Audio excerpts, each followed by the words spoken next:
Good morning. I'd like to welcome all of you to this opening session of the Plymouth Annual and Special Town Meetings. They're being held this morning, Saturday, April 11th, 2026 at 8 a.m.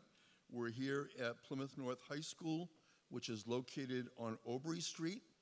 I'm going to invite everyone to just take a seat while we receive now a presentation led by Patrick Brown. He is of the Plymouth Antiquarian Society. Good morning. Good morning, all. Today, as we prepare to commemorate the upcoming 250th anniversary of the Declaration of Independence and the founding of the United States, we stand here to represent the inhabitants of Plymouth of the year 1776 and to share with you Plymouth's own Declaration of Independence. On May 21st, 1776, Plymouth Town Meeting adopted instructions to their representatives, urging them to support a break with England. Those instructions read,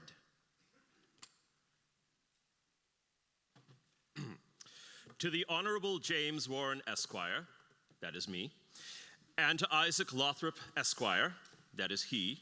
Gentlemen, as we have this day chose you to represent us in the great and general court of this province, and as matters of the greatest importance must necessarily come before you in the course of this coming year, we, your constituents, having an undoubted right, do instruct and in the most solemn manner charge you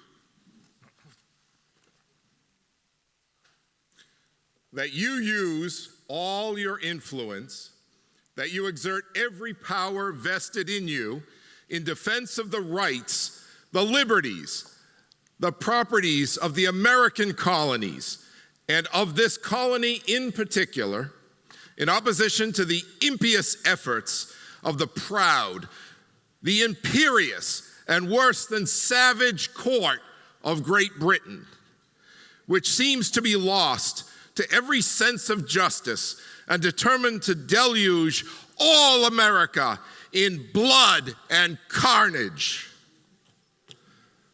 Unless we, by a tame, unmanly submission, will put ourselves in their power to be controlled by them as they please, in all cases whatsoever, we, your constituents, resenting such insolence and notoriously unjust demands of the British Parliament and of their tyrannical king, we do instruct you.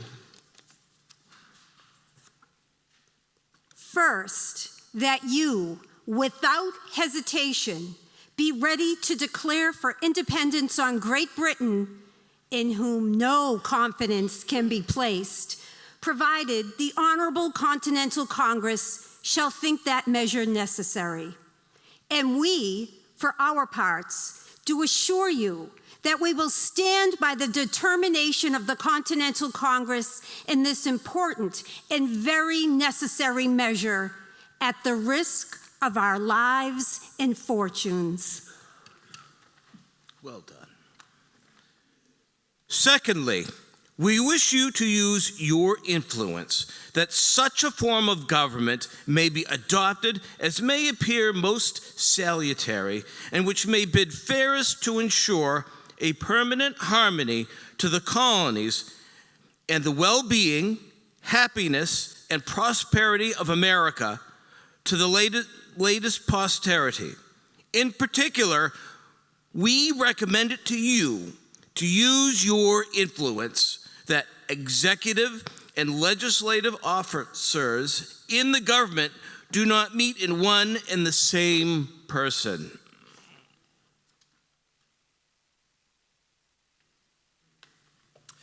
A vote was called to know if the town of Plymouth will accept said resolutions, and it passed in the affirmative unanimously. May 21st, 1776.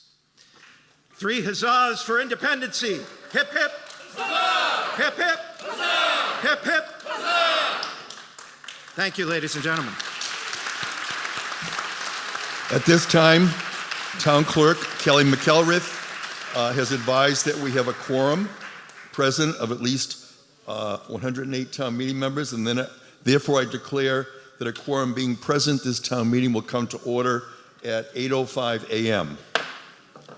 And at this time, we are all invited to rise as we will have a salute to the flag, proudly led by Captain Nicholas Chiarzi, Plymouth resident from the Ancient and Honorable Artillery, followed by our national anthem performed by Sandy Hammond, a Plymouth resident, and thereafter we will have Poet Laureate Miriam O'Neill will read her poem for today, followed by Town Meeting Member Nancy Davis, who will lead us in God Bless America.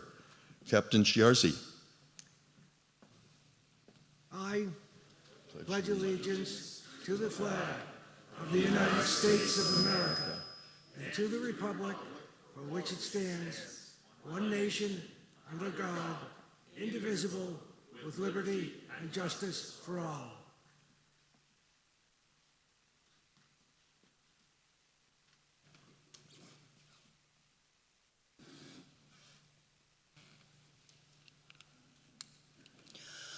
Oh, say, can you see by the dawn's early light what so proudly we hailed at the twilight's last gleaming, whose broad stripes and bright stars through the perilous fight o'er the ramparts we watched were so gallantly streaming.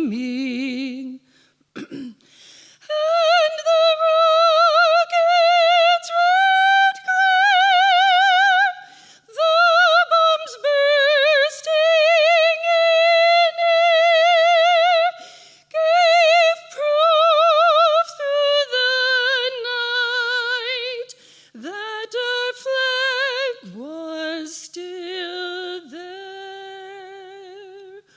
Oh, see, does that star-spangled banner yet wave o'er the land of the free and the home of the brave?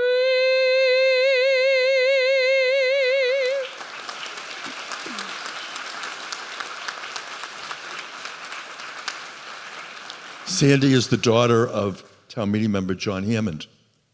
We now welcome our Poet Laureate, Miriam O'Neill, to be followed by Nancy Davis and Virginia Davis.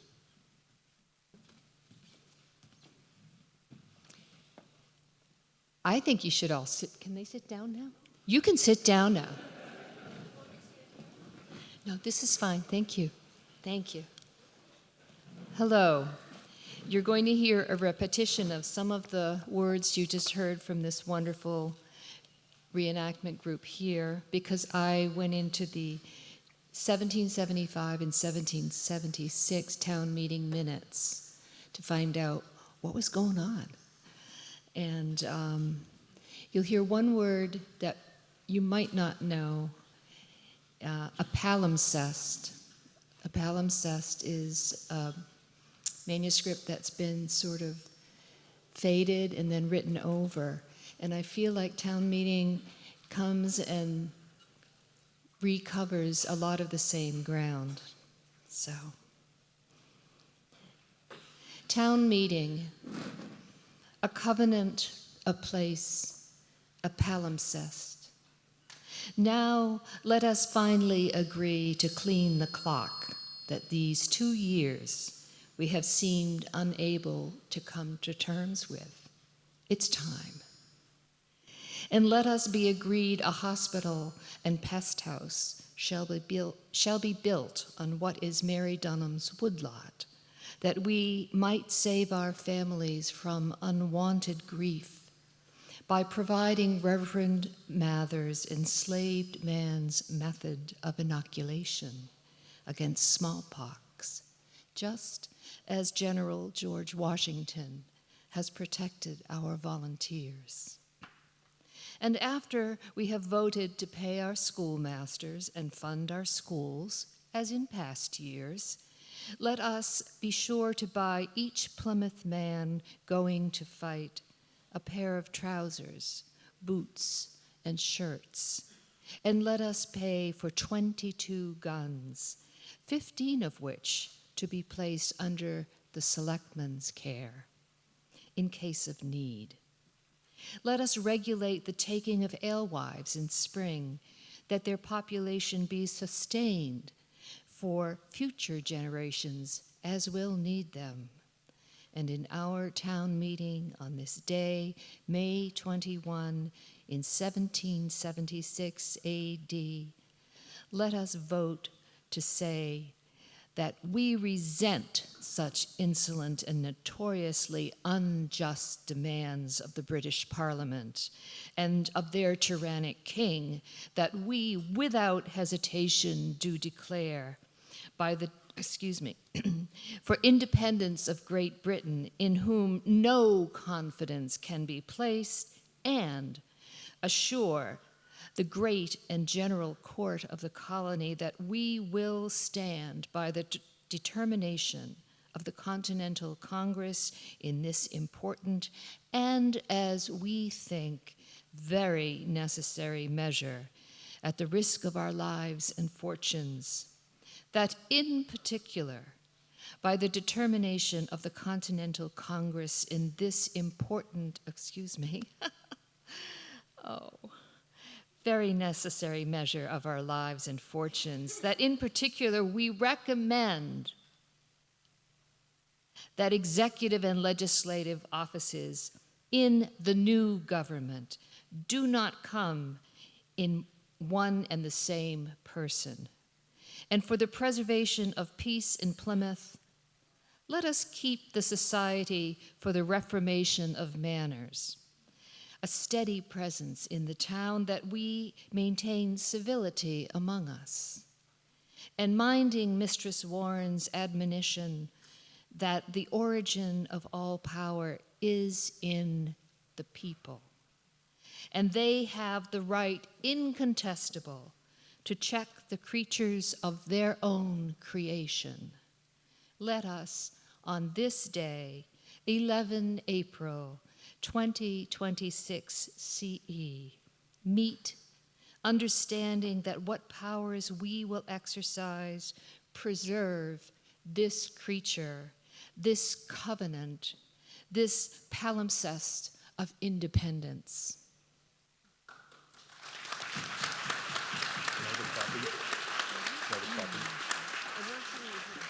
This time I invite everyone to rise for the singing of God Bless America, followed by the invocation from Reverend Rosemary McKay from the Church of the Pilgrimage.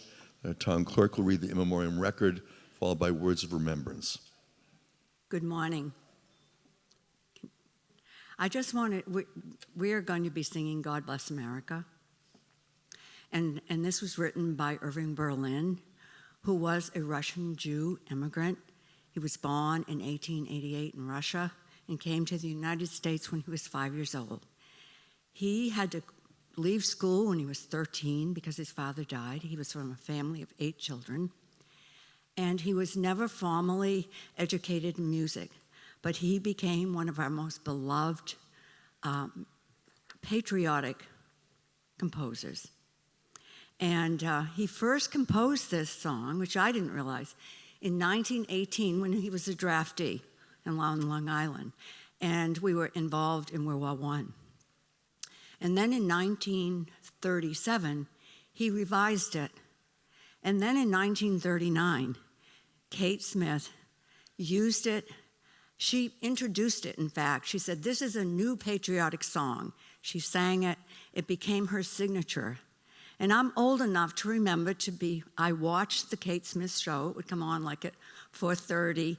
And she was just this incredible woman with a wonderful voice and brought this song to life for Irving Berlin. And how prophetic at this moment that it was a Jewish immigrant who became a citizen and created some of our most beloved music. Thank you. And now I'll introduce my daughter, who will now sing.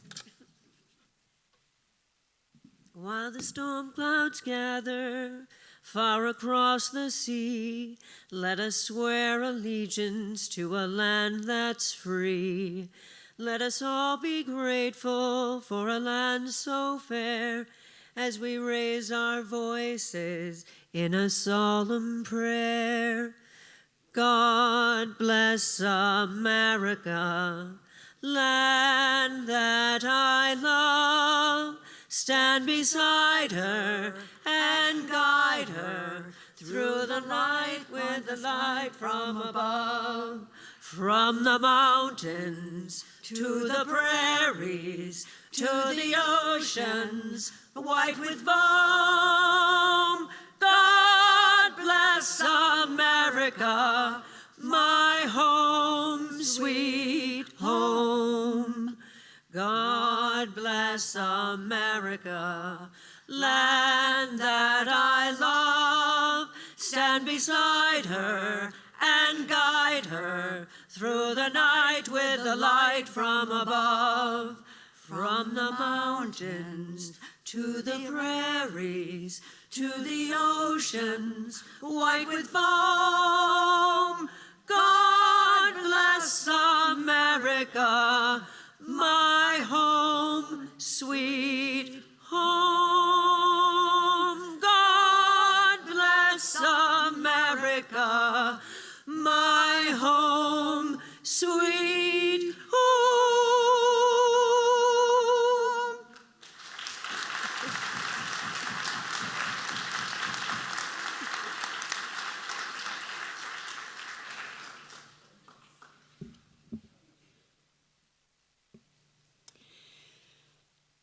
Thank you for this honor and privilege to be here with you this morning.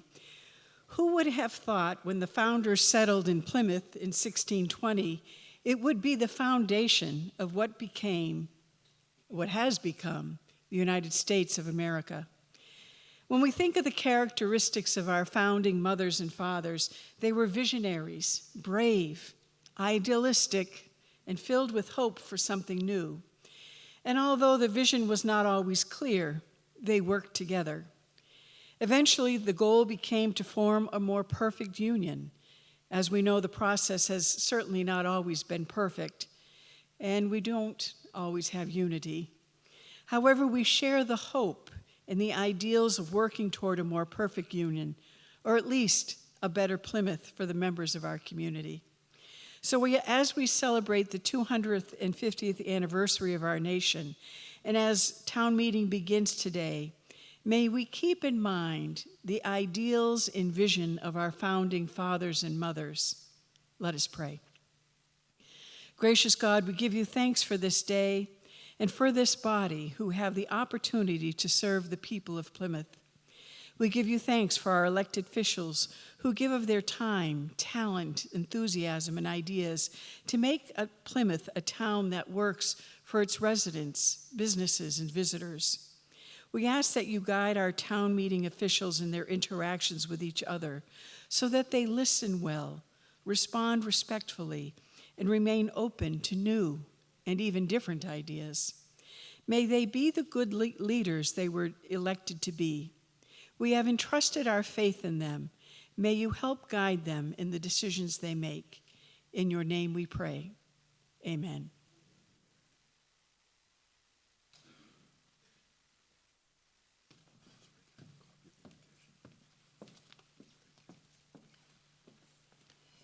In memoriam, Michael Belmont, Forrest Barati, William Gregor Borello, Edward Bridges, Michael Canton, Lana Carrera, Michael Donnelly, Richard Gladys, Michael Cocken, Judith Kersteds, John Kokutis, Stephen Nelson, Alfred Nickerson, Virginia O'Connor, Ellen O'Dwyer, Leighton Peck, Robert Ragazzini, Kathy Ricker, Diane Riordan, Elizabeth Sander, Mary Severy, James Sherman, Pauline Tadadia, Christopher Tripp, Richard White, Sharon Samuelson, Richard Mazalewski.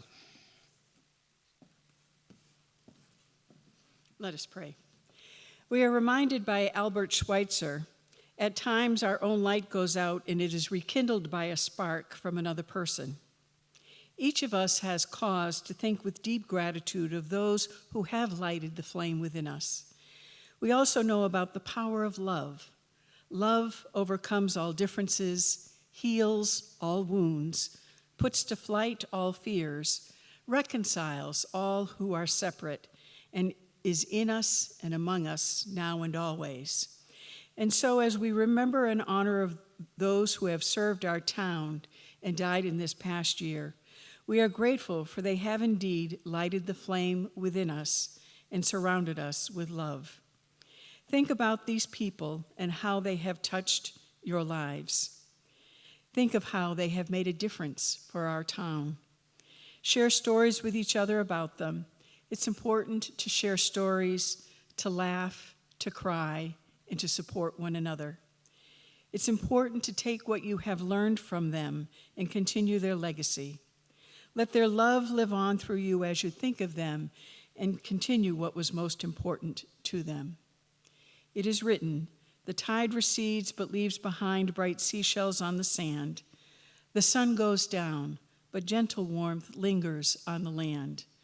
The music stops, and yet it echoes on in sweet refrains. For every joy that passes, something beautiful remains.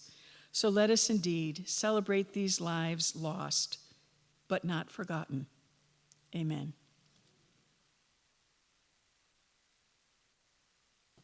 Please be seated. I'd like to thank everyone who participated in the opening ceremonies.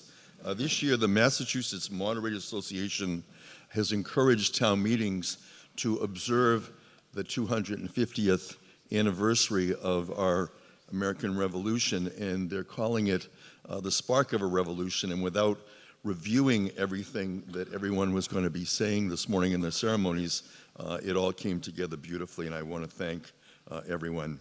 At this time, I'd like to welcome our legislative delegation, Representatives Kathleen Lenatra, Michelle Badger, and I'd like to invite State Senator Dylan Fernandez to present the State of the State address on behalf of the legislative delegation. Welcome, Senator Fernandez.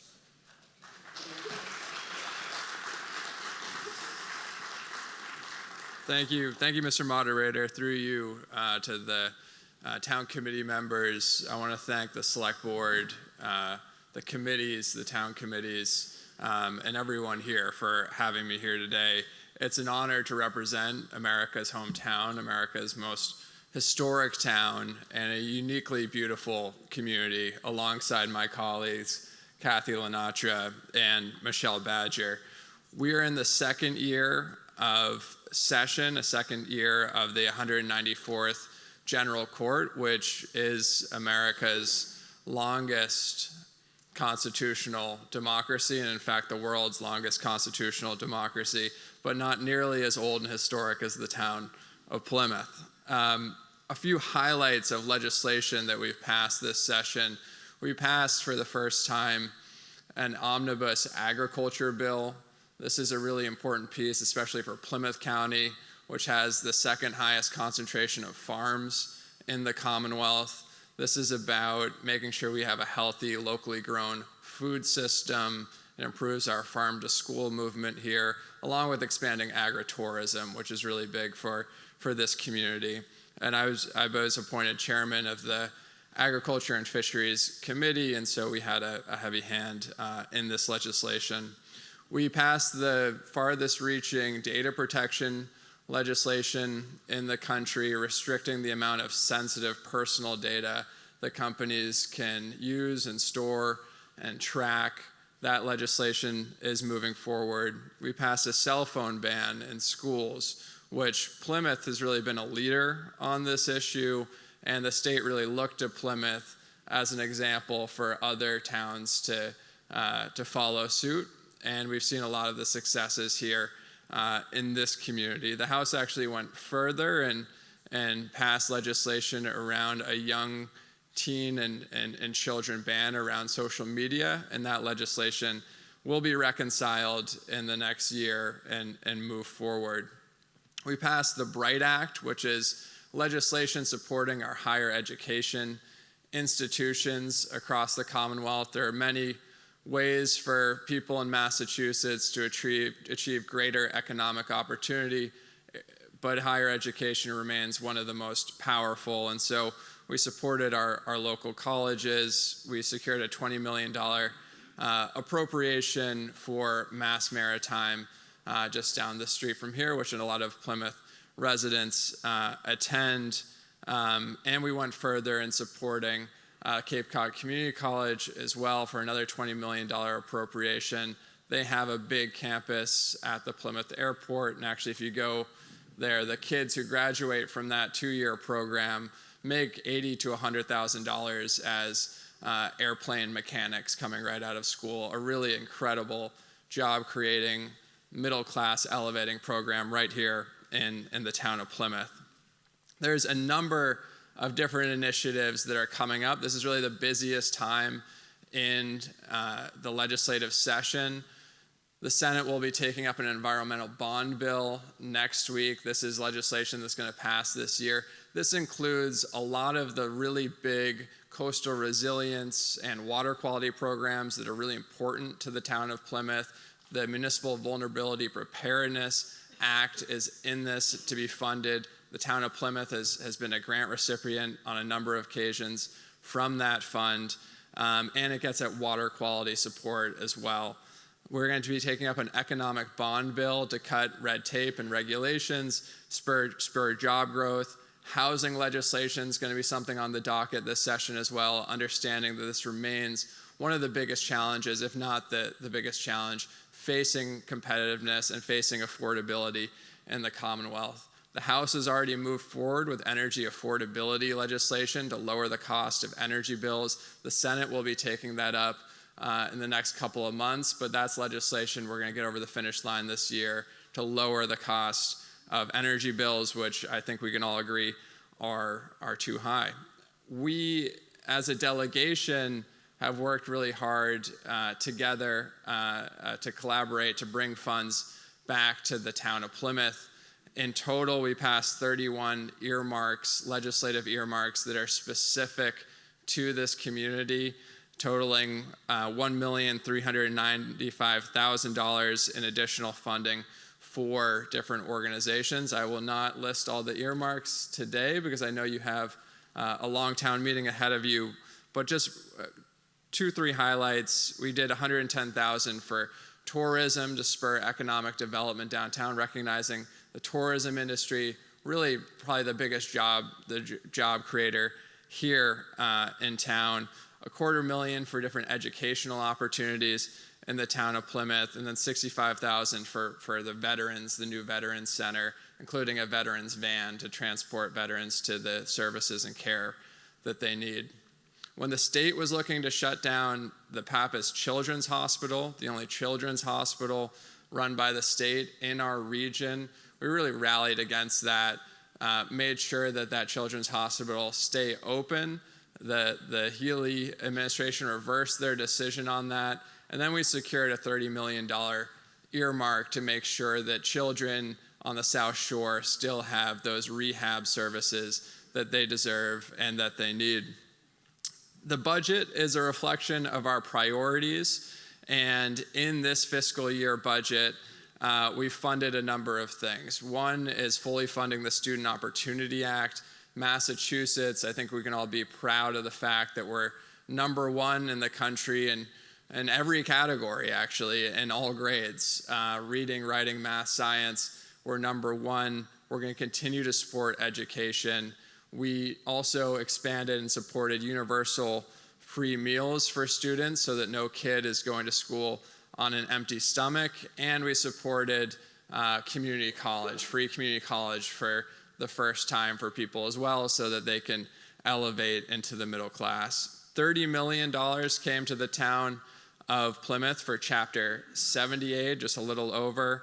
$4.8 million for unrestricted government aid, another $3 million for restricted government aid. We doubled Plymouth's Chapter 90 allotment to $3 million for roads and bridges funding this past session. And around transportation, we were able to secure, along with incredible grant writers for the town, $1.5 million for the state pier to do some rehab there. And then just on Thursday, we secured an amendment for $65,000 for a study to look at bringing a tourism ferry to the town, much like Provincetown and others have around a seasonal tourism ferry from Boston to Plymouth. The next year's budget process, FY27 process, is underway. The governor filed her budget. There's actually an increase in local aid funding, which is good because this is a tough budgetary environment, as I think everyone here understands. This now goes to the House. My friends and colleagues in the House will be taking it up this month. The Senate will go after that. But the governor filed a $44.9 billion budget, representing a relatively modest 2.2% increase over baseline from the past fiscal year. We've seen revenues come in at a little over that, around 3%, so that's a good sign for the fiscal strength of the Commonwealth. But April is by far our largest month in terms of revenues and really setting the picture for the next fiscal year. There have been a number of cuts at the federal level that have trickled down to the Commonwealth, ranging from around $500 million. I know there's some kind of local cuts as well. And so as we go into this budget process, we have to take those into consideration. But know that over the past decade plus, we've been putting money away into a rainy day fund. And so we have an $11 billion rainy day fund as well, which is actually the third highest rainy day fund in the entire country, just behind Texas and California, much larger states than ours. So, in closing, I think we can be proud of the fact that Massachusetts is an economic engine for this country. We have the second highest GDP per capita in the nation, and Massachusetts residents pay more than any other resident in our country to the federal government compared to what we get back. We pay in $4,800 more per person than we get back from the federal government. And while our economy is strong relative to the rest of the country, I think it's really important that we continue to tackle the affordability issues that every family here in the Commonwealth, or at least every middle class family in the Commonwealth, is dealing with around housing and energy, childcare, and the like. And so that is what is going to be motivating the legislature moving forward. And on behalf of our legislative delegation, I just want to say that we are committed to making sure that the town of Plymouth gets its fair share of funding and support from the state. And we always keep Plymouth in mind in advocating for state policies. So thank you, Mr. Moderator. Thank you, honorable town committee members, for having me. And it's, an honor of a lifetime for me to represent this beautiful community. Have the mic. Thank you. Thank you, Senator Dylan Fernandez. On behalf of the legislative delegation, he's joined by Representatives Kathleen Lenatra, Representative Michelle Badger. At this point, I'd like to welcome David Golden. He is the chair of the Select Board. He'll give the State of the Town address. Welcome, Mr. Golden. Good morning, Mr. Moderator and members of town meeting. I want to first start by saying that I was up on the 4th floor yesterday doing some final preparation for town meeting, and I was regaled with tales of times past when Mr. Trifletti would actually show up in costume. So I was hopeful that perhaps we'd see him in a powdered wig today, but I'm glad that we got our colonial friends here. I will not speak as eloquently as they did, but I do hope that you see some notes of their words here in my remarks as well. I want to start by welcoming my colleagues from the Select Board, the members of the Advisory and Finance Committee, the Planning Board, and our other town volunteers, our legislative delegation, and of course our staff. Thank you all for the work that you've done to make today possible. We have a long day ahead of us, perhaps 2 days, maybe more. We have 2 warrants, dozens of articles, a massive budget, and decisions that will define Plymouth's financial and civic future will happen in this room today. But let's be honest about the moment that we're in. This isn't a routine town meeting. This is an inflection point for our community. Over the past several months, we've heard from members of our board, from other town officials, and from the public discussion that Plymouth is approaching what's being called a fiscal cliff. For years, new growth carried us, revenue kept pace with spending, and a healthy excess levy cushioned us from potential financial falls. That era is ending. New growth is slowing, costs are rising, and the decisions made in this room matter now more than ever. And when you look at the annual warrant, especially the core budget articles, the reality is staring us right in the face. The operating budget is the single most important vote that you folks will take today, because everything else flows from that. Every add-on, every nice to have, every well-intentioned request, everything comes back to that budget, and if we're living within our means. Based on the information presented to us this past Tuesday at the Select Board meeting, we know that something is on the horizon, that we're facing deficits as soon as next fiscal year. And I think this needs to be said. We've spent too much time lately on the wrong things. The environment has become more divisive, the conversation more distracted, and at times we've lost sight of the priorities that actually matter. That may be easy, that may even feel right in the moment, but it's not responsible, especially when we're facing real financial pressure. So today I'd like to offer a simple framework: discipline, prioritization, and honesty. Discipline, because not every good idea needs to be funded right now. Prioritization, because our core services have to come first. And honesty, because the residents who are at home watching us, they have to know that the decisions that we're making here are for them. Town meeting is the legislative branch of this town. Not the planning board, not the staff, not even us on the select board. That means the responsibility sits with you folks. Not to defer or avoid the hard conversations, but to lead. So as we move through these warrant articles today, I'd ask, stay focused on the fundamentals, ask the hard questions, and above all else, make decisions that put Plymouth on a solid financial footing, not just for this fiscal year, but for the years ahead of us. If we do that, this body will make smart decisions. It will send a clear communication to the town about what really matters, and it will model what responsible and neighborly government should look like. Do that, and I'm confident that Plymouth's best days are still ahead of us. Thank you, and good luck today.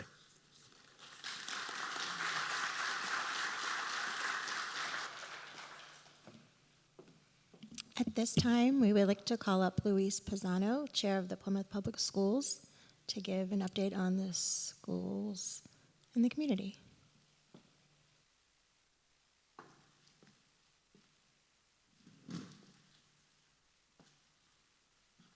Good morning, everyone. It's a pleasure to be speaking to you all today on behalf of the Plymouth School Committee and the students, families, and staff we represent. I'm proud to say that the state of our school district is strong. We have a district the community can be proud of, one which attracts families to move to Plymouth, one which I believe is the envy of the South Shore, and one in which every student has endless opportunities. Now, it's been asked by some people in this room why the proposed school budget is a good investment for the community. And there are efforts in motion today to greatly reduce the budget which has been painstakingly developed for the upcoming school year. While the answer to whether or not our school budget is a good investment seems like an obvious answer to me, and I have plenty to say on the topic and will. Before I get into my statements, I'd like to play a video that we developed a couple years ago that I think very clearly answers that question. Please play.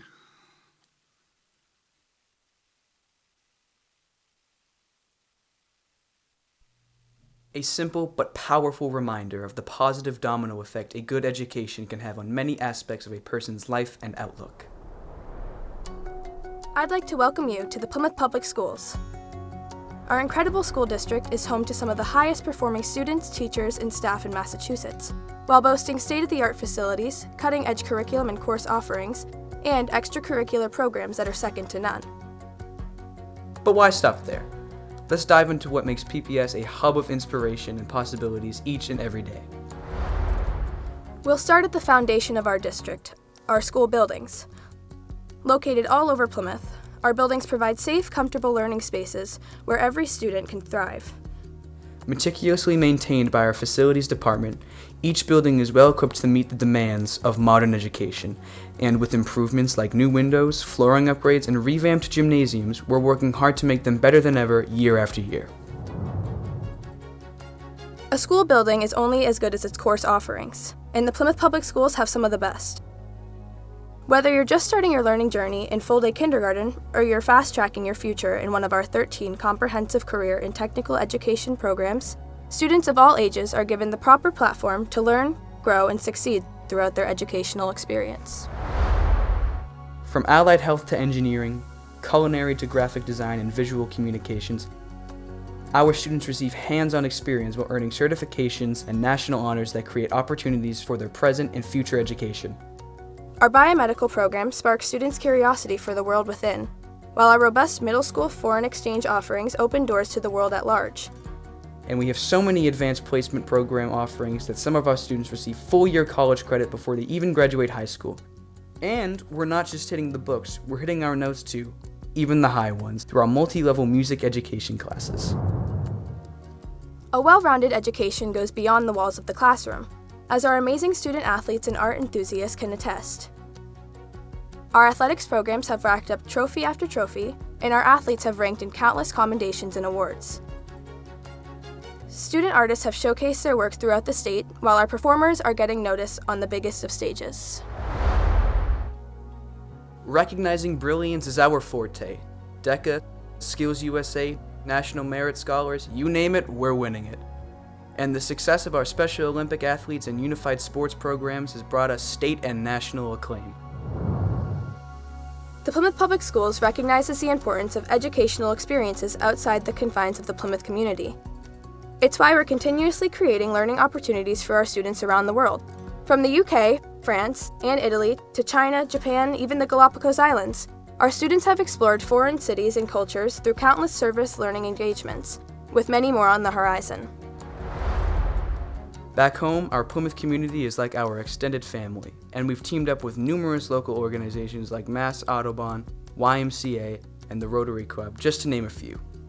Whether it's the South Shore Community Action Council or the Yellow Tulip Project, giving back is incredibly important to our school district, and we give students the platform to do so as frequently as we can. We also need to shine the spotlight on the superheroes behind the scenes, our amazing teachers. We've been so lucky to experience many changes that have transformed our school community into the impressive district it is today. But it's our teachers who bring these changes to life, giving their absolute best every day to motivate and educate their students, making a profound impact on all of them. Our schools and teachers continue to be recognized for the exceptional work they do, both in and outside the classroom.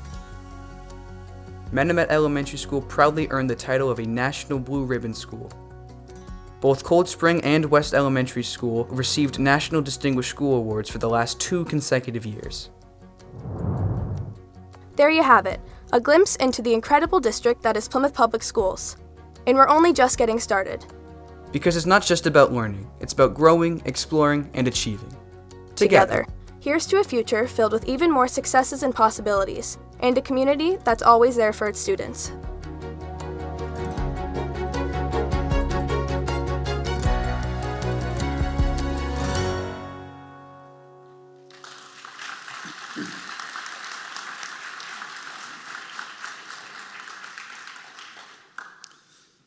Thank you. Now, I'm not sure how anyone can watch that video and still question if the proposed school budget is a good investment for our community. It seems pretty clear to me that it's one of the wisest and most forward-looking investments we can make. But since I suspect some people still aren't convinced, let's get into the details As you consider the FY27 Plymouth Public Schools budget, I want one thing to be clear. This is a maintenance budget. We are not asking for new programs. We are not asking for new staff. We are asking for the continued stability of our high-quality education system here. Our primary goal this year was to preserve the high-quality services our students receive while remaining hyper-aware of the limited new resources available to the town, as well as the burden which taxes place on our community members, particularly those on fixed incomes. Responsible stewardship starts with efficiency, and the numbers don't lie. We are efficient. When you compare Plymouth to the rest of the Commonwealth, the data shows we are lean. Based on the latest data available from the state for total spending, Plymouth operates at $305 per pupil less than the state average. We are administratively efficient. We prioritize the classroom over the front office. At $691 per pupil, our administrative costs are nearly 10% less than the state average. And here's a statistic that I'm not proud of, but that will hopefully mean something to those who think we're spending too much. Even our teacher spending per pupil is less than the state average, by more than 6%. On the backs of our staff, we are getting our money's worth and then some, and our staff have consistently worked with us through negotiations to maintain costs. Now let's talk about the budget process and how we got here today. It started almost a year ago, not in the past week or two when people were filing motions and amendments. We did not arrive at our budget by simply adding to last year's numbers. As we do every year, we performed a rigorous line-by-line analysis of our spending and worked with stakeholders throughout the multi-month process. In doing so, we made targeted cuts. To meet our goals, we identified $1.67 million in reductions. We have moved to more aggressively use revolving funds, such as bus fees and other fees, to offset the burden on taxpayers. We have moved to level fund general supplies and renegotiated curriculum contracts to further drive down costs. And I want to reiterate, there are absolutely no new initiatives in this budget. Every dollar of growth is driven by fixed contract obligations, not new programs. So where does all that money go? It goes to the people who work with our children every day. 78% of the Plymouth school budget is dedicated to the salaries for the staff that keep our schools running. Teachers, paraprofessionals, custodians, food service workers, skilled craftsmen. These are the people who teach our children. These are the people that provide them with a safe and clean learning environment. These are the people that provide them with valuable after-school activities. And the people who make sure they have healthy meals in our buildings, the very same people who are going to feed us lunch today. The bottom line is that this budget is more than just a set of numbers. It's a promise to the students of Plymouth. By operating below state averages, making targeted cuts, and focusing most of our financial resources on direct staffing, we are acting as the responsible stewards you expect us to, while still delivering strong educational value for the students and families we serve. I understand the need to operate efficiently and the desire to minimize taxes, but I also take seriously the obligation I have to the students, families, and staff of our district. I ask that you please reject the proposed $2 million reduction in the school budget and maintain the quality of our schools for the upcoming year. As we have already shown in the budget development process, we welcome the opportunity to work hand in hand with town administration, the select board, the advisory and finance committee, and other stakeholders to plan for the future. But to propose such a large reduction at the 11th hour, completely ignoring the careful planning process and providing the district with no time to plan, the only option will be significant staff cuts, which would undoubtedly impact class size, student services, and the quality of education in Plymouth. I urge you to not put the town's financial challenges on the backs of Plymouth students. We can and should do better. Finally, I'd like to take a moment to address the question of Article 10 of the special town meeting. As evidenced by a vote last week, the Plymouth School Committee requests that you honor our collective bargaining agreements and maintain the benefit of the existing home rule petition. For the sake of our future contract negotiations and our ability to recruit and retain staff, I ask that we work with COPE to find other ways to save money without eliminating this benefit. I know our organized employees would welcome the opportunity to work collaboratively with us to find better ways to save money in the future. I thank you for your time, and I trust this body to do the right thing for Plymouth students. Thank you. Thank you. Luis Pisano is the chair of the Plymouth School Committee. And at this time, we'd like to welcome Stephen Bolton, He is the Planning Board Chair, and he'll deliver the State of Plymouth Planning. Welcome, Stephen Bulletin. Thank you, Mr. Moderator. Good morning, town meeting members, officials, staff, and members of the community. With the adoption of our new comprehensive plan titled Charting Our Future Together, Plymouth has taken a significant step forward in planning for our next decade.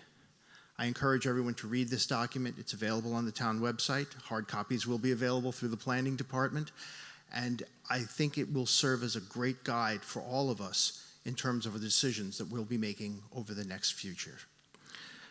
The genesis of this plan goes back to 2021 when the Planning Board established a master plan task force to review our then existing master plan. That committee found that a new plan was necessary in order to address the changes that Plymouth had undergone in the last 20 years, most notably the need to address Plymouth planning differently as a whole for the town, rather than area by area, issue by issue as we had done in the past. More prospective looking, less reactive. In 2023, this body funded the creation of a new fact-based implementable plan driven by the greatest amount of public input reasonably practicable. The Planning Board feels that our new comprehensive plan achieves these goals. Through the work of the Master Plan Committee, town staff, and a consulting team consisting of a variety of disciplines, we've assembled the most information about Plymouth's physical environment, its economy, and its demographics than we've ever had in our history. To accomplish the residents' goals, the comprehensive plan contains 27 pages of implementation matrices identifying short, medium, and long-term goals, projects, programs, including who's responsible for implementing them, and the potential impacts that they have on other aspects of the community as we go forward. And to learn what the residents wanted, we undertook the largest public outreach in Plymouth history, ultimately obtaining input from over 10,000 individuals. That's 15% of our population. And of particular note, we were frequently told by people who were attending events or responding to surveys that this was the first time that they had engaged in town activity, meaning that we were not only hearing from those who are normally involved in town government, but from many new voices. Through this process, we've heard from the community that there are many things that our residents like about our community. They enjoy our ponds, our beaches, our forests, and they're proud of the fact that we have permanently protected 38% of Plymouth as open space. They support our revitalized downtown businesses blended with our history, and they're encouraged by the advancement of Plymouth as a cultural center. But all of this enthusiasm was tempered by a single overriding concern, one that was raised in every engagement with the residents and one that you've already heard about this morning. Plymouth is becoming increasingly unaffordable. We heard it from young people who can't afford to locate here. We heard it from families who can't afford to raise children here. And we heard it from seniors who can't afford to age in place here. We know this isn't just anecdotal, but rather based upon all of the data that we obtained, and there's a lot of it. For almost everyone, affordability is based on three challenges, the first of which is housing. It'll come as no surprise to anyone in this room that housing in Plymouth cost has almost doubled since the adoption of our last community plan. Part of that is simply market factors. People are discovering more and more that Plymouth is a very desirable place to live. But another part is the type of housing that we have. I hear people complain that Plymouth is overrun with apartments. And that may be true from what you see from the major roads and from some of the areas in your own neighborhoods. But ironically, the facts show differently. 78% of the housing units in Plymouth are single-family detached homes. 81% of our housing units are owner-occupied, which is well above the 62% state average. And around half of the remaining 19% of housing units are used for seasonal occupancy. The combination of these factors means that for most wishing to come or stay in Plymouth, you have to own a single-family house. That's a challenge. And since 71% of the land in Plymouth is zoned rural residential, 3-acre zoning, that means you have to own a large home one that's expensive to purchase, own, and maintain. To address these issues, the residents of Plymouth have asked the town to work on encouraging different types of housing that meet the needs of a varying group, placed in places that make sense for our community. The second concern that we heard about, particularly for young people and families, was Plymouth's economy. Statistic that I imagine many of you have heard before, 7,400 people live and work in Plymouth. That's a large number of those are work from home. 16,000 people commute into Plymouth each day to work, and 23,000 people commute out of Plymouth each day to work. Put simply, to live in Plymouth, you have to work somewhere else. To work in Plymouth, you have to live somewhere else. Why? Because despite efforts to grow our economy with areas such as medical and bring back manufacturing, the majority of jobs in town still are based on our service economy, and they just don't provide the wage necessary to afford the high expense of living in Plymouth. To change this dynamic, the residents have asked us to focus on land use and other programs to encourage the types of businesses suited to Plymouth that would allow people to both live and work in our community. Third, and again, you've already heard it, the residents, and particularly our seniors, are concerned about the cost of taxes. The local tax burden is a challenge, and it's going to be a true one for Plymouth because it's a matter of numbers. Even when inflation is low and we do things at a level service budget, it costs the town about 3% more each year to operate. That's just the reality. We all know costs are rising. The town is no exception. However, Plymouth's new growth, meaning money coming from new sources, has only been increasing about 1% each year. The remaining 2%, that's been made up by differences in property taxes. And 14% of those property taxes come from businesses. The remaining 86% come from the residents. And that number is about to get bigger. Half of our new growth over the last decade has been coming from new homes being built in two developments, Pine Hills and Red Brook. In 4 to 5 years, both of those developments reach build-out. No new growth from them. Half of our new growth is going away. That's not speculation. That's not prognostication. It's math. This is the fiscal cliff that we've been hearing about. Other expenses are growing. There are other challenges. And this is one specific deadline, one number that we know we are going to have to face. And it'll impact our residents significantly because absent a generational change in our economy, such as the one that occurred when the power plant was built, we can't make up this difference with commercial growth. In fact, through the comprehensive plan, we discovered that Plymouth has 350 total acres of land left in all of our town zoned for commercial use. Even if we built high-end buildings on every square inch of that, it would still only make a small dent in that 0.5% drop in new growth. The residents have asked the town to be fiscally conservative in their actions as we look for ways to address these challenges. In fact, this concern was expressed so often that we, as the Master Plan Committee, included it as part of the town's vision statement in the comprehensive plan. But now that we know what the residents want, the real work begins.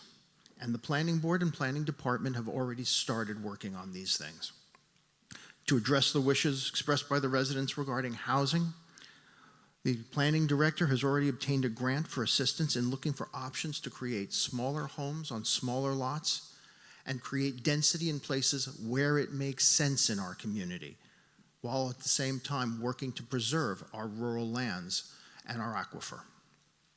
To address the economic concerns of the residents, the Planning Department is already working with a consultant to review all of the commercial land available, limited though it may be, to come up with its best uses, how to maximize its potential, again, in ways that make sense for Plymouth. And on a longer term track, we are starting the process of a comprehensive review of our zoning bylaw. This will be a multi-phase process beginning with Article 22 before you today, which is the codification of our zoning bylaw, which will identify instances in which Plymouth is out of step with state law and with best practices. In addition, the Master Plan Committee is going to continue to meet and ultimately make a recommendation with respect to the form and function of an ongoing comprehensive plan implementation committee, one that will be able to follow what's going on and report to the town as to how we're doing. Measurable goals reported to the community. That's the way we're going to make sure that we follow the residents' wishes. On behalf of the other members of the Planning Board, Tim Grandy, Carl Donaldson, Tim Bennett, Frank Mand, and our associate member, Chris Smith, we look forward to working with all of you on these and other important initiatives to achieve our community's vision. Thank you very much. Thank you. Stephen Bulletin is the chair of the Plymouth Planning Board. At this time, Derek Brindisi is our town manager, and we welcome him to Plymouth Town Meeting. Thank you, Mr. Moderator. Good morning, everybody. So the moderator had asked me to address a question that I think a number of folks had asked during the past week relative to the special town meeting warrant and why there wasn't a print handout and why that didn't get mailed. So let me start by saying that this year we did not plan on having a special town meeting warrant. But however, there was a citizen's petition that you guys will discuss later today that was submitted to the town clerk's office on March 2nd. Under the statute, any citizen's petition that calls for a special town meeting requires 200 signatures, and the select board must call that meeting within 45 days, which is why it was submitted on March 2nd. The town clerk certified that citizen's petition on March 3rd. The select board called for a town meeting, special town meeting on March 2nd. They held the warrant open for 7 days, so folks could also have an opportunity to submit articles during that 7-day period.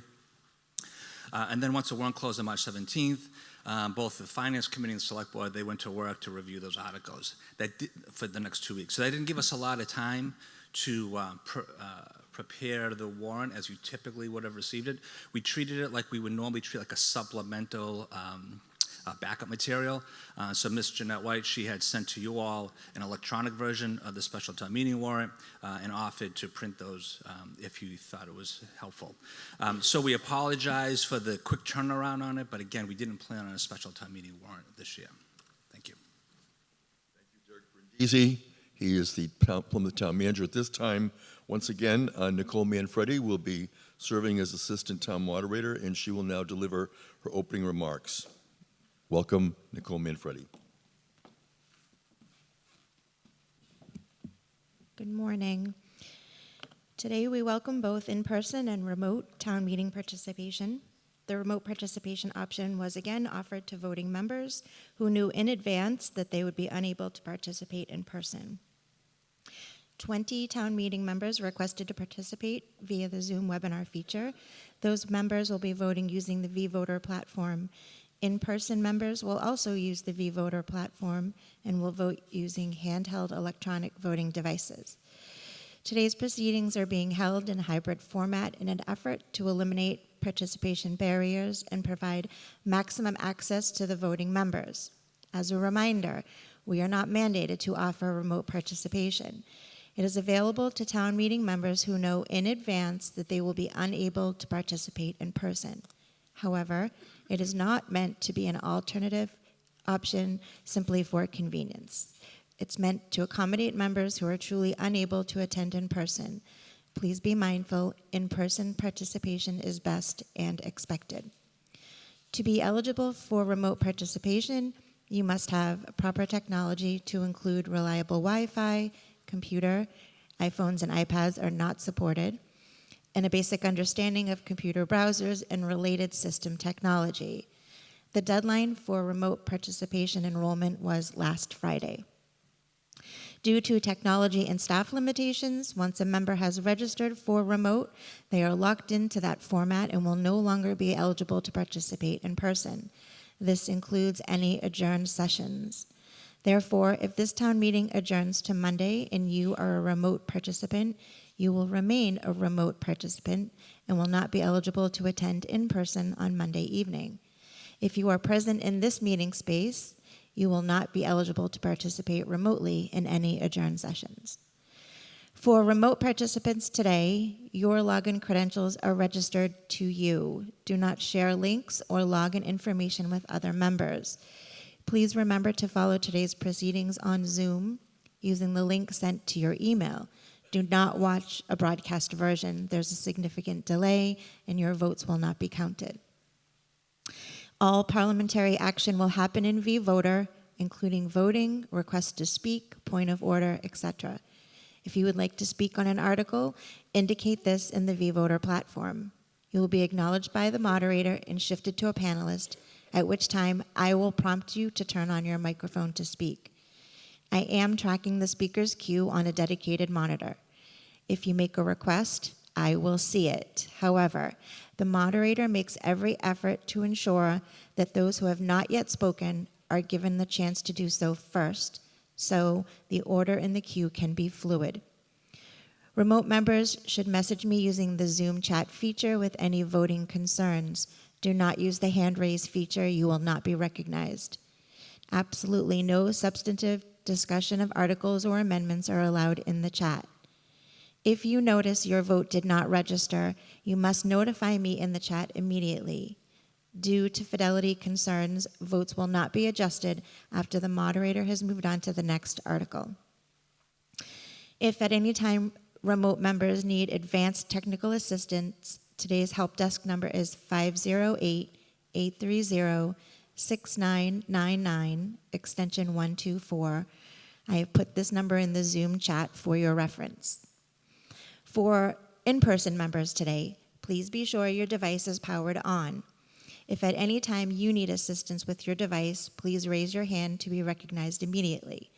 Remember to refrain from casting your vote until the light turns green. Votes cast too early or late will not be recognized. If during the roll call you notice your vote was miscast or omitted, stand immediately to be noticed. Votes will not be modified once we have moved on to the next article. Please take care to not inadvertently push device buttons, which will prevent the vVoter platform from moving on to the next article. Additionally, at any time you leave the auditorium, check to be sure your device is powered on when you return to your seat. As we begin today's proceedings, take a moment to remember how important this work is to the strength of our democracy and the success of our community. With that in mind, I kindly ask everyone to approach the meeting with patience and understanding. Whether it's a procedural challenge or a temporary technical glitch, this team has the experience, knowledge, and dedication to address any issues that arise and to move our community forward constructively. Thank you. Thank you. Nicole Manfredi is the Assistant Town Manager, the Assistant Town Moderator, and at this time we welcome Joseph Lally. He is the Chair of the Advisory and Finance Committee. Welcome, Joseph Lally. Thank you, Mr. Trifoletti. I'll begin by introducing the members of the Advisory and Finance Committee. There's first, if you could rise when I call your name, please. First Vice Chairperson Gail Butler. Second Vice Chairperson Emily Tompkins. Brian Dunn. Tom Jacinto. Dennis Friedman. Brianna Keating. Everett Malaguti. Molly O'Connor. Miles Ramey. Marie Reitman. Christine Richards. Mark Snyder, who is viewing remotely. David Trudell, and Scott Vecchi, and thank them for all their hard work the last few months getting ready for this meeting.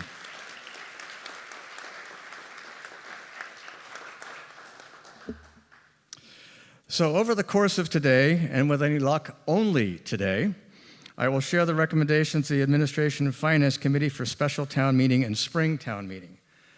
For special spring town meeting, you'll be voting on recommended expenditures that, if approved, total $718,000, and recommendations for bylaw and/or administrative changes. For spring town meeting, you will be voting on recommendations that, if approved, total $367,443,021.32 of expenditures, recommended debt reductions totaling $6,411,885, as well as recommendations for bylaw and administrative changes. In other news, the Audit Subcommittee, chaired by Miles Ramey, participated in a competitive bid process to select a new auditor for the town. The successful bidder, Roselli, Clark & Associates of Woburn, Massachusetts, is on track to submit the FY25 report by the end of June 2026. Additionally, this year, A&F had involvement in the school committee budget subcommittee beginning last fall. Brian Dunn graciously chaired, was the liaison to the school budget committee, and also chaired the A&F budget subcommittee for the school. So we had early involvement. I think we'll continue that experiment if the FinCom is, if the school budget is amenable to that. And lastly, the Advisory and Finance Committee wishes to express the support of Jeanette White and Lynette Barrett for all the work they do for the FinCom and for town meeting throughout the year. That concludes my report.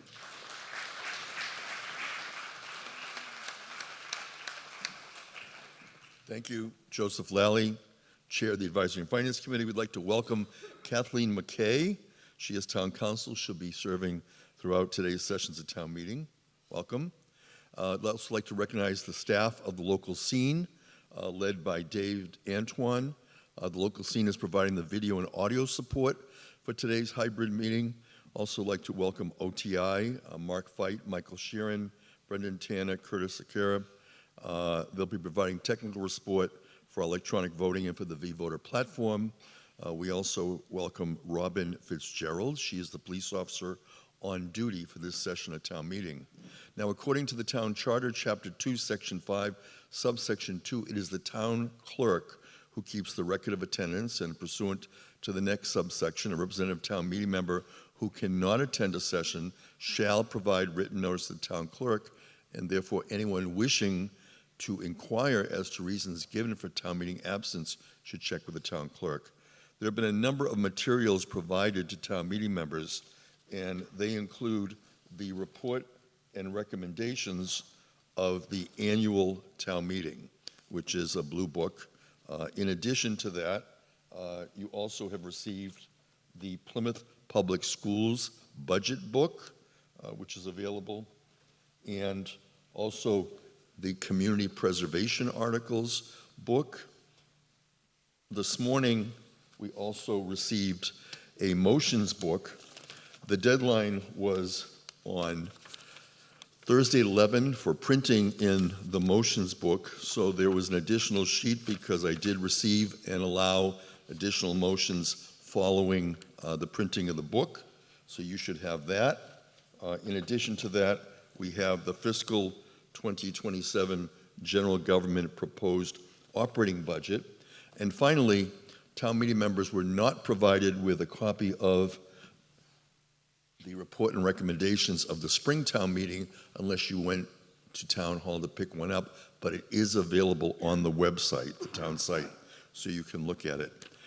Pursuant to Chapter 2, Section 10, Subsection 2, representative town meeting members shall notify the town clerk in writing prior to town meeting session as to any articles giving rise to financial conflict of interest. There are a number of people who have asked me about conflict of interest prior to this town meeting relative to a few articles. Again, a reminder that the current charter provision is not enforceable.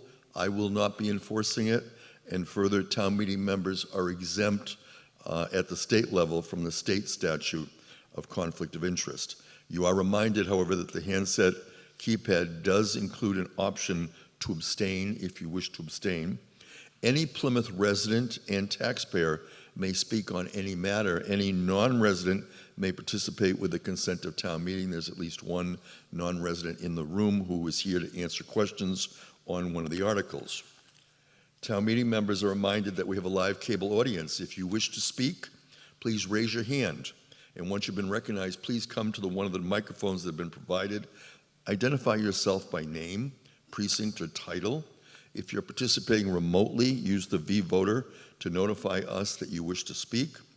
Town meeting members and officials are also encouraged to identify yourself by name and precinct or title each time you speak, since we have members of the cable audience that will be tuning in at different times. Now, the members of the Select Board are seated in the front center row, and you've seen that the Advisory and Finance Committee are seated in the rows to my right. Those who wish to present an article are invited to come down upon the reading of the article to sit in the front rows to my left. We have one speaker sitting there now. If you're remote, you may request to speak, and you may be moved from the queue to be a panelist. In addition, if you anticipate you might be answering questions on an article, it's requested you move close to a microphone at the start of the article, and you can also, if you're remote, be designated as a panelist. If you're called as a speaker on deck, please move to the microphone once your name has been announced. Some town meeting members have contacted me in advance to be added to a speakers list, and you've been added to the speakers list. We'll be using electronic voting, as Nicole Manfredi mentioned. Town meeting members will have 20 seconds to vote, and the assistant town moderator and I will be presiding throughout the town meeting. Will be available if you have special needs or concern, and if you don't wish to interrupt the meeting with a point of order, you can speak to the assistant moderator and she can communicate to me.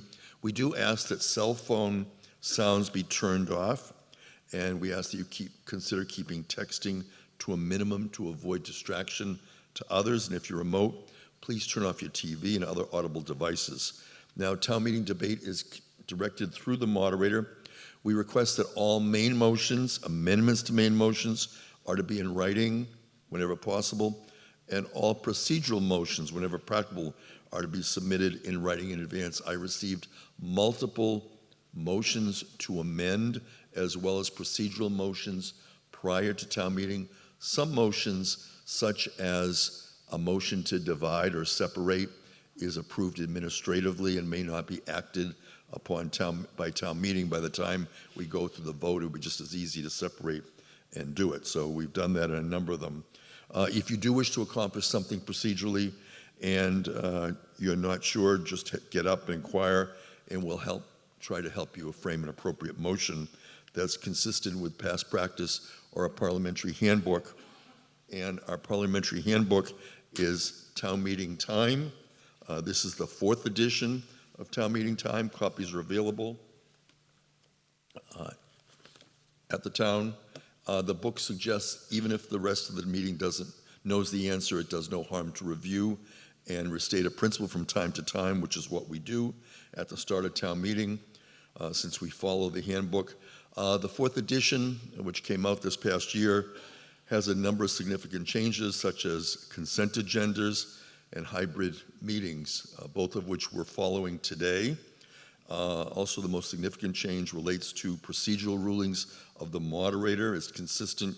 The 4th edition is consistent with statutory and case law, where the moderator decides all rulings of order in the meeting. And town officials have copies of the 4th edition, and you're welcome to come to the finance office to read from its copy, which was purchased from the Mass Moderate Association. If an amendment presented from the floor contains a legal question or legal ramifications, I may be conferring with town council, so such a motion may be delayed until it's written and possibly researched. Again, another reason for presenting them prior to town meeting. If a resident wishes to make a motion, a resident may do so through a town meeting member, and as I said, I've accepted several motions in advance. Debate is encouraged, and I'll attempt to give everyone a chance to speak once before calling on people a second time. We have some formal petitioner presentations, which will be 15 minutes. In addition, other speakers will be speaking up to 3 minutes, which includes the question and answer. And you're reminded as town meeting members that while I limit the scope of the debate, you limit the length of the debate. So if you wish to close debate, you can move the previous question. It is not debatable. It is a 2/3 vote. We'll be presiding throughout this meeting. The assistant moderator and I will not become directly involved in substantive discussion, but will be procedural facilitators. A motion to change the order of the articles requires a 2/3 vote. I've not received any yet, but also a town meeting member who votes on the prevailing side of a motion may later move to reconsider a motion. And we're going to recess within 2 hours from the start of the town meeting. And today, the Plymouth North Boosters Club will be providing refreshments during our recess. A quorum is presumed throughout town meeting. We're going to reconvene 15 minutes following the morning recess, proceed with the warrant. Lunch will be served at approximately noon for 45 minutes. We'll return promptly after the recess. The return of the warrant of the annual town meeting shows that it has properly been served. If there are no objections, we're going to waive the reading of the constable's return of service of the warrant to the annual town meeting. And further, if there are no objections, we'll waive the reading of the warrant. At this time, we're going to begin with some procedural motions, give you a chance to practice with your handsets. First, Mr. Lally moves that all sessions of the annual town meeting be commenced and conducted as a remote hybrid representative town meeting by means of the Zoom webinar and OTI virtual vVoter platforms. Any discussion? If not, if you want to grab your handsets, if you're remote, your vVoter platform, when the light goes on, we're going to vote now. So you're voting on whether to have a hybrid annual town meeting. This is required under state law in order for us to have a hybrid annual town meeting. Town meeting members are voting with their handsets, and when the light goes off,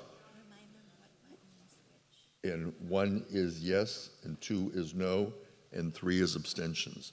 The light is off, and you're going to have a chance for a couple more procedural votes as we go through the totals and try to work out any issues. 139 town meeting members out of 162 voting. More than that, 139 say yes, no, 2, 4 abstentions. The motion carries. And we scroll through the precincts, and we have the total showing for the various precincts. We have 18 precincts in the town of Plymouth, and so you'll see the green show yes votes, the yellow abstentions, the red are no votes. And that concludes that vote. We're now going to go to another vote. Mr. Lally moves that an adjourned session of this annual town meeting be held on Monday, April 13, 2026 at 6 p.m. Any discussion? If not, we once again will go to the vote. We did have a few people showing that they wanted to speak on the motion, and that just means that they voted too soon. Is that right? Thank you. When the light goes on, you'll be voting now. You're voting on whether to have an adjourned session of the annual town meeting to be held on Monday, April 13, 2026 at 6 p.m. This is coming to you live from Plymouth North High School.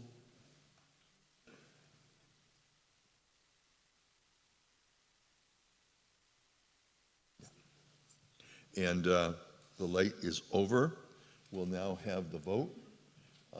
And we see 149 out of 162 now voting. That is a large percentage. That's one of the questions we've been receiving from other towns in the Commonwealth that are looking at hybrid, is whether or not it's increased the voting, and it has in Plymouth, with 136 saying yes, 9 no, 4 abstentions. It carries.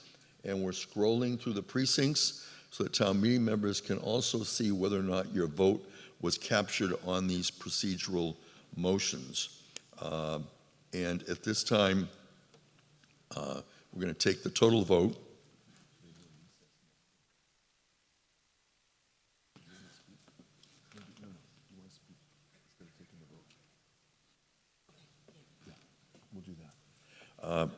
And at this time, if there are no objections, we're going to are there any other matters to come before the annual town meeting procedurally?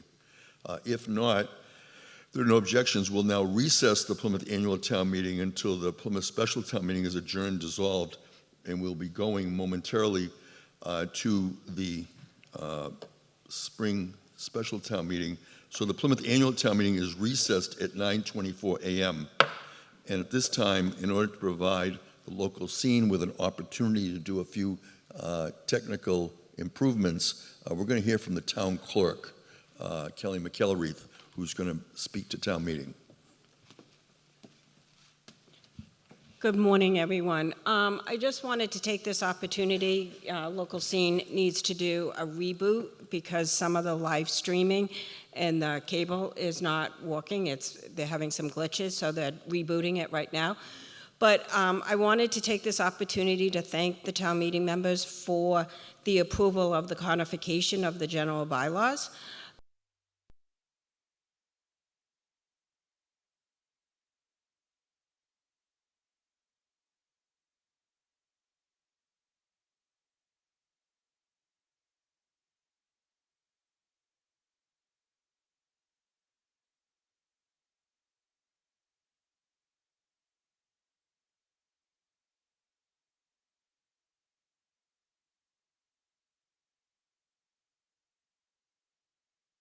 Will be by each station, and they will be there to help you sort your items correctly. So again, they've asked us on behalf of the Recycling Committee to let you know we'll be doing our trash a little bit differently. Kelly McElreath.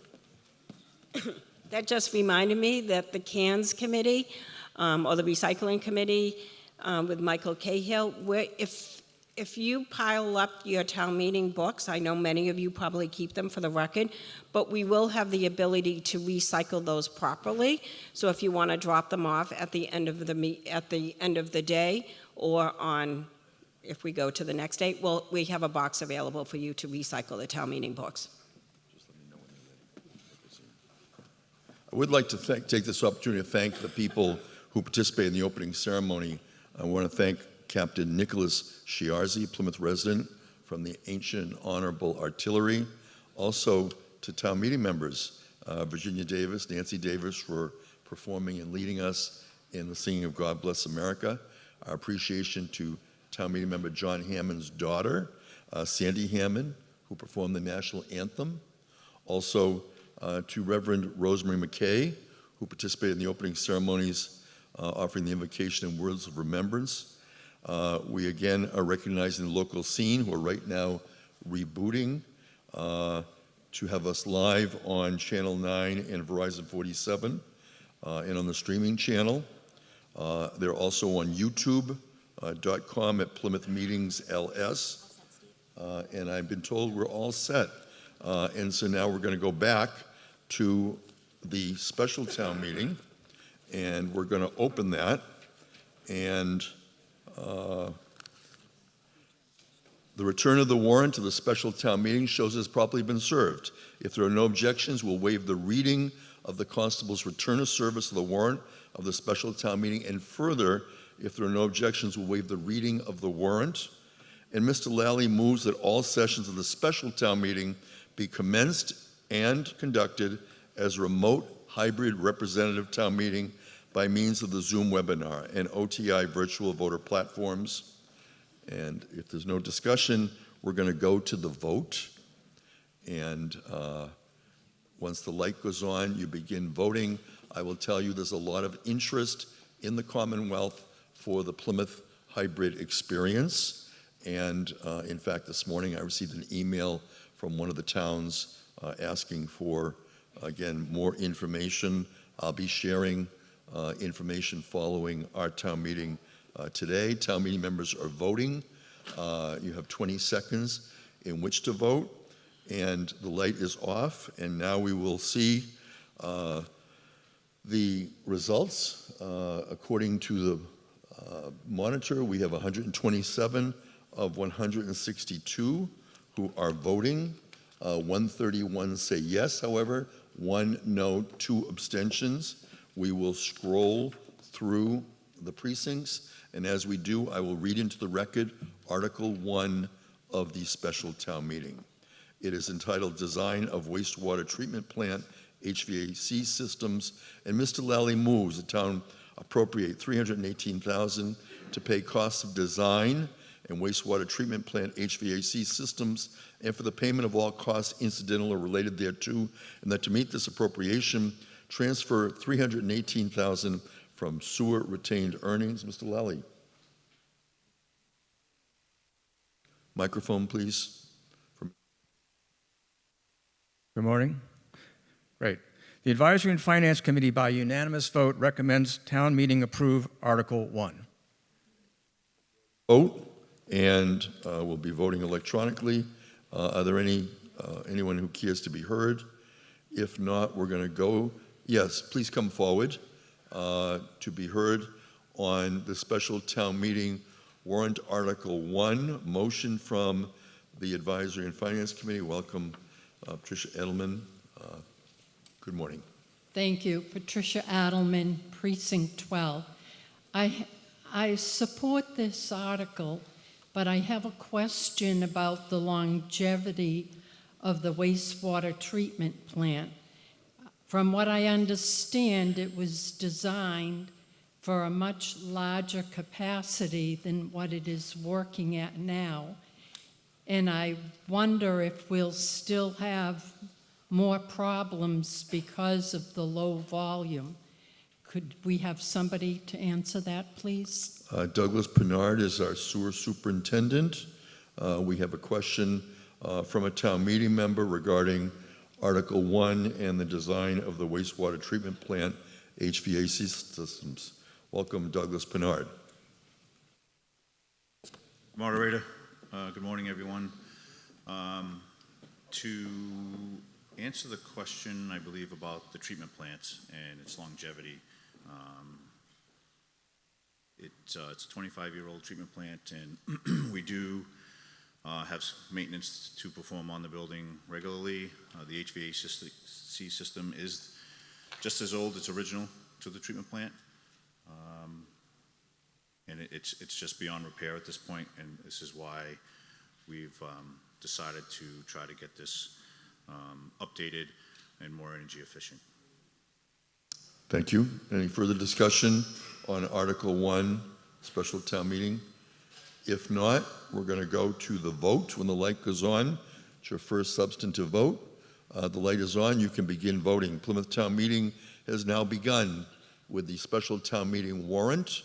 We are in the first session of the morning session, coming to you live on Saturday, April 11 from Plymouth North High School, located on Aubrey Street in the Center for Performing Arts. We will continue for about another 30 minutes, at which time we'll take a morning recess. The voting has ended. 146 say yes, 3 say no, 0 abstentions. The motion carries. And while you look at your votes, we're going to read into the record Article 2. The police station HVAC replacement project supplemental appropriation, and Mr. Lally moves the town appropriate $300,000 to pay the costs of police station HVAC replacement project supplemental appropriation, and for the payment of all costs incidental or related thereto, that to meet this appropriation transfer $300,000 from free cash. Joseph Lally. The Advisory and Finance Committee, by a vote of 8 yes, 1 no, and no abstentions, recommends town meeting approve Article 2. Any discussion? Hearing none, we will move to the vote. When the light goes on, town meeting members will vote. You're voting now. And town meeting members have 20 seconds in which to vote on this. They are voting in person using handsets for electronic voting. There are a number of town meeting members, I believe approximately 20, who are participating remotely, and they are using a V-voter platform provided by OTI Technologies. The voting has concluded. We will now see the totals of the vote. 147 say yes, 1 no, 0 abstentions. The motion carries. You'll see we have a high percentage of town meeting members participating and voting, which is one of the reasons why other towns are interested in the hybrid format. Article 3, 250th anniversary funding for July 4 Plymouth Inc. Mr. Lally moves the town appropriate $50,000 to pay costs of July 4 Plymouth Inc. and for payment of all costs incidental related thereto, and that to meet this appropriation, transfer $50,000 from free cash. Joseph Lally. The Advisory and Finance Committee, by unanimous vote, recommends town meeting approve Article 3. Discussion. Any discussion on Article 3? Yes. Nathan Siegel, good morning. Is this mic on? Yep, thanks. All right. Thank you, Mr. Moderator. Nate Siegel, Precinct 14. For this article, of course, I fully support, these events that bring residents and non-residents into the town, support our businesses, highlight our town in a really special way, especially given the 250th anniversary of the U.S. However, I am concerned about, using these funds from free cash. It's not necessarily a sustainable practice. So I'm curious if someone could speak to what kind of fundraising efforts for, the July 4th event have been done, and are there plans to implement a more robust fundraising system in the future to avoid having to come to town meeting for these kind of appropriations? Thank you. Matthew Tavares is here on behalf of the July 4 committee. Welcome, Matthew Tavares. Thank you, Nate, for that question. To be fair, the 4th of July committee did not come to this body. Microphone, please. Thank you. Go ahead. You got it. There we go. Okay. Usually I speak loud enough anyway. Thank you. I'll just repeat what I said. Nate, thank you very much for that question. But just so everyone here is clear, 4th of July committee didn't come to this body on this article. This article was presented by the select board, approved by the select board for us to discuss here, and then also approved as a recommendation, and then Advisory and Finance approved it. But I'm more than happy to speak on it and advocate for it. Very briefly, to answer the question of what type of fundraising efforts are going on, we have constant outreach via social media. We have QR codes that walk along the parade route for people to scan. It'll either bring you to our Venmo account so that you can make a donation, or it'll also bring you to our fundraising page, so you could do it actually through the website. We also accept mail-in donations. We also do a large mass mailing to all of our past donors, whether they've given or not. We also just recently started doing a matching challenge.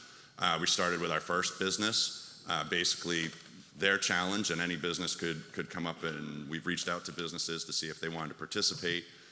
You could set a dollar amount, for example, if the community raises $2,500 that they donate to the July 4th committee, that business will match that and donate $2,500. So we would see $5,000 in total. That being said, I want to give one brief bit of background to this body sitting here. And that is, about 50 years ago, this town stopped funding the 4th of July parade and fireworks. A couple of years went by, a small group of individuals got together, started a nonprofit because of the outrage of not having these events. They fundraised strictly through the community and businesses. And at that time, up until probably, I would even say the mid-90s, it was largely funded by people donating $5 here, $10 here, larger amounts when they could. That number is gone. Last year, we had 52 individuals out of a community of 62,000 people donate.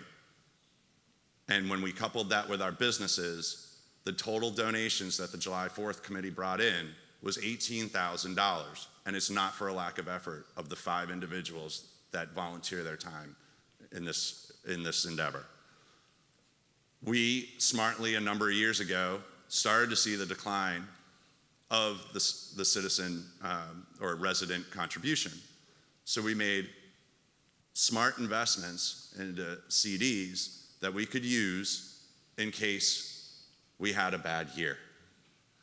We have had a bad year for the last 6 years. We have drawn down on those CDs, so much so, where we used to have funding for at least a year to almost 2 years worth of funding if we received 0 donations and 0 money from the town. We do not have that anymore. Last year alone, we drew down over $26,000. The year before was about $27,000 and change. That reserve is almost completely wiped out. We, because of the 250th, and we saw an amazing presentation this morning, and the role that Plymouth paid, obviously the committee wants to do something a little more. If it's not the desire of the community, that's fine. But we are seeking this funding to help offset our public safety costs. Those are the costs that are for their DPW, police, fire, and ambulance, et cetera, and sheriff's department. Those costs have driven up, or increased, excuse me, year over year. We saw an increase last year, and we saw a $20,000, when you take in the whole picture of it, increase this year. You heard what I said. We raised just about that from the community and businesses last year. It's not a sustainable model, and while the town has looked and had to make a decision about 50 years ago, unfortunately the July 4th committee is also going to have to make that decision at some point as well. And it's not a punishment by any means, but it is one of those moments where it's just fiscal reality. And I understand this request. And to answer your other point about if this request is something that's going to happen over year, first off, we didn't make that request. And second of all, that was not the intent of this article, from what I understand it as it was put forth by the select board. It was for 1 year only. So thank you, and I'm more than happy to stay for any more questions. Stephen Lyden, Precinct 17. Mr. Lyden. Steve Lyden, Precinct 17, also chairman of the Visitors Service Board. The Visitors Service Board has been supporting not only the 4th of July, the Thanksgiving parade, but many other activities that happen in this town. We have donated more money than the select board has to these functions. This brings in thousands of dollars in hotel, motel, meal tax, Airbnb tax, and it also brings families together. This is a very important event. I think, like I said, the Visitors Service Board, if we knew that the expense that they received of $120,000, I said, we probably would have been able to assist them more than we did. But, the town has to kick in too. And this is, I know, we talk about the financial cliff and everything else, but it does bring in a lot of money, and it brings families together. So I would definitely support this. And that goes for the same for Thanksgiving too. Thank you. Thank you. Richard Quintal, Select Board. Thank you, Mr. Moderator. Town meeting members. It was I who brought this up in the light of the 250th anniversary of our town and of our nation, actually. And I hadn't heard a lot of chatter about it all the way around. So right now, to date, I think there's 17 organizations throughout the community that are working together to promote the 250th in our community.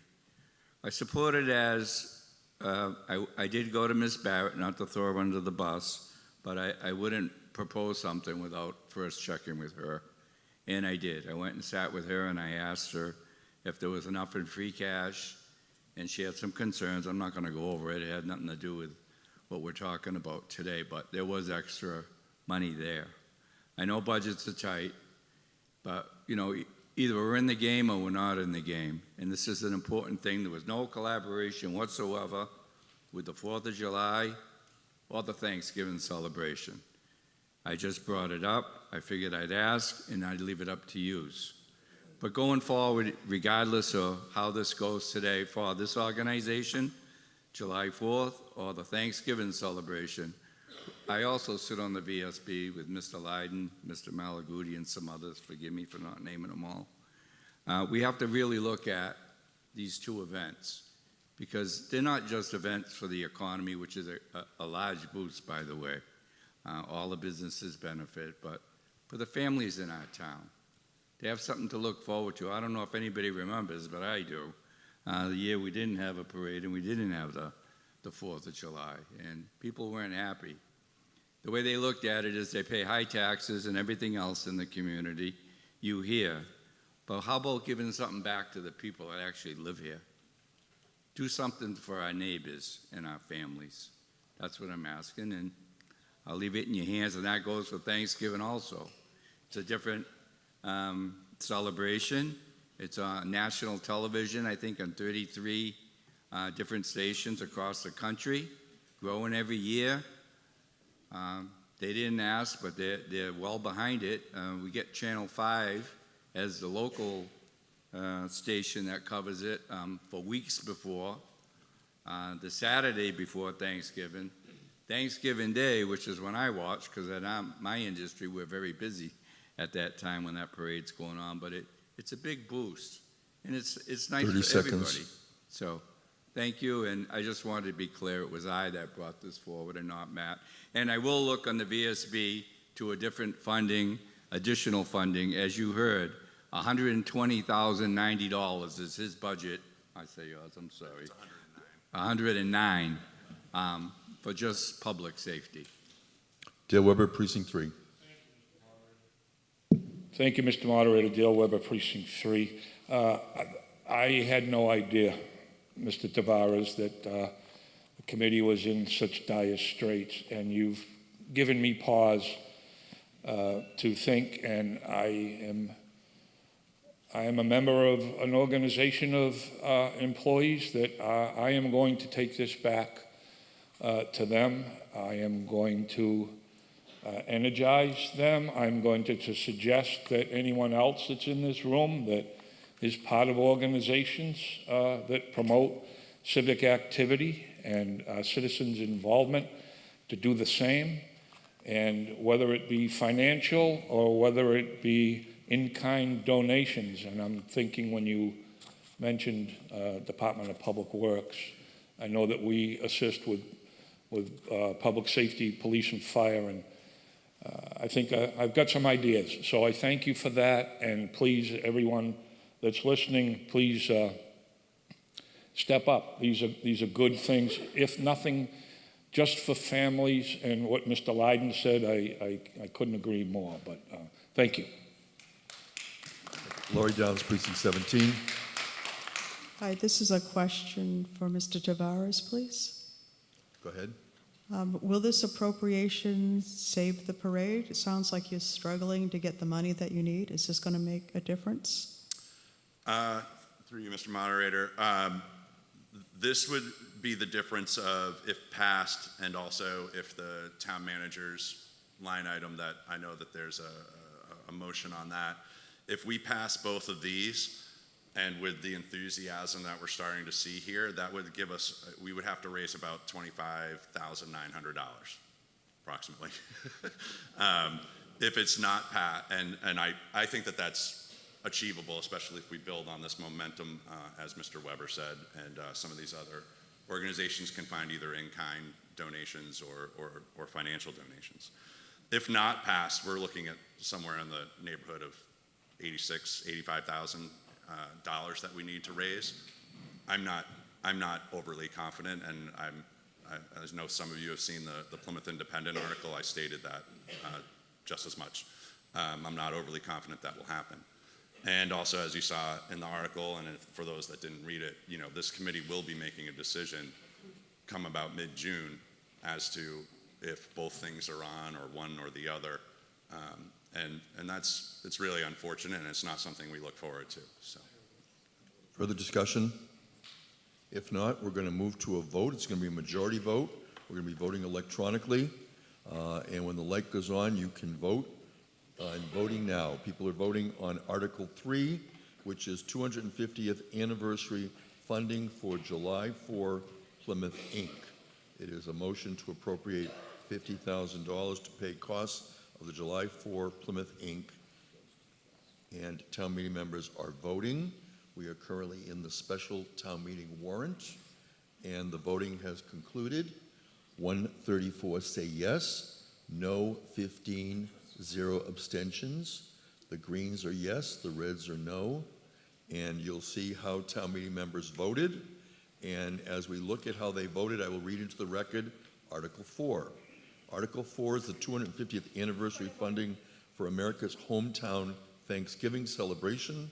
And Mr. Lally moves the town. Excuse me, point of order. My vote was not recorded. I voted yes. Okay, and what is your name? Sorry. Precinct 12, Amy Hine. And Amy, how did you vote? Yes. And you voted yes. Thank you. Moving on to Article 4, Mr. Lally moves the town appropriate $50,000 to pay the cost of America's hometown Thanksgiving celebration to be used to highlight the 250th anniversary of the United States. Mr. Lally. The Advisory and Finance Committee recommends by a vote of 6 yes, 2 no, and no abstentions, the town meeting approve Article 4. Discussion on Article 4. Yes, Mr. Delafield. Yes, Pompey Delafield, Precinct 16. I just want to say that last year, if you remember, it rained very badly. We had problems on Thanksgiving. The Rotary Club of Plymouth always marches before that parade and collects money for it. We did not receive the money we needed last year, which makes this all the more important that the town step up. And again, the Rotary Club, I'm sure, will march and see how much we get this year, but this is necessary. Thank you. Further discussion on the motion? If not, we're going to be calling for a vote. And at this time, when the light goes on, you can vote. Town meeting members are voting. Article 4, the 250th anniversary funding for America's hometown Thanksgiving. It is a majority vote. We are in the Center for Performing Arts at Plymouth North High School on Aubrey Street, live on Saturday, April 11. We are in the first session of the morning. We'll continue through the warrant.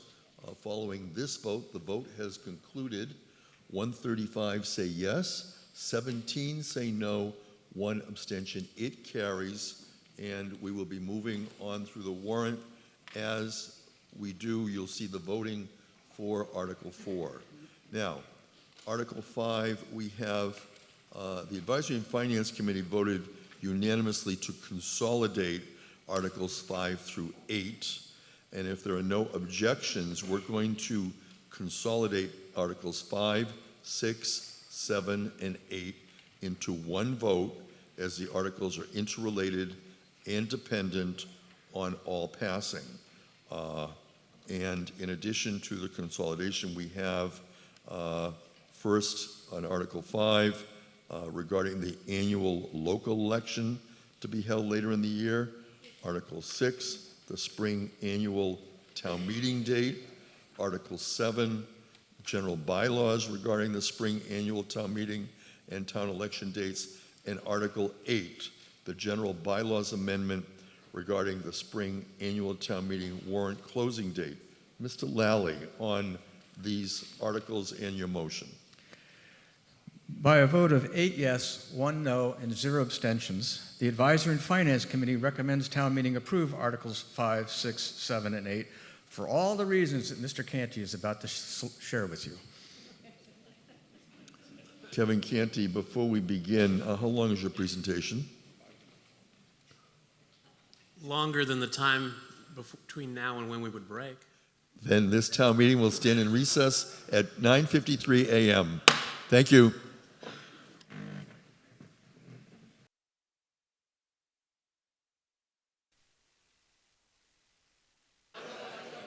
I'd like to thank everyone for being at the town meeting, and I'm going to continue to recognize people. Previously, I was in the process of recognizing local scene.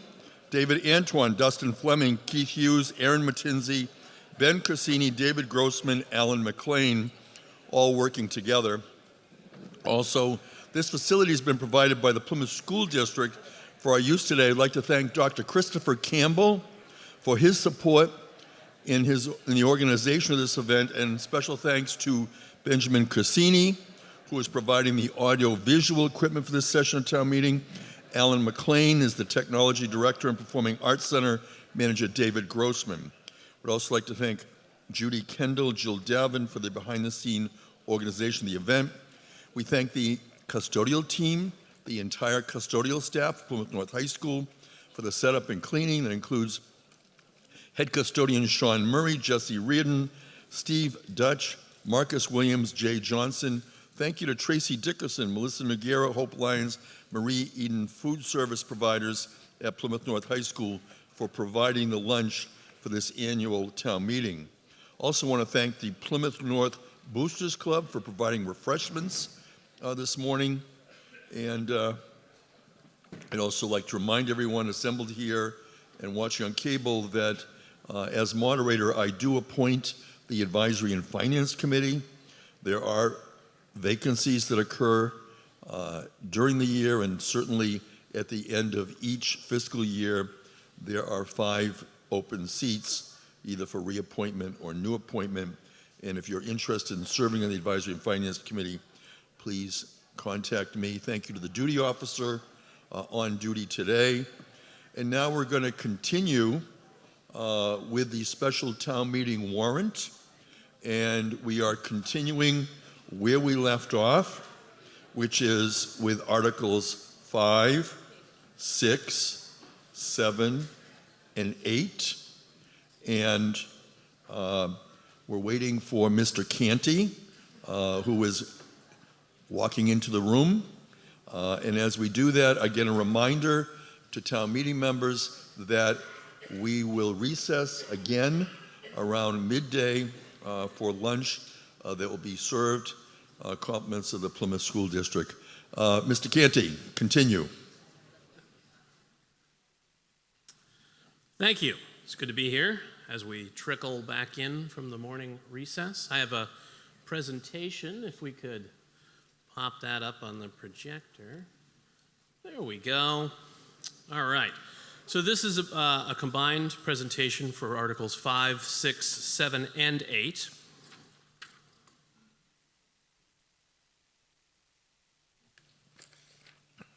All right.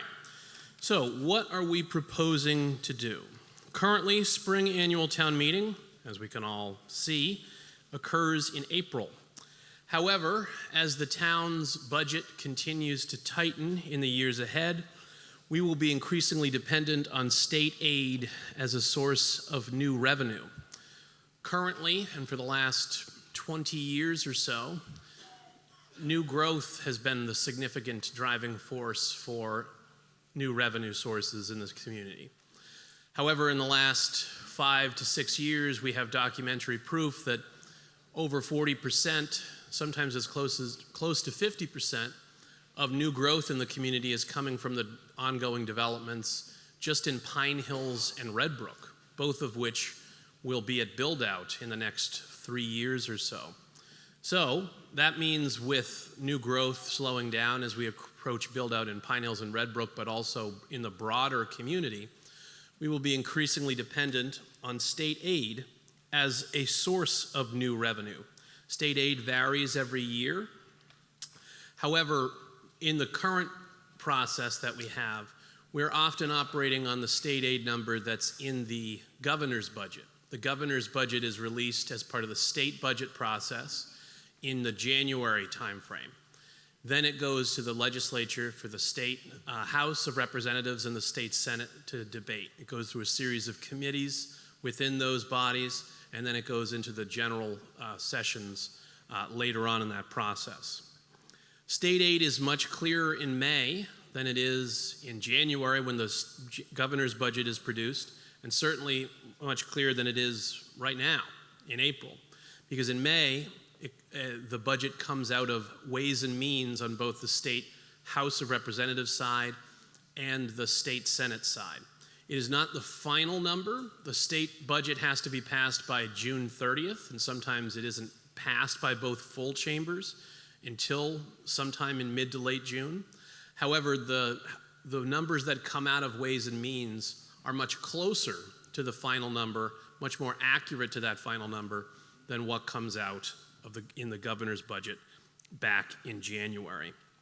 So if we were to move town meeting into May, that would provide greater clarity while we're making decisions on the town side and school side for the budget, and while you folks are voting on what to do with that budget. And then, of course, if town meeting is going to move to May, it makes sense to move the local election into June, because otherwise that would create a series of conflicts. You'd have people coming into town meeting that were not aware that they were going to be town meeting members until just before it happened, whereas town meeting is, as many of us know, not just a day, one Saturday, or potentially a Monday, Instead, it's a multi-month process with a series of hearings in front of the select board, other boards and committees, most importantly, the Advisory and Finance Committee. We want people that are walking into town meeting whenever it is held to be as informed as possible about what they are voting on and what the numbers are. So that is an overview of the comprehensive proposal. And this is a summary of what each of the articles would do. Article 5 would amend the charter to move the local election from what is currently the third Saturday in May to the second Saturday of June. About 10 years ago, the town moved the local election date from the Saturday of Mother's Day weekend to the current weekend that it occurs to avoid Mother's Day weekend. Obviously, the companion holiday for Mother's Day, Father's Day, is also a weekend in June, and we want to avoid repeating that same prior mistake. So this avoids Father's Day weekend. Also, the second weekend in June, second Saturday in June, is still like a week that kids are in school, so people won't be on vacations, they won't be out of town. Obviously, they will still have early in-person voting options, vote by mail options, but we don't want to have a detrimental effect on people's vacation, people competing with their vacation versus their voting. So this protects us from that as much as possible. Article 6 would amend the charter in order to expand the window that spring town meeting can be held. Currently, it can be held under the charter, between a date in March and a date in April. This would look to make it a date in March or a date through June. And then the specifics, Article 7 would amend the general bylaws to set the standard date for Springtown meeting as the third Saturday in May. When I say the standard date, we moved the date that this town meeting is happening back in October because it was going to conflict with Easter weekend this April. So the town meeting would still have that flexibility, and depending on when Memorial Day weekend happens in future years, we may want to move town meeting back farther in the process so that there's an even more clear picture on what the state aid number is as we're going into town meeting to vote on the budget. But this would set the default date for this specific and still allow that same level of flexibility that we currently have. And Article 8 would amend the general bylaws to change the date the spring town meeting warrant closes. If we're changing all these other dates, makes sense to change the warrant closing date so it's not so far removed in time that people lose track of when the deadlines are and people lose track of what the articles are. This process would not only allow for town meeting to come in with more information at the end of the process, but also allow the select board at the beginning of the process to have more informed and in-depth discussions about the budget. We envision bringing department and division heads in based on budget subcommittee to give presentations on the budget, because currently the select board process with the budget is more of an overview. We have an initial presentation sometime in December, then we have a vote that we take in January, and then we hand the budget process over to the Advisory and FinCom committee in January. But we don't do a lot of heavy lifting with the budget under the current system. We would like to have an opportunity to have a more granular approach to the budget in years going forward. That would also allow for more transparency of the entire process for residents, and then it would go over to FinCom for them to do their work just as they do now. So this would provide more information for everybody involved, because as our revenue sources tighten, we're going to be faced with a situation: what are we going to do? How are we going to spend the limited new resources that we have? Can we afford to do certain projects or undertake certain initiatives? I think it would be very tragic if we didn't do certain things that we need to do, or we reduced positions, laying people off based on a bad state aid number we had because our town meeting was too early. By having town meeting a little bit later, we can preserve the momentum of the community and address the issues that we need to address in a more responsible way, because everybody will know more of the facts on the ground and be able to make more informed choices. So, here's the details. Everyone always loves the details. You can see Article 5, the red section is what Article 5 would actually do in regards to the charter. Section 1, Town Election 5-1-1, the regular election for all town offices shall be by official ballot held on the second Saturday of June of each year. So the struck-through text is what is being changed. Article 6, also a charter amendment again. This one, the legislative branch representative town meeting, Section 4, procedures 2-4-1. The first such meeting, the spring annual representative town meeting, shall be convened during the period of March through June at a time fixed by bylaw. Then we go into the first of our general bylaw amendments, this being Article 7. The current text of Article 7, although the codification process is underway, is quite unreadable because it contains a lot of retained struck-through text. So rather than torture you with that, I just crossed out the current section and put in its entirety what the new section would read. The town meeting shall meet annually on the third Saturday in May, and at such other times as may be determined by the vote of town meeting. That's what happened with the current town meeting being moved from last weekend to this weekend. The regular election for all town offices shall be by official ballot, held in accordance with the town charter. The fall annual town meeting shall convene on the third Saturday in October, provided, however, that the select board may, consistent with Massachusetts general law, delay the date of said fall annual town meeting to a date no later than November 30th. And last, but certainly not least, we have Article 8. Article 8 would, in relevant part, also amend the general bylaws. You can see in the bold red text, adjust the annual town meeting warrant. The annual town meeting warrant shall be closed by the select board no later than the third Friday in January, and the rest of the text is retained. So, those are the details of 5, 6, 7, and 8. This is the overview of 5, 6, 7, and 8, and I am available for questions. Thank you. Lawrence Pizer, town meeting member. We're continuing with the debate on Articles 5, 6, 7, and 8. Mr. Pizer. Thank you, Mr. Moderator. I am supportive of the goal of the Select Board to have more input into the budgetary process. I am not in support of Articles 5, 6, 7, and 8.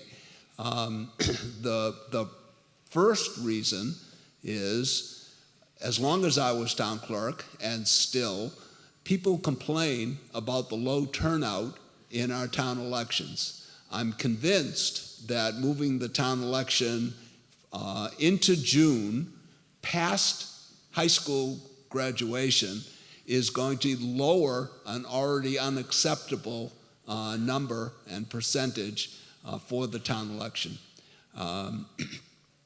There's no way that we're going to be able to have the election where it is if we don't change town meeting. The next matter is the question of town meeting and the availability of financial information for town meeting. If it were the case that there was a major advantage to moving town meeting, I would be in favor of it. However, the budget process begins in October when the town manager comes to division and department heads and say, this is how I want you to construct your budget. And obviously the question of town meeting is not relevant. If it's important for the select board to have extra time to have their opinion on the town budget, they can simply move the project backward so that they can start the project earlier. Unfortunately, as Mr. Canty said, the number that is available, even at the beginning for state aid, is a number that comes out in January, long after the process has started. The number that is the final number, never mind June. June is only the date they must complete their work. Frequently that date is July. So if there isn't a major advantage to changing town meeting, and there is a major disadvantage to changing the 30 election, seconds. I'm going to vote no on this matter. Thank you, Mr. Moderator. Further discussion on Articles 5, 6, 7, and 8. It'll be a 2/3 vote, since one of these does require 2/3, and we've consolidated. Any further discussion? Yes, please come forward. Hein? I'm just curious, when are graduations held for the high schools? So they're, Responding to Amy Hine. they're typically held the week prior, so the first for seniors. Seniors have already been out of school for a period of time before that, but then the 9th through 11th graders are still in school at that time, and obviously the lower school levels as well. I would also add that we will have more information with the town meeting in May than we do with a town meeting in April, and I do think it would be a significant advantage, because it could be hundreds of thousands of dollars in differences that we would have, which could be many jobs, it could be important projects, it could be important obligations that we need to pay and deal with and address that we would be unable to do so based on the current timeline and trajectory. I also would say that in terms of local election, we are already seeing that more people are voting early, either in person or by mail, than are voting on election day, regardless of when election day is held.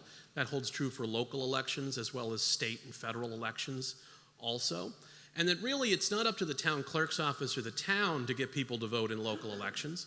It's up to the candidates running in those elections to get people to come out and vote for the people running in that election. This is about the town's financial health and financial future and the ability to adequately and properly plan as our resources tighten up. A yes vote gives you more information to make an informed choice in the future, and a no vote continues to have you reaching around in the dark on important numbers. So for those reasons, I would ask that you vote yes. Nathan Siegel. Thank you, Mr. Moderator. Nate Siegel, Precinct 14. So I do share a lot of the same concerns that have been voiced around participation and all the variables that go into it. I do want to give Mr. Canty credit for trying to think outside the box here. And they say that repeating the same behavior over and over again and expecting a different result is the definition of insanity, right? So let's take a step back. We do have a participation problem in our elections and our political process in town. If these changes could help us financially, better planning, as Mr. Canty said, to the tune of significant amounts of dollars, let's give it a shot. Let's see what we can do. Yes, there may be some challenges around summertime and high school graduation and other factors. I do think that there's enough flexibility baked into the proposal to, for instance, accommodate the Easter holiday or Memorial Day, as Mr. Canty said. So I do support it, and I was, as my last point or question, I was wondering, Mr. Canty, you listed a couple sort of fairly specific use or cases where this might be applicable, but are there any specific initiatives, either on this warrant or recent warrants, where you can point to the fact that based on the town meeting schedule happening in April, if things had been shifted by a month or two in terms of the state aid, like specific projects or initiatives that it would have made a significant difference? Sure, I would point out, generally it comes down to positions in the town, because a lot of times our community isn't able to take on new initiatives because of the constraints that we have with our budget. However, then you'll see in the October town meeting that we're having supplemental budgets to add a position here or there, because it's the employees of this town that do the work and provide the services. But we have to pay them. If we don't know that we have the money to cover their expenses, their salaries and benefits, then those new initiatives don't occur. So things like adding IT staff, properly staffing the public safety, both fire and police, have come up in the past. We've had to be creative about getting things like the SAFER grant to help offset the onboarding of new firefighters over a period of time.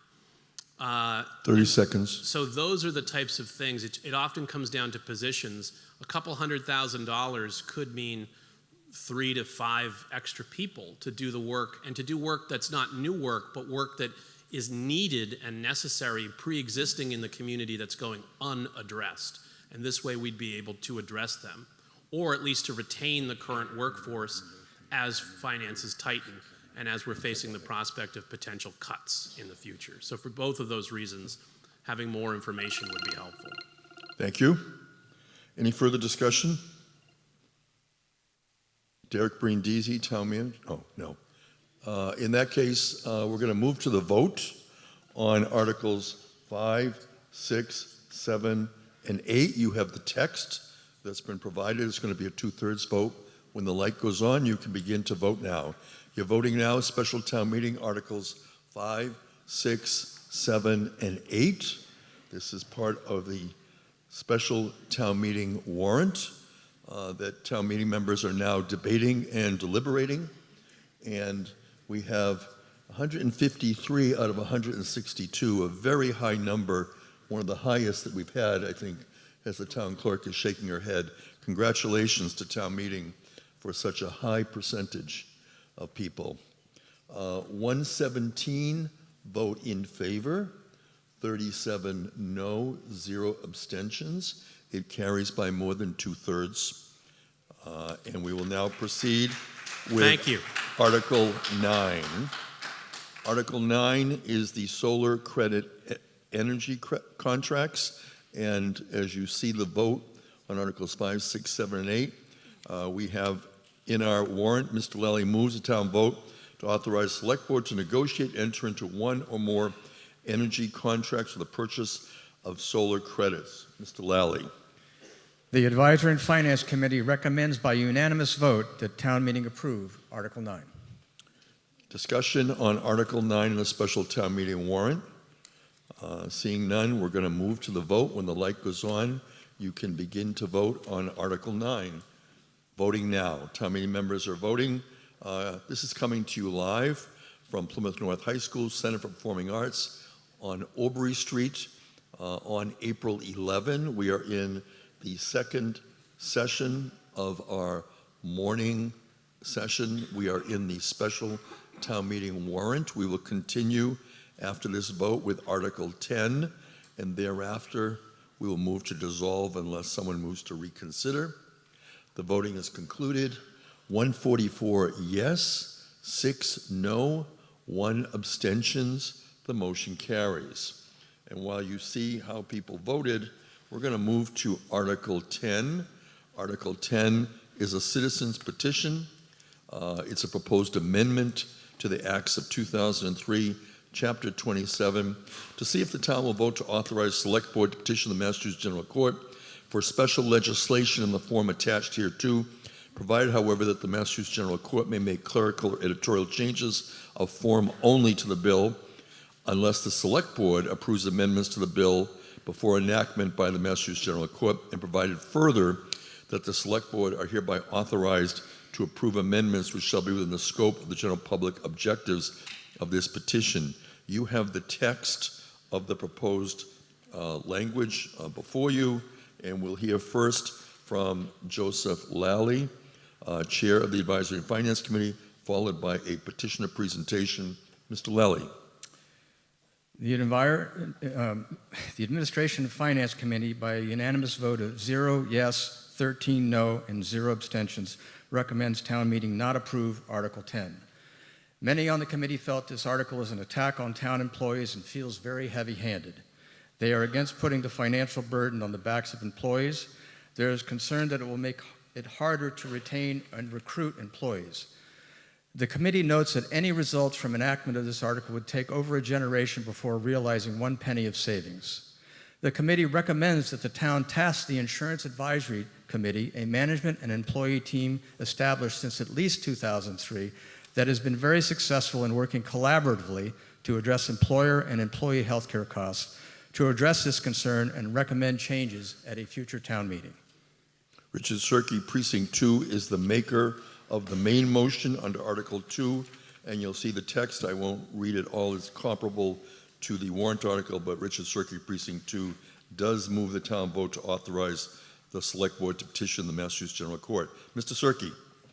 I'm going to spare town meeting members the presentation that I made in my email to all of you on April 2nd. Instead, I'm going to read to you the article that appeared in the Plymouth Independent just 2 days ago. And I quote, "Some Plymouth employees pay as little as 10% of their health insurance premiums when they retire. In December, Select Board member Deb Iaquinto proposed the town meeting re-examine the arrangement. By a 3-2 vote, the board decided not to propose that town meeting consider the change, but this citizen's petition was successful in putting it on the agenda anyway. Health benefits for retirees are among Plymouth's costliest expenses at a time when the town faces a budget crunch. Town employees currently pay for 30% of their health insurance premiums, but upon retirement, they are allowed to contribute at the rate they paid when they were first hired. That means many retirees go back to paying just 10% of their premiums, a rate considered minimal with rising health insurance costs straining town finances. Iaquinto said, "To my knowledge, Plymouth is the only municipality that has a provision like this. It's a very generous benefit for sure," and I'm quoting, "and it has a significant and ongoing impact on our health care costs."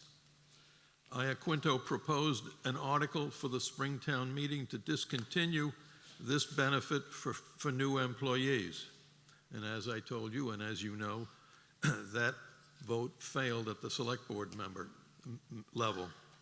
Plymouth's costs for retirement benefits, excluding pensions, are the 4th highest in the state, after Boston, Worcester, and Springfield. Current employees and retirees would not be affected. They're all grandfathered. Mr. Canty said, and I quote, "This particular promise is costing us quite a lot. It's important to take this up sooner rather than later," close quote. But Canty was the only board member to support Iaquinto's proposal.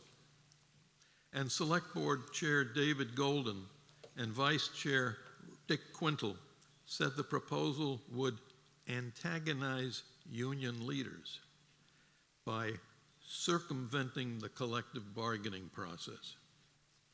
Golden said, "It's wildly inappropriate for us to even have this conversation without having first engaged our partners who are leaders of the unions." To summarize the amendment will simply provide that on the date an employee retires, he will simply continue to receive the same percent he received on the day before he retired. That's all it does. All that this amendment will do will be to put employees hired after the effective date of this amendment on notice that for them, when they retire in the 2050s or 2060s at the earliest, the town's percent will no longer instantly ratchet up from the percent then in effect to the percent that was in effect on the date they were hired. And even if this amendment is enacted, it will still have to be bargained for in good faith before it becomes fully effective. This amendment is by no means an end run around collective bargaining. Mr. Golden and Mr. Quintal were simply incorrect when they stated that this amendment will, quote unquote, circumvent the collective bargaining process. This amendment will only addresses benefits that will accrue decades after the current PEC agreement has expired in 2029. 3 final comments and then I'll sit down. First, I'm retracting my earlier claim that town meeting members who are town employees or immediate family members of town employees must abstain from voting on this article. I'm doing so because after attending the caucuses and after reconsidering the issue, I concluded that their participation, no matter how unseemly, does not legally constitute an actual conflict of interest, because all of them are expressly exempted from the amendment. So that's no longer an issue. Second, I undertook this effort because I wanted to shine a light on the outsized influence municipal unions have over our towns and other cities and towns throughout the country, many of which are teetering on the edge of bankruptcy. Too many seats in this auditorium are filled by employees and the immediate family members of employees. This can only be remedied by recruiting others to run for town meeting and other public offices. As you heard, Mr. Golden and Mr. Quintal voted against this amendment because it would, quote unquote, antagonize employee union leaders. Town employees work for us, not the other way around. The union leaders wrap themselves in the flag of the, quote unquote, public interest. But the public interest in this case is merely a fig leaf for self-interest. I urge you not to yield to their bullying, belligerent rhetoric. As I walked into this hall today, I had to walk between a gauntlet of employees and their family members urging no votes. I even put my hand on the shoulder in a friendly gesture to one of them, and he said, "Don't touch me." Finally, it takes independence and fortitude to undertake an effort like this. I knew that I would subject myself to the fierce criticism of many people by doing so, as I just told you. Many of my detractors have regrettably been teachers. To the teachers, I simply say this: there is an important civics lesson to be learned from this article, which is the importance of speaking out, even when the odds are against you, and you know that you will be pilloried for doing so. If all I have accomplished is to impart this lesson to students through their teachers, it will still have been worth it. Thank you. David Peck, Precinct 4, followed by Dale Weber, Precinct 3. David Peck, welcome. Thank you, David Peck, Precinct 4. I am in support of this because I wanted to do some study of sort of context, not just this town, but our state and nationally, that as relationships between organizations and their workers evolve, this is one bargained step that happens, that new employees get covered by potentially changed benefits across the life of both their work and afterwards. So I looked around. It certainly happened where I worked. In Massachusetts itself, in 2011, Governor Patrick signed a law reforming and modernizing the pension system, where it established the date of April 2nd, 2012 as a date prior to which certain benefits would apply, and after that date, benefits would apply. Connecticut did the same with their employees in 2009, where they established a date. More recently, many may have seen the issue of the Ozempic or the GLP medication at the state level, effective July 1st, 2024.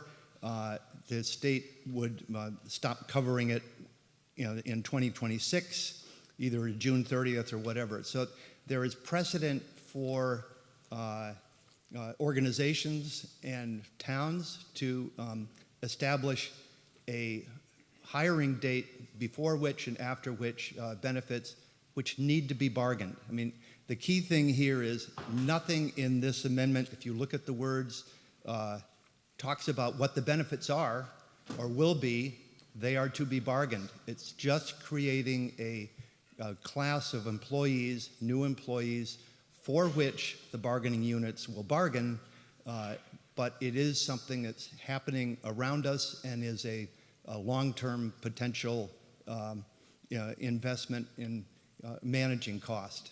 It does nothing more than establish a class of new employees. Thank you. Dale Weber, Precinct 3, followed by Thomas Pinto, Precinct 2. We're debating Article 10, Special Town Meeting. Mr. Weber. Thank you, Mr. Moderator. Dale Weber, Precinct 3, where it all began. For the record, I serve on the Statutory Insurance Advisory Committee through its technical subcommittee. Let me be clear that this article delivers zero savings for at least a generation. What it does accomplish is something far more troubling. It dismisses decades of hard collaborative work between employees and the town. When this town faced a financial crisis in 2003, employees stepped up. We crafted and helped pass Chapter 27, which saved $3 million almost immediately. And those savings have continued to grow year after year. That's the very law this article now seeks to chip away at. And that wasn't the only time. In 2002, we worked together to move retirees into Medicare, saving $2.5 million instantly with compounding savings ever since. In 2012, we helped establish the Other Post-Employment Benefits Trust Fund. OPEB is the term you often hear, to protect the town's long-term financial health and bond rating. The timekeeper behind me keeps me from talking about more examples. But time and again, employees didn't walk away. We leaned in. We solved problems, and we delivered results. Active employees are contributing more than ever, fully funding their pensions and even contributing extra toward future liabilities. We are on track to fully fund the retirement system by 2035. So when I stand here and look at this article, I don't just see bad policy. I see something deeply frustrating. I see an effort that ignores the sacrifices, the collaboration, and the proven success of the very people who were asked to help and did. Meanwhile, the reality on the ground is getting harder. Healthcare costs are escalating everywhere. Employee contributions have climbed from a 1% level to now 30%. We are losing competitiveness, struggling to recruit and retain workers, and watching communities pull ahead. And now this article proposes to divide our workforce into the haves and the have-nots, making an already difficult situation worse. 30 seconds. We are in the middle of a 6-year legally binding agreement that clearly states no changes to health insurance plans or contributions during its term. Moving forward with this article isn't just misguided, it's actually unlawful. Our efforts have saved tens of millions of dollars, nearly $300 million in long-term liability reduction. We know what works, collaboration works, respect works, and following the law works. This article does none of those things. Please Mr. vote Weber, no on this article. Thank you, Mr. Moderator. Thank you. Thomas Pinto, Precinct 2. Lisa Murray, Precinct 11. Mr. Pinto, we're debating Article 10, the special town meeting warrant. Lisa Murray can come forward as a speaker on deck. And this is Plymouth Town Meeting coming to you live, Plymouth North High School on April 11th. Mr. Pinto. All right, thank you. Good morning, everyone. I'm Tom Pinto, Precinct 2. I'm also the president of the Education Association of Plymouth Carver and the spokesman for the Coalition of Organized Plymouth Employees. I stand before you today to ask town meeting to vote no on Article 10. This proposal offers no immediate savings, none for the next 20 years, if ever. What it does is far more damaging. It undermines years of collaboration and trust that we have built together as a community. Article 10 was introduced at the December Select Board meeting without notice, without being on the agenda, and without any outreach to our unions. That's not how a partnership works. That's not how Plymouth has succeeded. I want to sincerely thank Mr. Quintal, Mr. Golden, and Mr. Cohen for standing with us against this measure. And I wanted to acknowledge the Finance Committee and the School Committee, Mr. Pizzano, who gave a great speech, for recognizing what's at stake. With no proven cost savings, this article feels like a direct attack on the employees who keep the town running. Since that December meeting, union and retiree leaders have come together as a united front. We have spoken to our members across every department, and the message is clear. None of us, the backbone of America's hometown, support this article. We are not opponents of fiscal responsibility. We are partners in it. As we face challenges ahead, we must work side by side, not against one another. We should never pit employees against the very residents we serve, many whom are taxpayers and rely on essential services we provide every day. Our Insurance Advisor Committee is one of the most active in Massachusetts. We monitor claims, pursue cost savings initiatives, and find real solutions. Just yesterday, we discussed programs that will save both the town and our members money. We have a proven track record of creating savings. Article 10 does not build on that success, it threatens it. So today, I ask you, vote no on Article 10 and stand with us in preserving the collaboration, respect, and unity that makes Plymouth a place we are proud to live in and work in. Thank you. Lisa Murray, Precinct 11, followed by Wrestling Brewster, Precinct 15. Lisa Murray. Hello? Most question. All right. Before we take a vote, would anyone please stand who wishes to be heard before we move to close debate? Thank you. Okay. And now at this time, moving the question is a motion to close debate. It is not debatable. It requires a 2/3 vote. And when the light goes on, you can now vote procedurally whether to close debate on Article 10 of the special town meeting. This is coming to you live on Saturday, April 11. We are in the Center for Performing Arts in Plymouth North High School, located on Obery Street. We will proceed with a vote if we close debate, and otherwise, if we don't close debate, we'll continue with the debate. We have 149 of 162 members with handsets, and now the vote. 87 say no. You say yes. 62 say no. 2 abstentions. It does not carry. While you look at the people who have voted, let's continue. We'll begin with Lisa Murray, Precinct 11. Welcome. And we have the mic. Go ahead. Can we have the microphone on, please? Proceed. This is on Article 10 of the special town meeting, and it's coming to you live from the Center for Performing Arts. Lisa Murray, Precinct 11, is coming to the microphone in the front while we check the microphone in the back. Thank you, Mr. Moderator. Lisa Murray, Precinct 11, Secondary Vice President of the Education Association of Plymouth Carver, Negotiation Chair for the Teachers Contract in Plymouth, proud educator for almost 20 years in Plymouth, and one of the 892 Plymouth taxpayers who also work in the Plymouth Public Schools. This number makes up more than 50% of the people who work in the Plymouth Public Schools. I'm standing here this morning to express strong opposition to any effort to eliminate the home rule petition as it applies to new hires within the unions.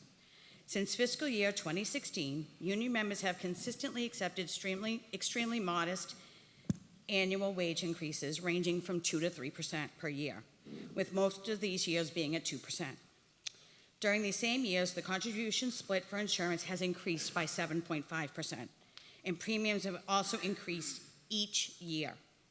These increases have placed additional pressure on employees who have already absorbed years of minimal wage growth. Our salary increases have often failed to keep pace with the rise cost of living. Eliminating the home rule petition for new hires would only deepen inequalities and further erode the long-term fairness and sustainability of employment conditions within the unions.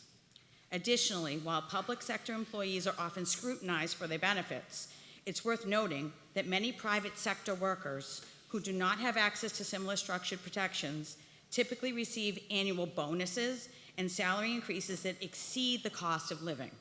In contrast, union members have accepted far more limited compensation growth without comparable supplemental incentives. For these reasons, removing the home rule petition would present a step backwards. I respectfully urge you to vote against the proposal to eliminate the home rule petition for new hires and instead work towards solutions that promote fairness, equity, and long-term stability for all employees. Thank you for your time and consideration. Wrestling Brewster, Precinct 15, followed by Albert Gennaro, Precinct 11. Mr. Brewster. Wrestling Brewster, Precinct 15. I'm encouraged and thankful for the discussion. This body should be able to discuss this stuff without intimidation and without being afraid of having this conversation. I applaud Mr. Serkin for bringing this up.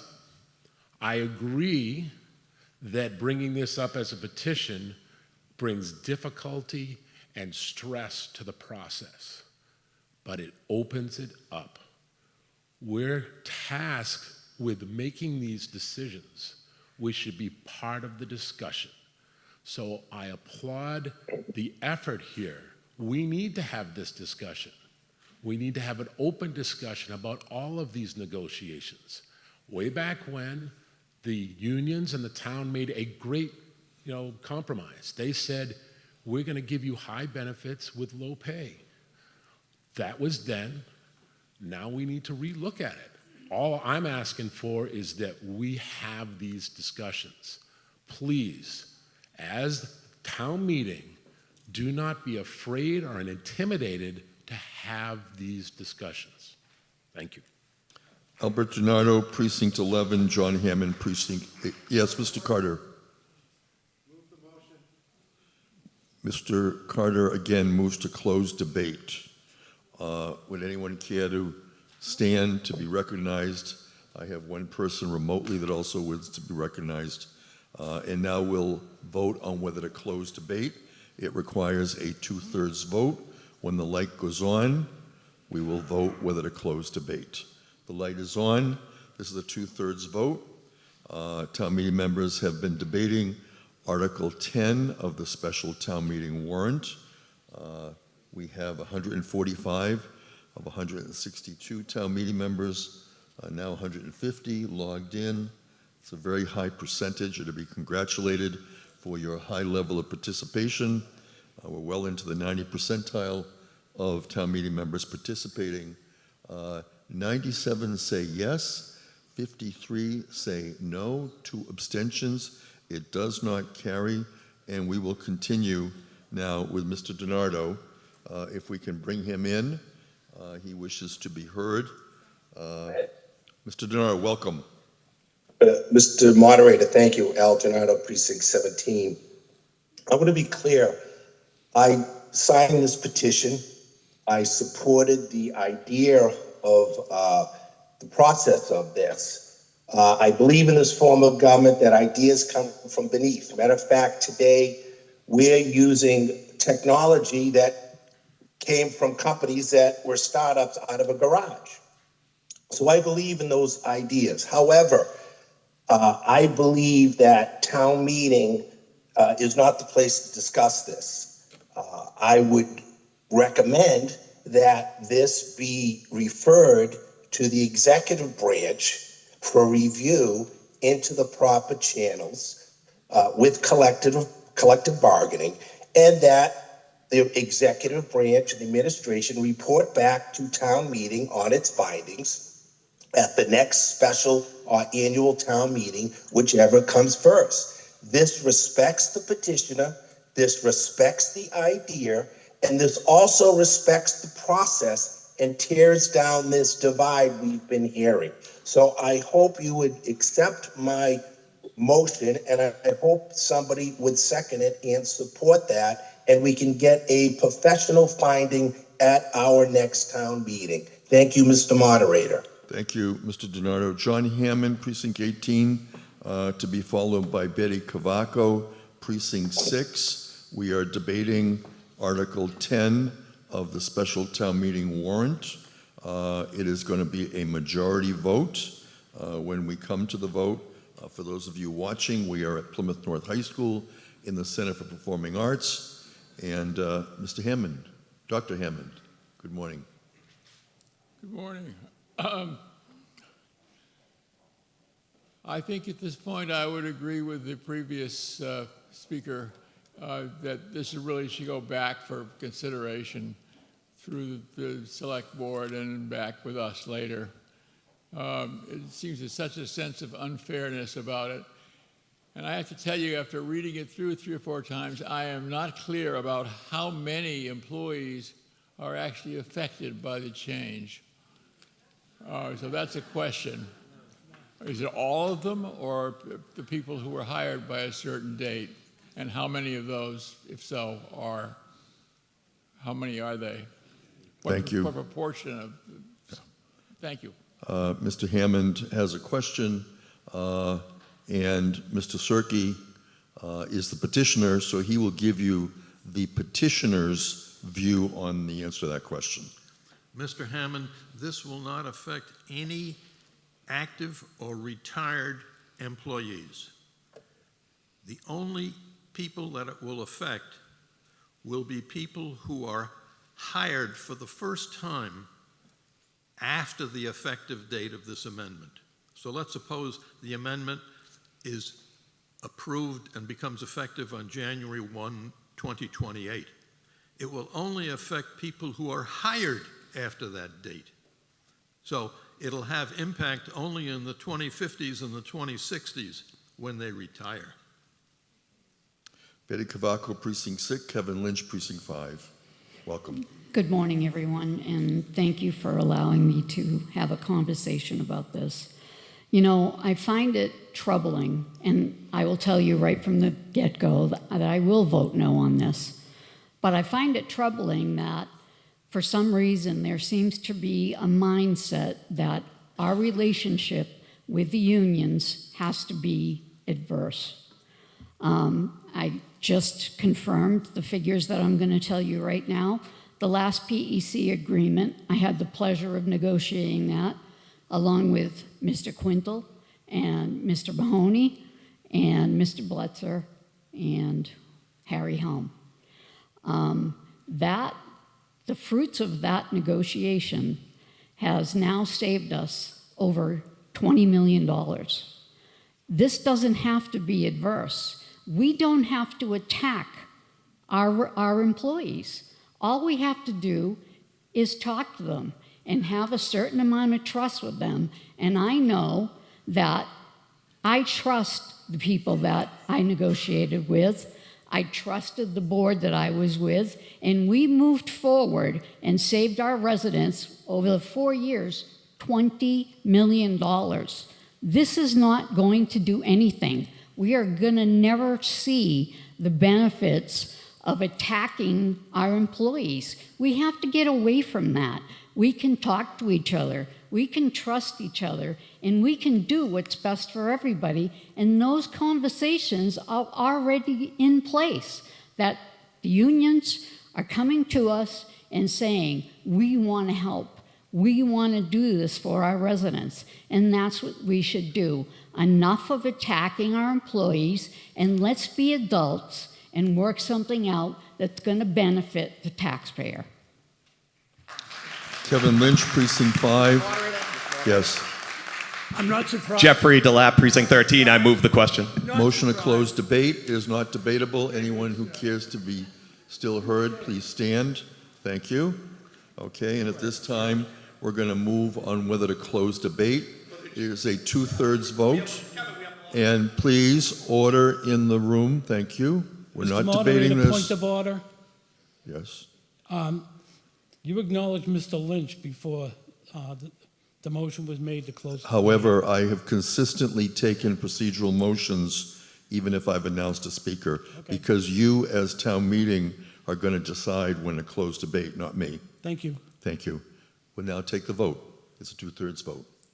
When the light goes on, you're voting whether to close debate on Article 10 of the special town meeting warrant. And this is coming to you live from Plymouth North High School on April 11th. We are in the Center for Performing Arts. The school is located on Aubrey Street. We will continue to debate if this fails. If it passes, we will move on with the vote. 107 say yes, 53 say no. It passes by one. No, I'm sorry, 97 say yes. No? Let's get the correct vote. That's a prior vote. OTI, if we can get the vote for the current. Again, 107 say yes, 42 no, 2 abstentions. The motion carries. So let's go through the precincts to make sure that your vote was correctly tabulated for all 18 precincts. And then we will move on the vote on the main motion presented by Mr. Cirque. All right, and you'll see that we've concluded with the precincts. So now we're going to vote on the article itself, the main motion presented by town meeting member Richard Cirque. When the light goes on, you're voting on whether to approve Article 10. And the light is on. Town meeting members are now voting on this after I will receive a motion to dissolve unless there's a motion to reconsider any article on the special town meeting warrant. We have 162 town meeting members who have been elected, and it looks like we have 152 who are participating in this town meeting. Again, yes, 34, no, 112, abstentions, 6. It does not carry. If there are no other matters to come before the special town meeting warrant, Joseph Lally moves to dissolve the special town meeting. And at this point, we'll take a vote. When the light goes on, you'll be voting whether to dissolve the special town meeting, and the light is on. Please vote on whether to dissolve the special town meeting. We had 10 articles. Once we dissolve, we would not be going back to the special town meeting. And this is a procedural motion, one of many that town meeting members have acted upon this morning. And we'll be continuing for the better part of another hour as we have yes, 145, no, 1, abstention 0. The motion carries. We have now dissolved the special town meeting at 11:07 a.m. and we'll now reopen the annual town meeting. And with the annual town meeting, you will note that we have a warrant that contains 37 articles. And the first matter before the annual town meeting at this time is the consent agenda. Mr. Lally moves the following articles of the annual town meeting warrant, all of which were approved unanimously by the Administration and Finance Committee, be considered on the consent agenda. Mr. Lally. It's a majority vote. Want me to give our recommendation? Mr. Lally, on the consent agenda motion. Yes, the Advisory and Finance Committee voted unanimously to approve the consent agenda item. Thank you. Any further discussion? If not, we're going to move for the vote. When the light goes, OTI indicates that they're loading up, and so you will be, when they are ready and when the light goes on, you'll be moving on the consent agenda. And what we have tried to do is include articles that in the past have been unanimous with no debate. This is encouraged by the Mass Mars Rate Association in order that town meeting may then have more time to efficiently debate those articles which require much more deliberation. And we certainly have multiple articles with multiple motions, including motions to amend.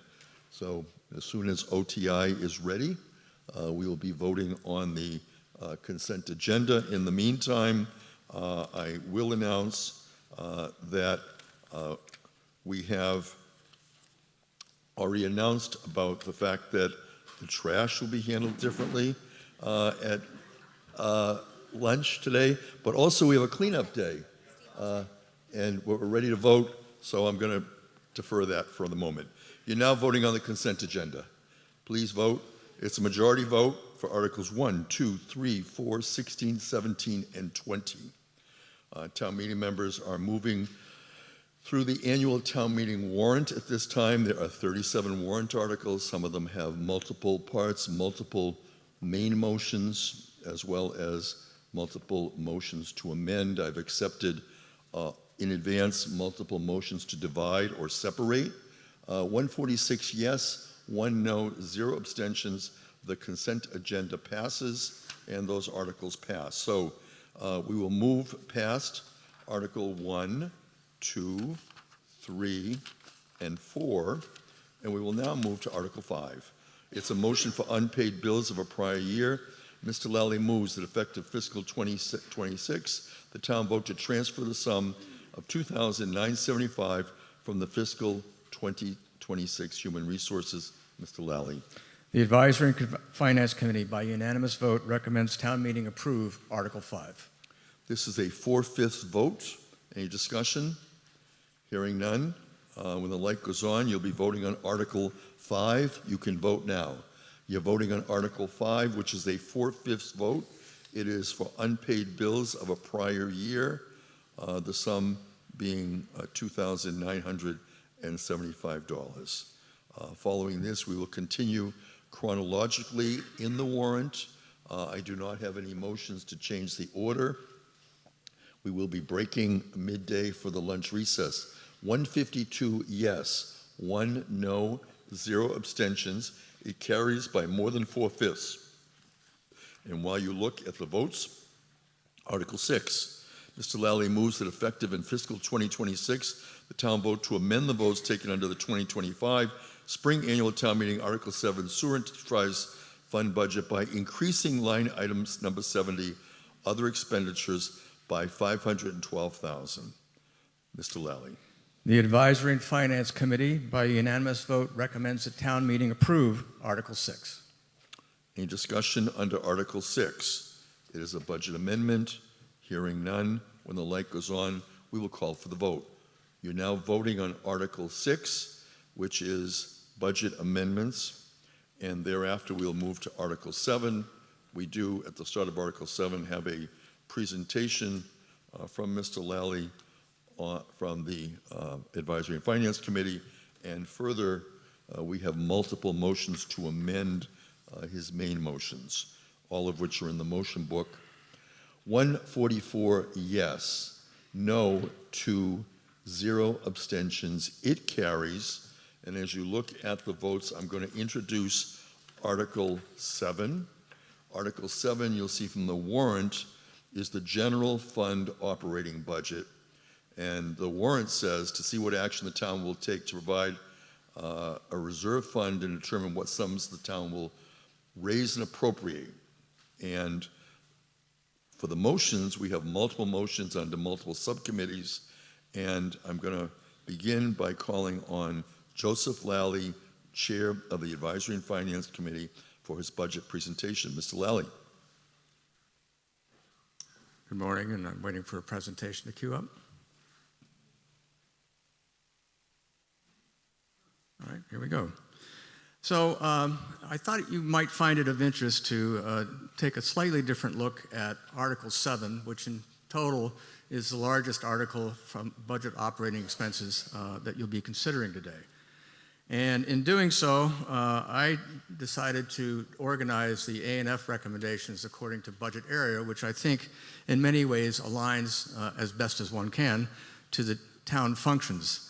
So the total dollar value that we're recommending from A&F is $308,738,052, and you can see the various categories of functions, with the school being in and of itself 43% of that total.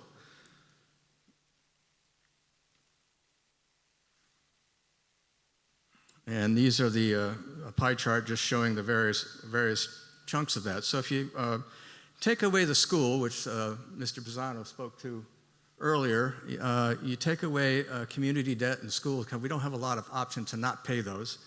And you take away the fixed cost school and town, you're left with a budget that looks something like this, where you have public safety taking up about 50% of the budget, a little bit more actually. Can't see my own handwriting. 56% of the budget. You've got administrative services, all these smaller areas, and public works taking up approximately 18% of the budget. So another way to slice this budget is then to look at what are the buckets. Well, the big bucket is personnel services, doesn't include benefits, all other expenses, fuel and utilities, and departmental equipment. And if you look at that budget around personal expenses, as you saw, public safety and DPW comprise a huge chunk of the overall budget. But I want to speak specifically about public safety, fire and police. They're one of the services that has 24/7, 365 coverage in the town. That's every hour, every day, all year long. And many of you may not know that in order to provide one person for each of those shifts takes 4.75 FTE. In other words, 4.75 people. And one of the troubles you run into when you have vacant positions in any position on a 24/7, 365, where you have services that you must provide, is you have the option of either not filling that shift, not covering that shift, which is generally not an option in public safety functions, or you are legally required to pay overtime to have somebody work more than their 40 hours a week. So just be mindful of that. There are motions to reduce overtime, and just know that that is a difficult thing to do when you're required to pay it and you don't have the staff to cover it with regular full-time employees. Overtime is not something you like to do, but if you're managing a 24/7 function, that's a very difficult thing to do. Lastly, we did take a different slice at the school committee budget. In Article Subcommittee F, you're going to be asked to approve a budget of $133,529,377. Last year, we began to get at what other expenses for school are covered in other parts of the town budget. And that number totals about $58,880,455. So the real cost of the school budget is $192,409,822. Not saying, but I just want to give you the full picture of the school operation. In Article 19, which are capital requests, there's another $4,486,173 of capital plan requests that are in Article 19. One thing that's important to know, and this has been my experience in other municipalities, is that in the school budget, there's often unfunded mandates or underfunded mandates, and the estimate for 2025 that I got from the school committee was about $41 million of unfunded or underfunded mandates that are in that budget. And the school also relies, and again, the best numbers they have are for what they've budgeted for in FY26 is about $5.7 million that they're hoping to get in. So that's really the basic overview that I hope you found useful as you consider the largest item in the budget that you'll be considering today at town meeting. Mr. Moderator? Thank you. And now we're going to begin with the first main motion, Subcommittee Report A. Mr. Lally moves the town vote to raise and appropriate $17,368,657 items 1 to 13 as detailed in the Advisory and Finance Subcommittee Report A. Mr. Lally. The Advisory and Finance Committee, by a vote of 13 yes, 0 no, and 1 abstention, recommends approval of this section of the budget as presented by the subcommittee. Thank you. And I do have a couple of speakers that I think wanted to make general comments about the budget, but I am going to put into the record our first motion to amend. Wrestling Brewster, Precinct 15, moves to amend Subcommittee Report A, motion by reducing the appropriation by $48,130, items 2 through 10, as shown in the table below, and to meet said appropriation, reduce the amount to be raised by the 2027 tax levy by $48,130. Mr. Brewster, on your motion to amend. Thank you, Mr. Moderator. Before I begin, I want to take a moment to thank Lynn Barrett and Jeanette White for their amazing help and support in implementing my vision. Their insight, dedication, and willingness to work through difficult budget decisions have been invaluable, and I'm deeply appreciative to them for their partnership in this effort. You'll see multiple motions today aimed at reducing the budget. I want to be clear of the action I have taken. I have used the 1% budget cut reduction presented by the town manager to the select board and implemented it. The finance committee is beholden to the budget, but ultimately we are beholden to the people who fund that budget, the taxpayers. What I'm asking town meeting today is the opportunity to have a meaningful discussion about this cut so we can honestly say we exhausted every available option before moving forward. Town meetings should never be afraid or intimidated about discussing the budget. On Tuesday, our financial director presented the fiscal future of Plymouth. She made it clear that we are not standing on the cliff, but we are in a fiscal crisis. That distinction is important. It means we have time to act, but only if we choose to be proactive. The 28 budget alone has a shortfall of $1.5 million. Looking ahead 5 years, projected shortfalls grow to roughly 15 million. These are not hypothetical numbers. They reflect our current trajectory. My goal today is not alarmism, it's responsibility. I'm asking us to begin addressing these challenges now, while we still have options, rather than waiting till our choices are gone. I also want to be very clear. I'm not suggesting that we begin eliminating positions. I'm asking that we examine all available options. There's overtime practices and budgeting and consolidation. Budgeting is about determining how we provide essential services within our resources we have. The solution to our budgeting crisis cannot be raising taxes on our overburdened taxpayers. Thank you. George McKay, Precinct 8, followed by Joseph Hutchinson, Precinct 17. We're debating Article 7, and we have the main motion as well as a motion to amend. Welcome, George McKay. And he is from Precinct 8, and we are in, again, the second morning session. George McKay. Hi, George McKay, Precinct 8, Chairman of Precinct 8. I wanted to get up early here to talk about this. I hope everybody picked up the little flyers we put out front talking about the fiscal cliff. And I wanted to thank Lynn Barrett for her continuing efforts in pointing out this problem. She points out that without Pine Hills and Red Brook as build-outs, we are in trouble without some of the plans. Our expenses will outpace our revenue. I'm not telling you anything you haven't heard already today. I want to thank the Select Board for trying to curtail expenses, and now Wrestling Brewster and Jerry Williams put amendments on the table to basically do the same. Cutting expenses, I think, is only part of the equation. I believe there are two other significant components. One shows on the flyer the use of volunteers. I think that we can continue to use that as a method, as a point to control costs and even save money. I think every time we have committee openings, we have more than enough volunteers that apply for them. I think we have a lot of resources in town that we can use more effectively, and I think that's one leg of how to solve this problem. The second thing I wanted to point out, we're looking for ways to create revenue. One of the things that's coming down the road is the governor is going to approve mini nuclear plants. As everybody knows in town, we had a large nuclear plant. We have space there, and we have a grid of how to get that power into the rest of the town and the rest of the country. So I think that that's another opportunity. So I think there are two other opportunities. One is in the volunteer area, and the other is developing mini nuclear plants.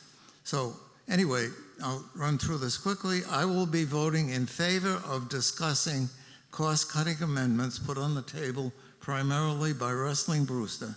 And I hope this discussion of cost-cutting is very productive, regardless of which way we vote, yes or no, on some of the things that will be on the table. I think it's important we have that discussion. 30 seconds. And lastly, a little known fact is that one of my majors in college was nuclear engineering. After college, I spent many years on the distribution side rather than on the energy production side.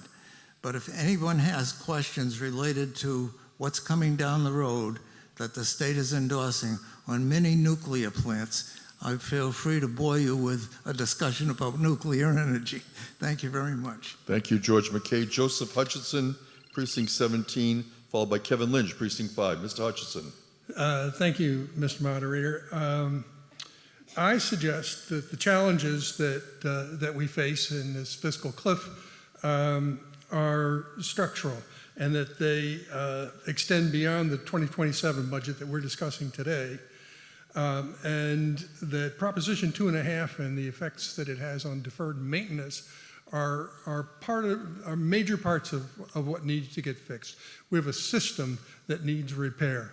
And I was gratified to see Mr. Brindisi and Ms. Barrett talk about that at last Tuesday's Select Board meeting. On Proposition 2.5, it limits our growth, our revenue growth year over year, even as our expenses grow at a higher rate. At a minimum, we grow 3%, often more. This year, of the $11.5 million in new property tax revenue, more than $7 million is pre-committed to pension and health insurance increases. And that's before a department gets a dime, which leaves a very small discretionary pool. And the cuts look like 3 to 5% when you limit that kind of a constraint. Deferred maintenance is the result of this phenomenon, and it's a structural thing. In a system constrained by a cap of 2.5%, fixed and mandatory costs will always crowd out discretionary costs. So do we buy a new boiler? Do we put a boiler off for next year? How do we deal with our deferred maintenance, and how do we deal with the accrued costs over time?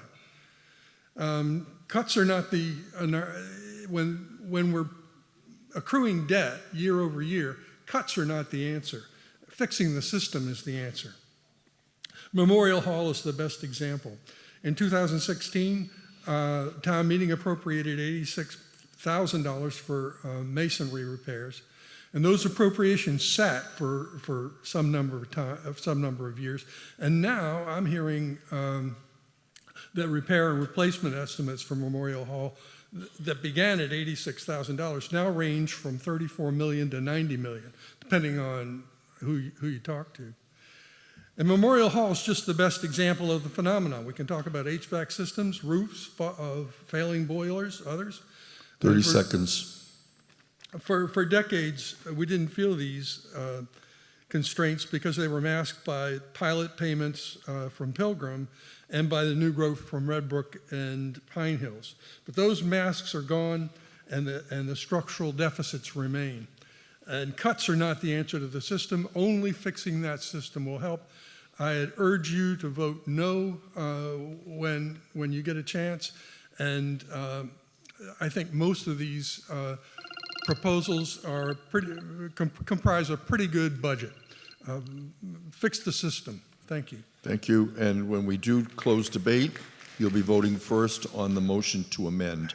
Kevin Lynch, Precinct 5. Yes, Kevin Lynch, Precinct 5. I just have a question for wrestling. What percentage of this particular department budget is this $48,000? Wrestling Brewster, maker of the motion to amend. Mr. Brewster. So in this exercise, it's 1% across the board. So every line item is 1%. Lynn and I went through this, and so. Mr. Lynch, anything further? Well, $48,000 is $17 million. It looked like it's 0.28%, but maybe my math is wrong. But I do want to address Mr. Hutchinson there. He's saying it's structural, et cetera. Well, I think we then have to look at some of the things we have in our structure and maybe start to do some cuts. And Mr. Golden brought up a very good point in his whole introductory remarks that we have to face the hard questions, the hard issues. And I think that's what Mr. Brewster is doing, and that's what happened with Mr. Cirque. So now the conversations can happen. There's no longer, we can't hide behind them anymore. And I dare say that this home rule petition will not go away. It'll be part of the public discussion. And I really don't want to go and say at all that, we're taking an adversarial position against the employees. It's, let's just provide some sort of historical context and go forward in light of where we are now fiscally. Because our constituents are saying, hey, I'm barely making ends meet right here, and I, in my own personal budget, know what it means to cut. So town meeting, are you willing to go and do the same thing for the town budget? And we're talking about everything, whether it be the 1% as Mr. Brewster is proposing, or whether it be maybe even that home rule petition, or anything else. And yes, I hope that, George, those small nuclear reactors are the thing that we can kind of at least hope that'll help us out. Thank you. Further discussion? If not, we're going to be voting on Mr. Brewster's motion to amend. Yes, Michelle Christensen on the motion to amend. Michelle Christensen, Precinct 9. So on Article 7, the 48,170 or 130, I was wondering if we could get some clarity. It's 1% of each of the lines, he said. However, that specifically is to the committee A, 48,000. Could we just get clarity as to what does that mean? Lynn Barrett is the Director of Finance. Lynn. It's my understanding that Mr. Brewster's motion was the exercise that the Select Board had asked the departments to do, which was to cut the estimated tax levy by 1%. So the estimated tax levy is about $250 million. So what the departments did was we went through the exercise, we shared that cut of $2.5 million with the schools. The school's share was 1.5 and ours, the town side, was 1 million. And then we presented those cuts to the Select Board in early January, and they cut some of those items, and every department was there to defend their budgets, and the reason why that their budgets were, solid and what was needed for fiscal 27. So that's my understanding. So it's not 1% of every single line item. Okay. It's really 1% of that tax levy. Thank you. Appreciate it. Thank you. Further debate? Back to the room. Hi, Lauren Malillo, Precinct 8. Thank you. I just want to say it's way too early to have any discussion about mini reactors. They're a brand new technology, and I don't believe that we should be pinning our hopes on them as our salvation. Thank you. Robert Superoli, Precinct 1. Mr. Superoli. Superoli, Precinct 1. I move the question. Thank you. Motion to close debate. It is not debatable. Does anybody else wish to stand to be recognized? Okay, thank you. This is on the motion to amend. All right, we're going to be voting on whether to close debate on the motion to amend.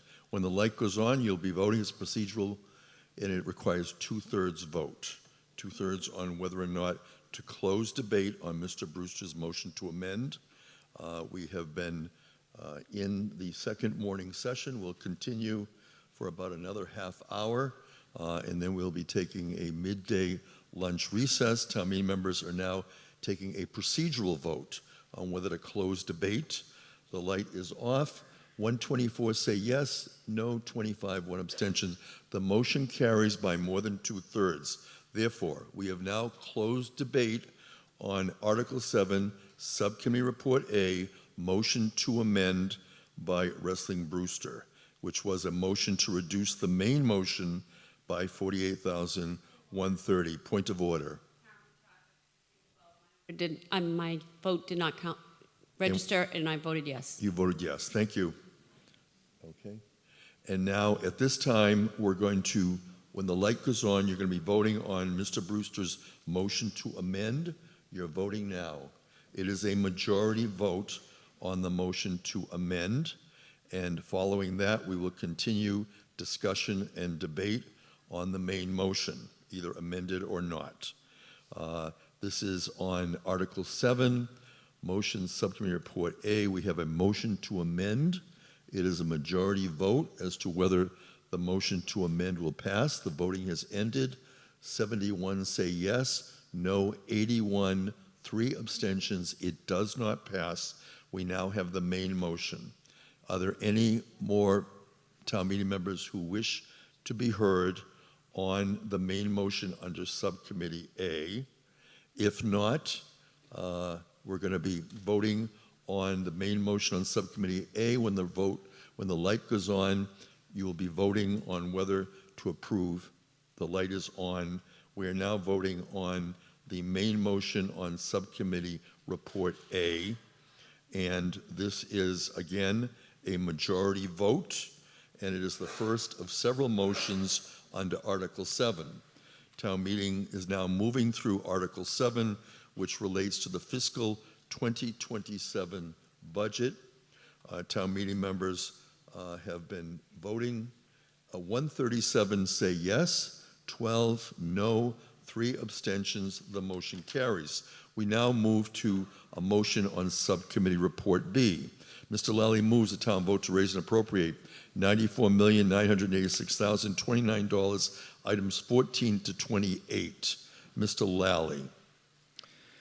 The Advisory and Finance Committee, by unanimous vote of 14 yes, 0 no, 0 abstentions, recommends approval of an amended budget from what Subcommittee B presented and the Select Board recommended. Thank you. Subcommittee B recommended a decrease of $2,700 from the Assessment Department, other expenses, and for county state recording fees, since the registry fees offer free downloads of documents. The committee approved this amendment. Additionally, Subcommittee B recommended an increase of $295,000 to the IT Department Personnel Services for 3 new positions. Subcommittee felt this was needed because the town's IT department has 9 FTEs supporting technology across 40 municipal buildings, thousands of devices, and hundreds of staff, with only 50% of one position currently dedicated to public safety IT support. The police and fire and emergency management rely on mission-critical systems that must function all day, every day, all year long, particularly during emergencies such as the recent blizzard. Dedicated staffing will ensure reliable support during routine operations and emergency events. The Advisory Committee and Finance Committee discussed the impacts to the operating budget versus the perceived risk to town of not funding this particular new initiative request. The committee ultimately approved an increase in the amount of $213 for only 2 positions IT prioritized as the highest need. These 2 recommended changes resulted in an increase to the Select Board recommendation in the amount of $210,300.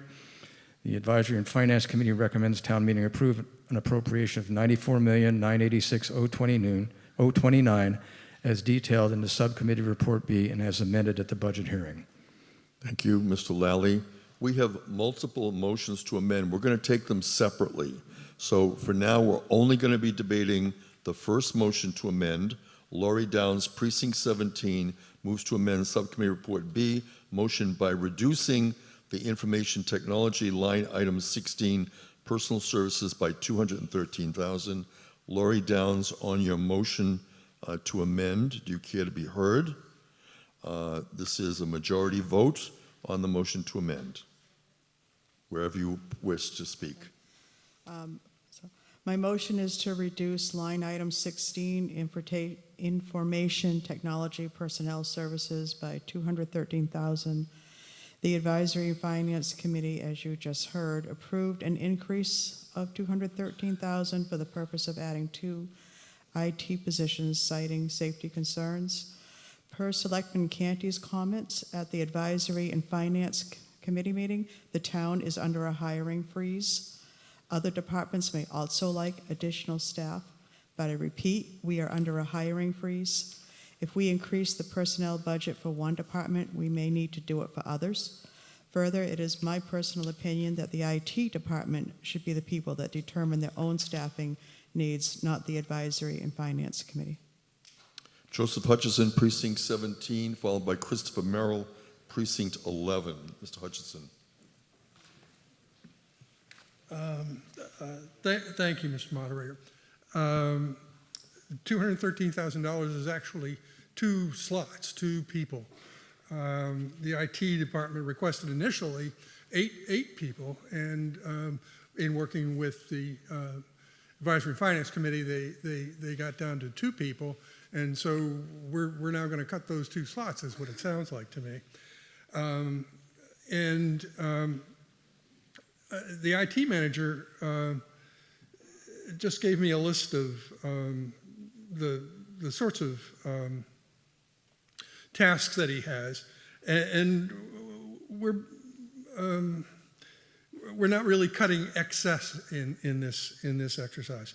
What we're cutting into is a request that's already been reduced to bare bones necessities in the IT department. What they do is not just a help desk. It's a system that protects the town from ransomware, system failure, data loss, while keeping payroll, schools, public safety, and financial systems operating. The department manages roughly 40 municipal applications, and the work required is not just at the user interface level.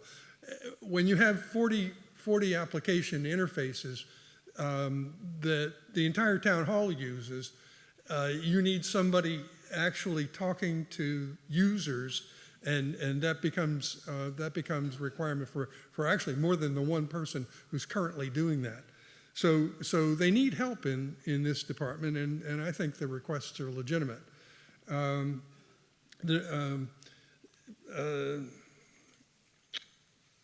Basically, what we're talking about here is expertise below the surface, across systems, across security and recovery, and we need to recognize that these reductions are also reductions to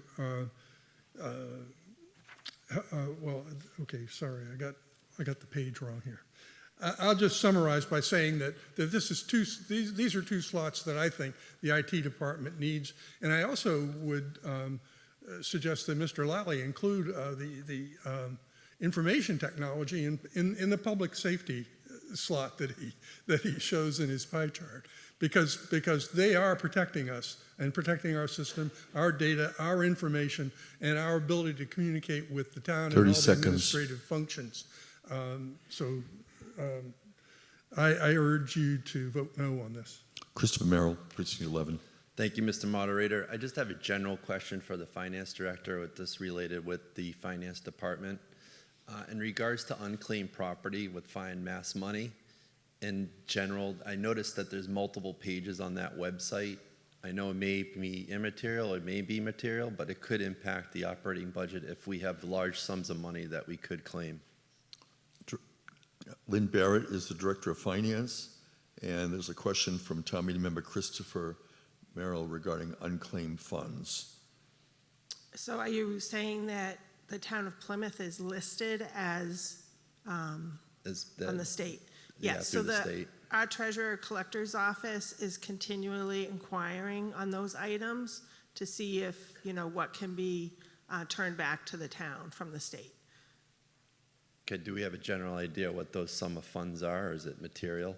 In the past, it's been, it varies in amounts. It could be $100 at one time. It could be $2,000 at one time. It's just providing the proper paperwork and what's requirement of the state to get back. But I don't think it's anything significant. Great, thank you. Yep. Nathan Siegel. Thank you. Nate Siegel, Precinct 14. Just wondering if someone from the town could help us reconcile some of this around this potential positions. If there is indeed this hiring freeze, how would this affect, or how would it work if this were approved? Would those is that indeed the intent, that this would be to fund additional positions in the IT department? And if so, can we confirm that the IT security, cybersecurity, is that the intended function for this? And I would add, in my job in the private sector, I've definitely seen some of the clients that I work with affected by ransomware and things like that, and it's extremely costly to those companies and difficult to deal with, and it's only getting worse out there with AI and all these crazy things that are happening in the digital world. So definitely, I think that would be helpful for us all to clarify around these funds. Thanks. Question from Nathan Siegel. Derek Brindisi is the town manager for the town of Plymouth. Derek Brindisi. Great, thank you for the question. I'll defer the technical question to Mr. Young to talk about specifically what these two positions would do. Relative to the hiring freeze, so we impose a hiring freeze effectively January 1st, but it's not across the board decision. So we look at every position that becomes available, and we make a determination whether or not we need to fill that position immediately. So for example, in a shop of one, we would fill that position immediately. In shops where there's 4 and 5 and we have some depth in that department, we would probably impose a hiring freeze. So relative to your question regarding the IT department, Joe, if you can answer the specifics around what those positions would do, but I will say this. Since I have been here, we have added 3 FTEs to the IT department. Most recently, the cybersecurity position was added last year, which has bared fruit in that position alone. So we recognize that there's going to be a lot of growth in this department. This department is taking on a lot of different software and hardware platforms. So we recognize that there is a need, but again, it's difficult to balance those needs with the current financial situation. We had similar conversations with the fire chief, who also asked for 8 positions. As you know, we had 7,000 calls for service back in 2015 for fire. We're now at 14,000 calls for service for the fire department. So the fire chief, the IT director, they all have needs, and so we have to make those decisions based upon the finances that we have. Joseph Young is the IT director for the town of Plymouth. Mr. Young, welcome. Good morning. These 2 particular positions, one's going to be a division head, the other one's going to be an application specialist for the public safety. Public safety in Plymouth is 11 plus buildings, 2 or 3 communications towers, 200 to 300 employees we take care of. We currently have a fire chief, a deputy fire chief, and an emergency operations director spending time triaging applications. We don't have the manpower to help them move into the future. We currently have 50 iPads for fire apparatus sitting on a shelf that we can't deploy because we can't maintain them for them. And we can have the fire chief and the police chief come up here, and they'll tell you the same thing. They're in my office weekly, if not multiple times a week, looking for more and more support from our department. Since Derek come on board, he's asked us to do a 5-year look ahead. And I met with each and every department, and with the 9 employees we currently have, we can't handle the internal needs of all the other department heads. Thank you. Further discussion? If not, we're going to be voting on the motion to amend. It's the first motion to amend, which is to reduce by $213,000 information technology. And when the light goes on, you'll be voting whether to amend. The light is on. Town meeting members are now voting on the first motion to amend. It is a majority vote. Following this vote, we will move to the second motion to amend, presented by Mr. Brewster. Currently, Lori Downs has moved to amend, and that is your first motion to amend, whether to reduce information technology. 22 say yes, no 129, abstain 3. Motion does not carry. Mr. Brewster moves to amend Subcommittee Report B by reducing the appropriation by $156,297, items 14 to 18. Mr. Brewster. I'm back. I was just talking to the IT director, and he said he really needs 10 people. And the question I asked to him was, how long have we known this? Budgeting is knowing what we need and implementing it. I'm asking that we start having these difficult discussions. We should have been 10 years ago adding 1 IT person per year. We don't do that. Why? That's the question this body needs to start asking. That's why I did this exercise, so we could look at each thing and say, why? We need to demand that people start budgeting. That's all I'm asking here is we start doing our job as town meeting and budgeting. You need 10 guys? I can't give you 10 guys. We continually, the town gave a hiring freeze. The town gave a hiring freeze. FinCom reacted. We're not proactive in our budgeting. We're demanded in our home budget to look and say, well, next year we can't do that new roof because we don't have the money. We need to demand this of the town. The town needs to start budgeting for the future. The IT director was asked to look at a 5-year plan and what he needed. And his plan says he needs 10 people. He needs 10 people to protect us. But we're not looking at 10 people. We're looking at 4 because we're forced to do this. We should be sitting there going for the forecasting for everything and saying we need 1 this year, 1 next year, 1 next year. Thank you. Further discussion, Mr. Delap.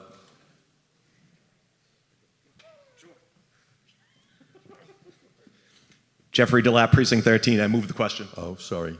I thought it was you. Motion to close debate. It is not debatable. Does anyone else care to be heard on this? Okay, thank you. We'll now vote on whether to close debate on this motion to amend. It's a procedural vote, 2/3. You're now voting. You're voting whether to close debate on the second motion to amend presented by Wrestling Brewster on Subcommittee Report B.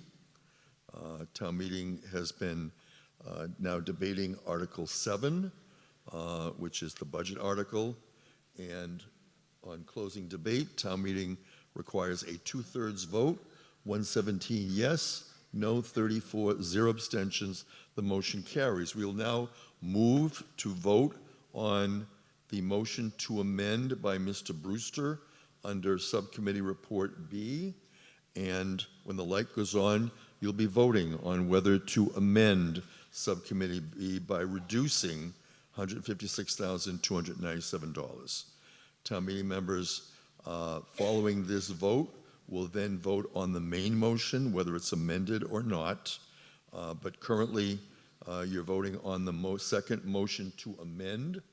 We have quite a few town meeting members participating today, both in person and remotely. The vote has concluded. Yes, 46, no 100, 0 abstentions. The motion does not carry. And now we're going to move to Subcommittee Report C. I wish to first, before we do that, we're going to vote on the main motion on Subcommittee Report B, which has not been amended. Is there any further discussion on the main motion? Anyone care to be heard? If not, we're going to vote on the main motion, which has not been amended, under Subcommittee Report B. Yes. Seth Bachman, Precinct 18.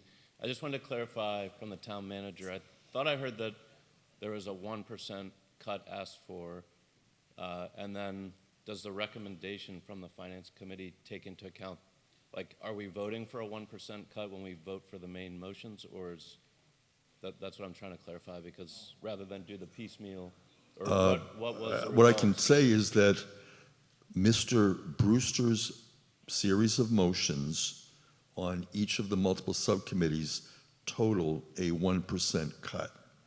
To date, on Subcommittee A, his motion was defeated, and on B, so there will not be a 1% cut based on the motions before us today. Yep, I understood that. My question was more, I thought that I heard that the town manager had asked for a 1% cut from each of the departments, and I'm questioning whether that is built into what we're voting on, if that was actually done or just was not done. Derek Brindisi, town manager, responding to a question from our town meeting member. Yeah, so as Ms. Barrett pointed out earlier, the select board, after I had presented back in early December a balanced budget, the select board had asked the departments to go back and reduce our budgets by 1%. We then went back to follow-up select board meeting, and we presented our budgets individually, each one of the department heads. And then it was through that process, we talked about the various places we could reduce our budget by 1%. And so we went through that process. There were, I think, about $180,000 of reductions, I believe, that were made on that evening. And so that $180,000 has built into the budget that was presented today. And then a finance committee, they've also made some additional reductions and some increases at the same time. Yeah, so the net, I'm just trying to understand the net of, like, if we just take all the recommendations of the finance committee, what does that yield compared to that initial 1% request? That's what I'm trying to clarify. Lynn, can you speak to the net of the changes that were made between finance committee and the select board? The net changes?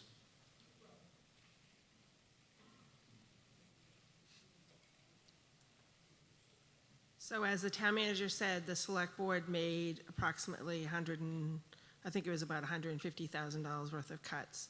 And then advisory and finance committee actually increased that by 200 and I think it was the 213 for the IT, and then they cut $2,700 from assessors. So the net of those two is about $50-something thousand. Okay, thank you for clarifying. Thank you. Further discussion on the main motion for subcommittee report B? If not, thank you. At this point, when the light goes on, you'll be voting on the main motion of subcommittee report B. You can now vote. Following the lunch recess, I want to draw your attention that when you come to subcommittee report C, there is a sheet that's been added to replace the sheet in the motion book because I accepted a motion to divide following the printing of the book. So I want to draw that to town meeting attention so you have the correct information on subcommittee report C. Currently voting on subcommittee report B, yes 137, no 9, 0 abstentions. The motion carries, and this town meeting is in recess for 45 minutes. It's 11:56.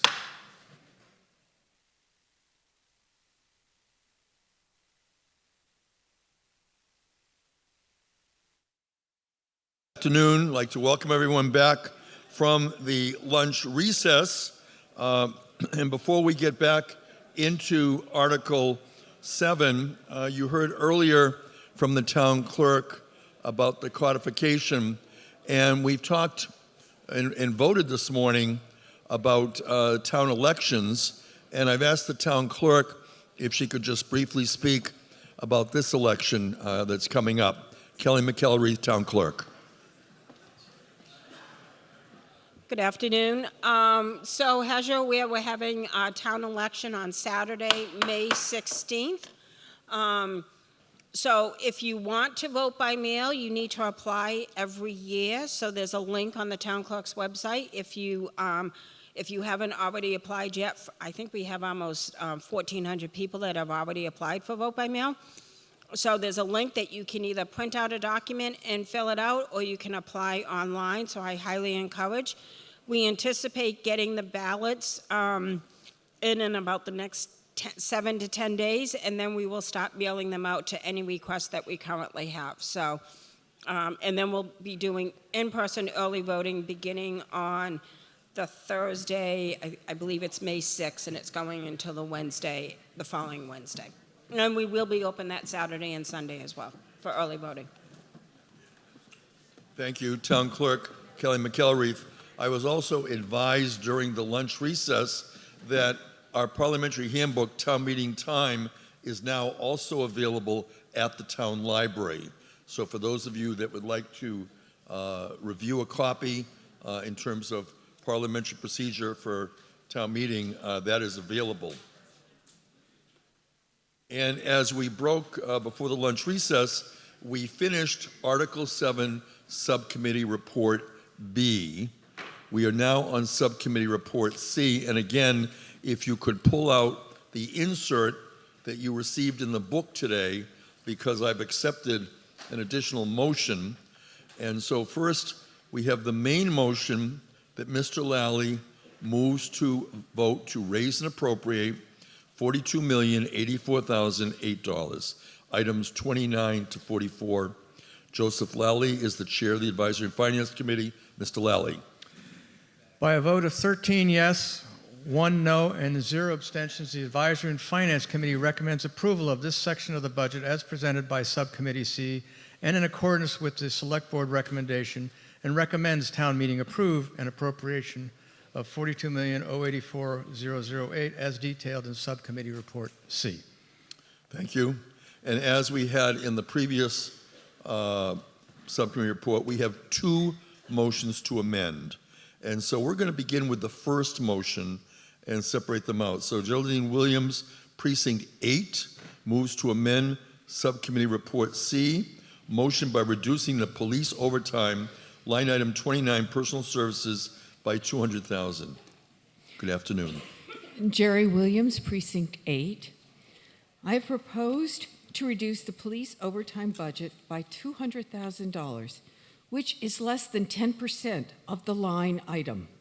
The police salaries budget line has increased nearly 17% over the fiscal year 2026 budget, and by over $2.2 million that the police salaries line has increased. Yet the overtime budget line remains the same as last year, again at over $2 million. Usually, when the salary line for permanent staff increases by such a large amount, I repeat, nearly 17%, the vacancies are being filled, and one expects that overtime will go down. The amount budgeted for overtime in fiscal year 2026 was nearly $400,000 more than was actually spent in fiscal year 2025. We were told that this overtime that year in 2026 was needed because of a large number of vacancies in the police force, and that we needed the overtime to cover that. The total actually spent in fiscal year 2025 on police salaries and overtime was $13,786,000, or roughly. For the upcoming fiscal year, we are being asked to appropriate over $17,312,000 in salaries and overtime, an increase of $3,526,000. This is an increase of about 20% over 2 years to the police department just for salaries and overtime. I understand this is by far the largest increase of salaries and overtime of any town department. I realize that we are the largest town in square miles, and that requires a large staff to keep us safe. But when all departments in town meeting are being asked to be fiscally responsible, to level fund the budget, I think that asking to reduce the overtime budget by less than 10% shouldn't be a real hardship for the police department, but will indicate to our taxpayers that we are trying to control costs and the impact of these costs on our taxes. Thank you. Thank you. Now, further discussion on this first motion to amend to reduce Subcommittee Report C by $200,000. Do we have anybody else who cares to be heard? Yes, please come forward. Hi, Nancy Barber, Precinct 16. I had raised a question during our precinct caucus about a very similar view of the budget with respect to the personnel services and salaries and wages being budgeted based on approved headcount, based on collective bargaining agreements, and overtime obviously being to adjust for vacancy. However, there is no vacancy factor associated with the budget. And so under the same token, I was also questioning the large increase with the large number of vacancies and without that being accounted for within the budget. So it would be interesting to hear from the police chief as far as how do you account for that expected vacancy, not just in overtime, but how you budget on the primary salaries. So we have a question from a town meeting member to the police chief regarding the vacancies. And so we welcome our police chief, Dana Flynn. Welcome. Thank you. So for the big increase that you see in my request for salaries, the town just negotiated 2 new MOAs with both unions in the department, the patrol and superior officers. This was part of an overall plan and directive from the select board to work on a recruitment and retention program. Over the course of my 10 years as chief, I've seen a great reduction in my department for a host of different reasons. Mainly salaries, to be honest with you, benefits. And when you talk to some of the newer officers, you know, no offense intended to any of the officers in the room, they want a slower pace. We were an extremely busy department. We're a huge community. We have a lot of calls for service. We have a lot of diverse calls for service. So to combat the loss, like I said, the Board of Selectmen approved us to come up with a recruitment and retention program which required us to reopen the CBAs. So with that being said, when I put my budget together every year, the people leaving, the people are hiring, it ebbs and flows. I never know who's gonna leave. I never know who's looking to transfer, but I always have to have the money available to pay these people that come in. So when I do my budget every year, I do my budget at full staffing. It's the only way to do it, in my opinion, because I would hate to have vacancies, then all of a sudden get the vacancies filled and not be able to pay the new people before coming to the town meeting for appropriation. As far as, if I may speak on the amendment to cut the 200,000, the overtime budget in here, when I put the budget together every year, I have to plan for the unknowns in the upcoming year. We don't know what's going to happen, public safety-wise, and the overtime budget includes the minimum staffing requirements to fill vacancies. It also includes special events, which we have numerous of nowadays. 3rd of July, for example, nobody pays for that. That comes out of my salary. I have 100 officers there for the 3rd of July events. The UAIN event on Thanksgiving Day, nobody pays for that. I pay for the officers. Whoever's been down there, you've seen the thousands of people that show up for that event. That's a major public safety issue for me. I cannot ignore it. I'm sure everybody here is driven by the protests over the past few years on Coles Hill. No Kings rallies, 4,000 people show up. Again, the organizers invoke their First Amendment rights, which I'm glad that they do, but somebody has to pay for that public safety. That's me. And the list goes on. There was some talk here today about adding some money to the fireworks. The money that Mr. Tavares pays us for our details doesn't cover the entire event. I take some of that out of my overtime budget to make it a safe and enjoyable event for everybody. And what we've seen over the years for that event, it was so many communities around us have stopped having fireworks and parades and everything. They have residents coming to Plymouth. It increases the burden on us. In addition to my overtime budget, that includes investigations of detectives. We have some, believe it or not, we have some serious crimes in town that take a lot of time to follow up on. I have to account for the expedience of those investigations, and sometimes trails that we can't stop because it's 4 o'clock. We have to keep going. Court overtime.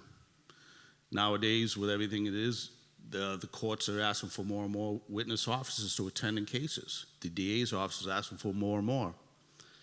I owe it to the victims of crimes to make sure that they get their justice in the end, and I have to supply the officers at the court's request. Supplemental services. We're a member of Metrolec, you know, it's SWAT team. It's a consortium of a number of departments around us that we get together and we share resources. We use them a lot for all our major events.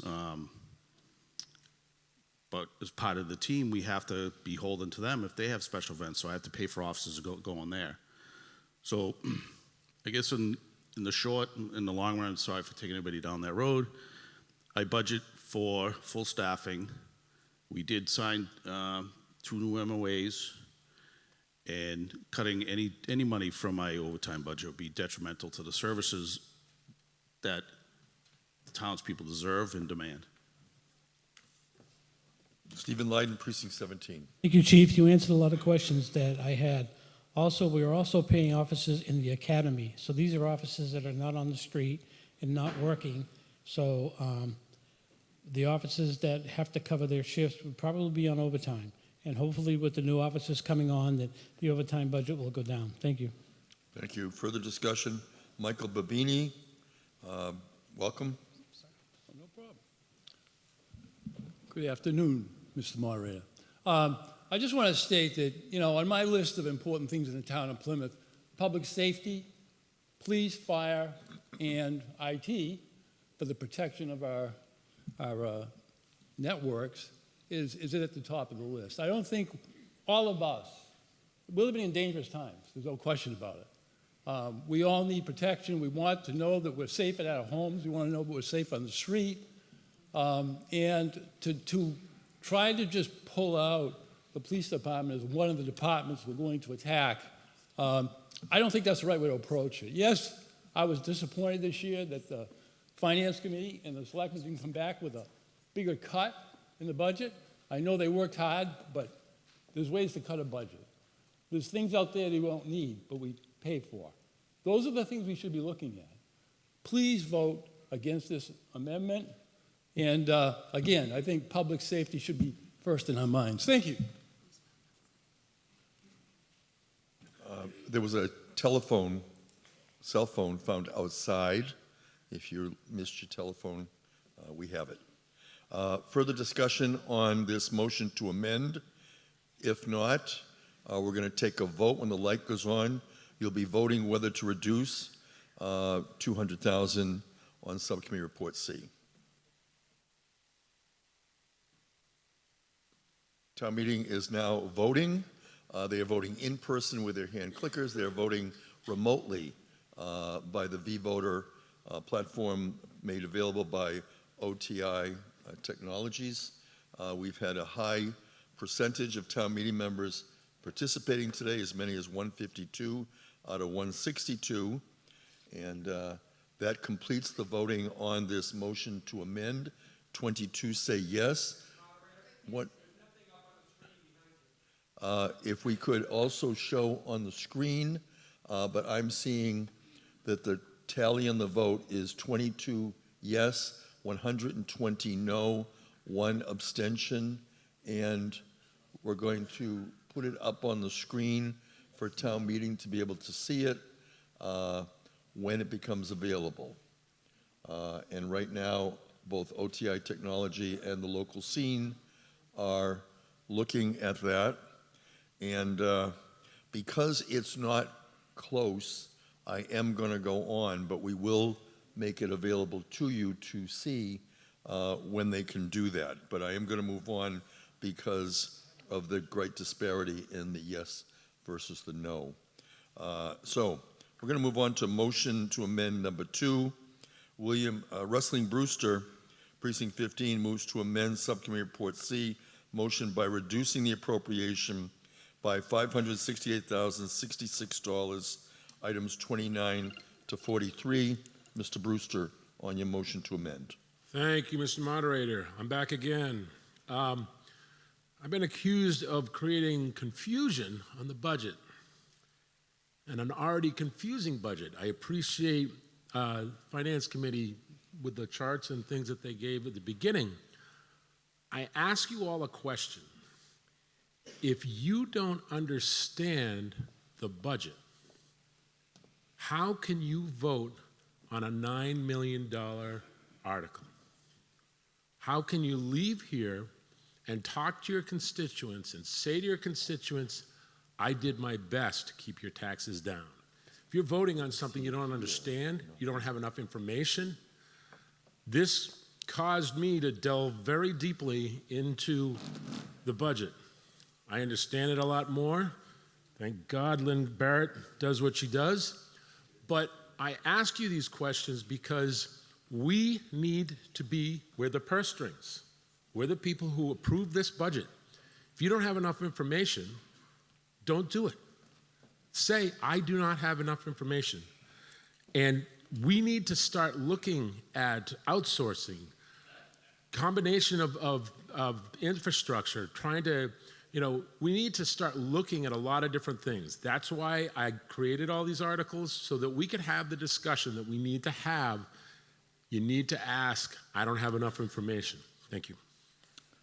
Further discussion on the motion to amend, and it is a motion to amend by Wrestling Brewster Precinct 15, and it's to reduce by $568,066. And yes, Nathan Siegel. Thanks, Mr. Moderator. Nate Siegel, Precinct 14. This is through you, Mr. Moderator, for Mr. Brewster. I very much appreciate the exercise and the difficult task that we all have that Mr. Brewster has continually over the past several years spearheaded of making these hard choices and bringing these before us. It's really, really difficult. We all see the value, and we all truly want to see this town thrive and survive. What I don't think is helpful is a blanket cut that's being proposed on every single subcommittee. I think if there's specific line items or initiatives or positions or programs that should be discussed in more detail, and we can debate the merits of them and where they fall on the priority list, I think that's very valuable. I think town meeting as a co-equal branch of town government should be right there with the select board and the department heads and everyone else in having a voice in those things. I think that going about it in this way is just not helpful and not productive in trying to assign these just blanket cuts across the board. So my personal opinion is that these are probably all going to fail unless they have a specific reason behind them, a specific rationale of something that you want to cut. But to accuse people of just greenlighting things that they don't understand, I don't think is a fair assessment of what's going on. So unless there's a specific reason behind this latest proposed amendment, I'm going to vote against it. Thanks. Thank you. Before we go further, I do have a motion to amend from Jerry Williams. And Jerry, a motion to divide, and I'm going to accept that without a vote. Jerry, if you still want to do that, is that still your request? If you want to come forward? Do you still request that we vote separately? I do. I'm proposing that we divide Mr.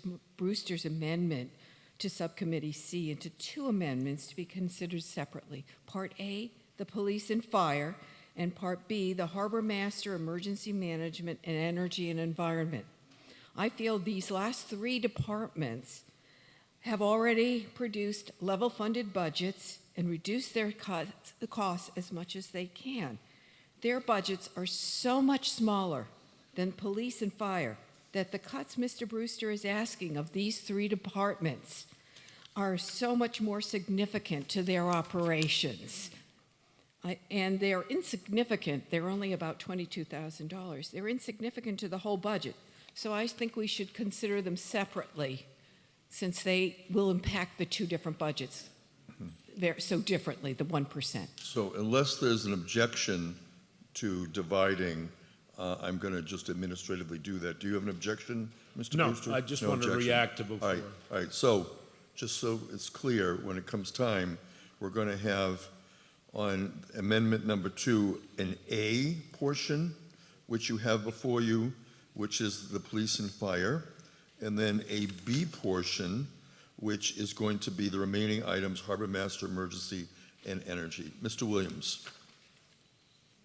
That's why I'm married to that woman, because she basically stole the thunder. But I just also wanted to point out to people that the Energy and Environment Group has been really, really successful at getting grants. And I don't think that they should be penalized at nearly the same rate for the same reason my wife gave, that in fact, it's a larger impact on their budget, these small amounts. So I'm with her on that one and for dividing it also. Mr. Brewster, did you want to be heard again? So again, we're debating Mr. Brewster's motions to amend, which have been separated into 2A and 2B, and you have them in the printout. Mr. Brewster. Thank you, Mr. Moderator. I just wanted to react to the widespread cuts about everything. This presentation, this 1% cut budget was given to the select board by the town manager. All I did is take that cuts that the town manager had suggested and brought them to you. I understand everybody has a pet, I'm sorry, I shouldn't use that word. Everybody has certain things that they think are more important to the town than others. Totally understand this. But when we're looking at a budget, we have to take personal feelings out of the budget. The budget is money, and we just have to start looking at it. This whole exercise for me is we're going to need to start looking at this, and we have to look at every division, everything that we do.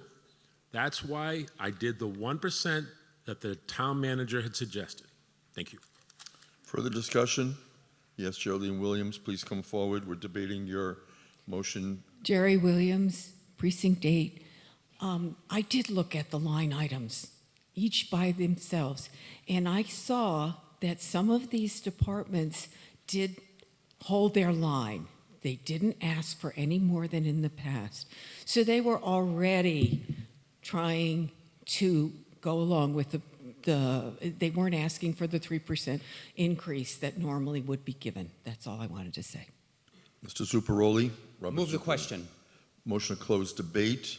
It is not debatable. Is there anyone else that wishes to rise to be seen?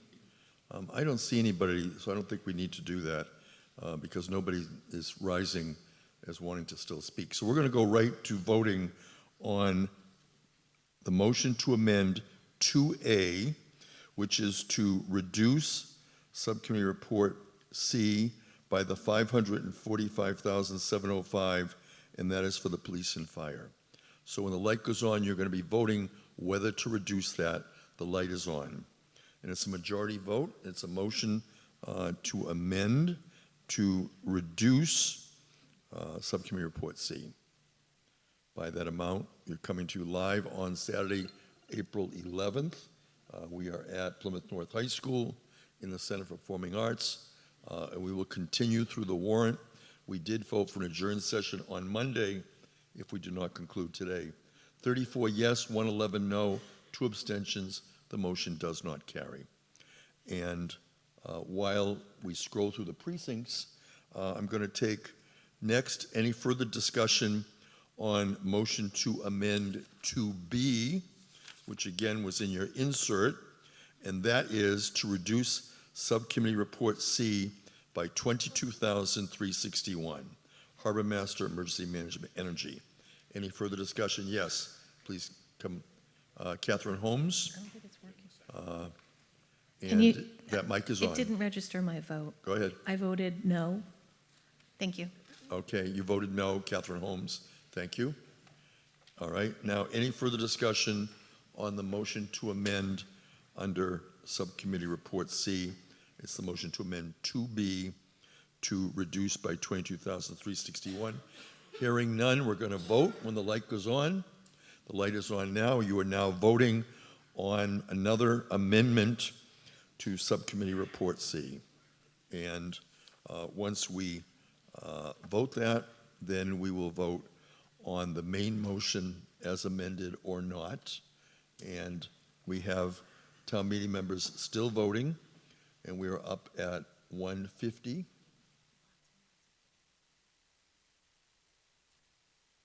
Okay. 29 yes, no, 121 abstain, 1. And as we scroll through the precincts, I'm being told that there are some members who are voting too soon and some that are voting too late.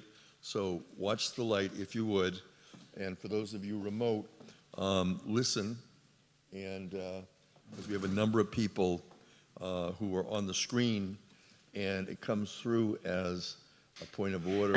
I voted no, and I think it showed yes. Okay, and identify yourself. It's Nancy. Yep. And what, Nancy Davis, what precinct? 2. 2, precinct 2, Nancy Davis. All right. No, okay, sorry. And again, the motions to amend have failed. And so now, any further debate on the main motion under Subcommittee Report C? And if not, when the light goes on, you'll vote on the main motion, Subcommittee Report C. The light is on. You can now vote on Subcommittee Report C, which is the main motion presented by Joseph Lally, Chair of the Advisory and Finance Committee, on behalf of the Advisory and Finance Committee.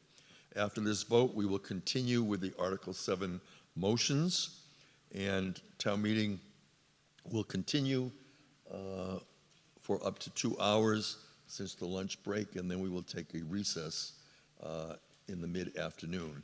That concludes the vote. 136 yes, 12 no, 1 abstentions. The motion carries on Subcommittee Report C. Next, we're going to move on, as we have in our warrant, to Subcommittee Report D. Mr. Lally moves the town vote to raise and appropriate $14,589,519, items 45 to 49. Mr. Lally. The Advisory and Finance Committee recommends approval of this section of the budget as presented by Subcommittee D, which matches the Select Board recommendation and recommends town meeting approve. Mr. Brewster, Precinct 15, moves to amend Subcommittee Report D by reducing the appropriation by $179,571, items 45 to 46. Mr. Brewster. Thank you again, Mr. Moderator. I'm back again. This is all part of that 1% cut that Lynn and I worked out. It's just, I would love it if we had discussions on these things. Again, we're, voting on millions of dollars, and unless we've had discussions before, I think that I'm encouraged by the budget process that the Select Board is looking at, because we get the budget last, and we have to look at that budget and go through that budget. I'm not an economics major, and Lynn taught me a lot in the last week, but I just encourage everybody to have discussion on each of these items. Thank you. Further discussion on the motion to amend? Yes. We're going to begin with Michelle Christensen, followed by Jerry Williams. Michelle Christensen, Precinct 9. So if I recall correctly, just recently at one of the Select Board meetings, they talked about, Mr. Coyle was there, and he talked about the fact that his road department in particular was basically understaffed. And I think this had to do with how quickly our roads were getting plowed and various things of this sort. With the large increase on the personnel numbers here, I'm curious how that all works together when we're so far understaffed. Do you anticipate hiring up the staff with no hire situation going on, or could we get some information around that? Thank you. Yes, and we're going to continue to hear from the Department of Public Works. Mr. Coyle, welcome. Plymouth Town Meeting. Thank you, Mr. Moderator. Actually, I think DPW had one of the lowest budget increases overall. So it's not that we're looking to increase staff.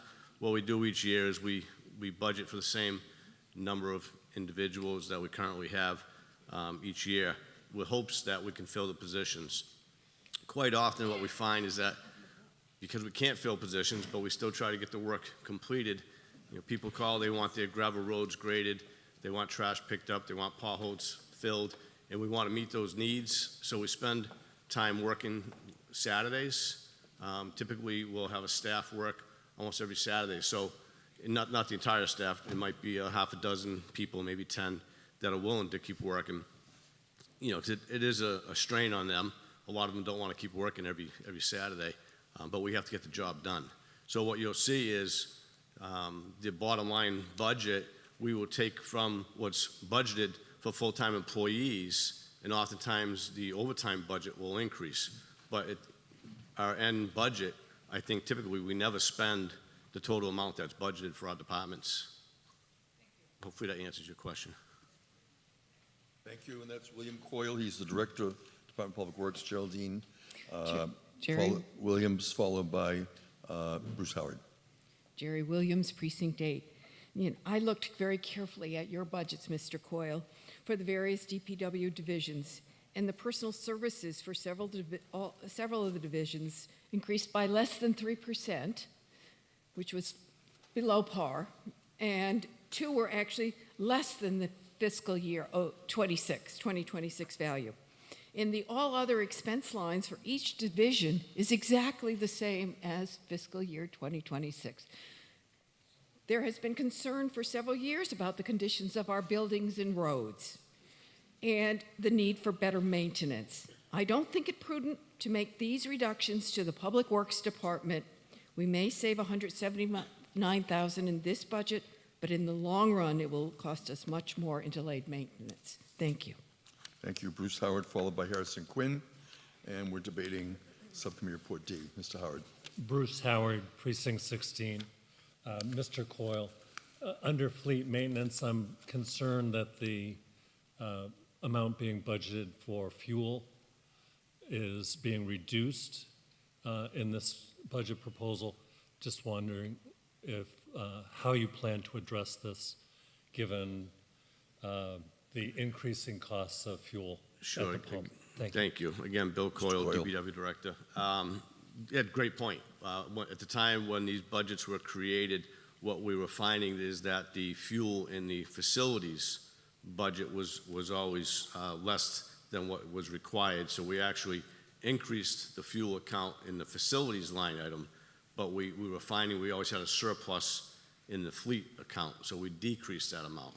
I believe, even though we did decrease it, we still have a healthy budget, but certainly with what's going on around the world, it's hard to say what's going to happen. So, point well taken. Again, we're hoping we still have a buffer built in, and that was just a moving funding from fleet to facilities, but both under the fuel line items. Thank you. Thank you. Harrison Quinn, Precinct 2. Thank you, Mr. Moderator. Harrison Quinn, Precinct 2. Representative Brewster, I highly understand what you're doing, and I appreciate it. I don't agree with a lot of these, but I understand what you're doing, so thank you for that. As a town meeting member, speaking to other town meeting members, I cannot stress enough, please vote down this amendment. We all just lived through that winter from hell. We know what the DPW has done and has the work that they've put in for us. I really think now more than ever we should not be cutting their budget. Thank you. Further discussion? Hearing none, we're going to be calling for the vote on the motion to amend to reduce the appropriation on Subcommittee Report D by $179,571. You can vote now.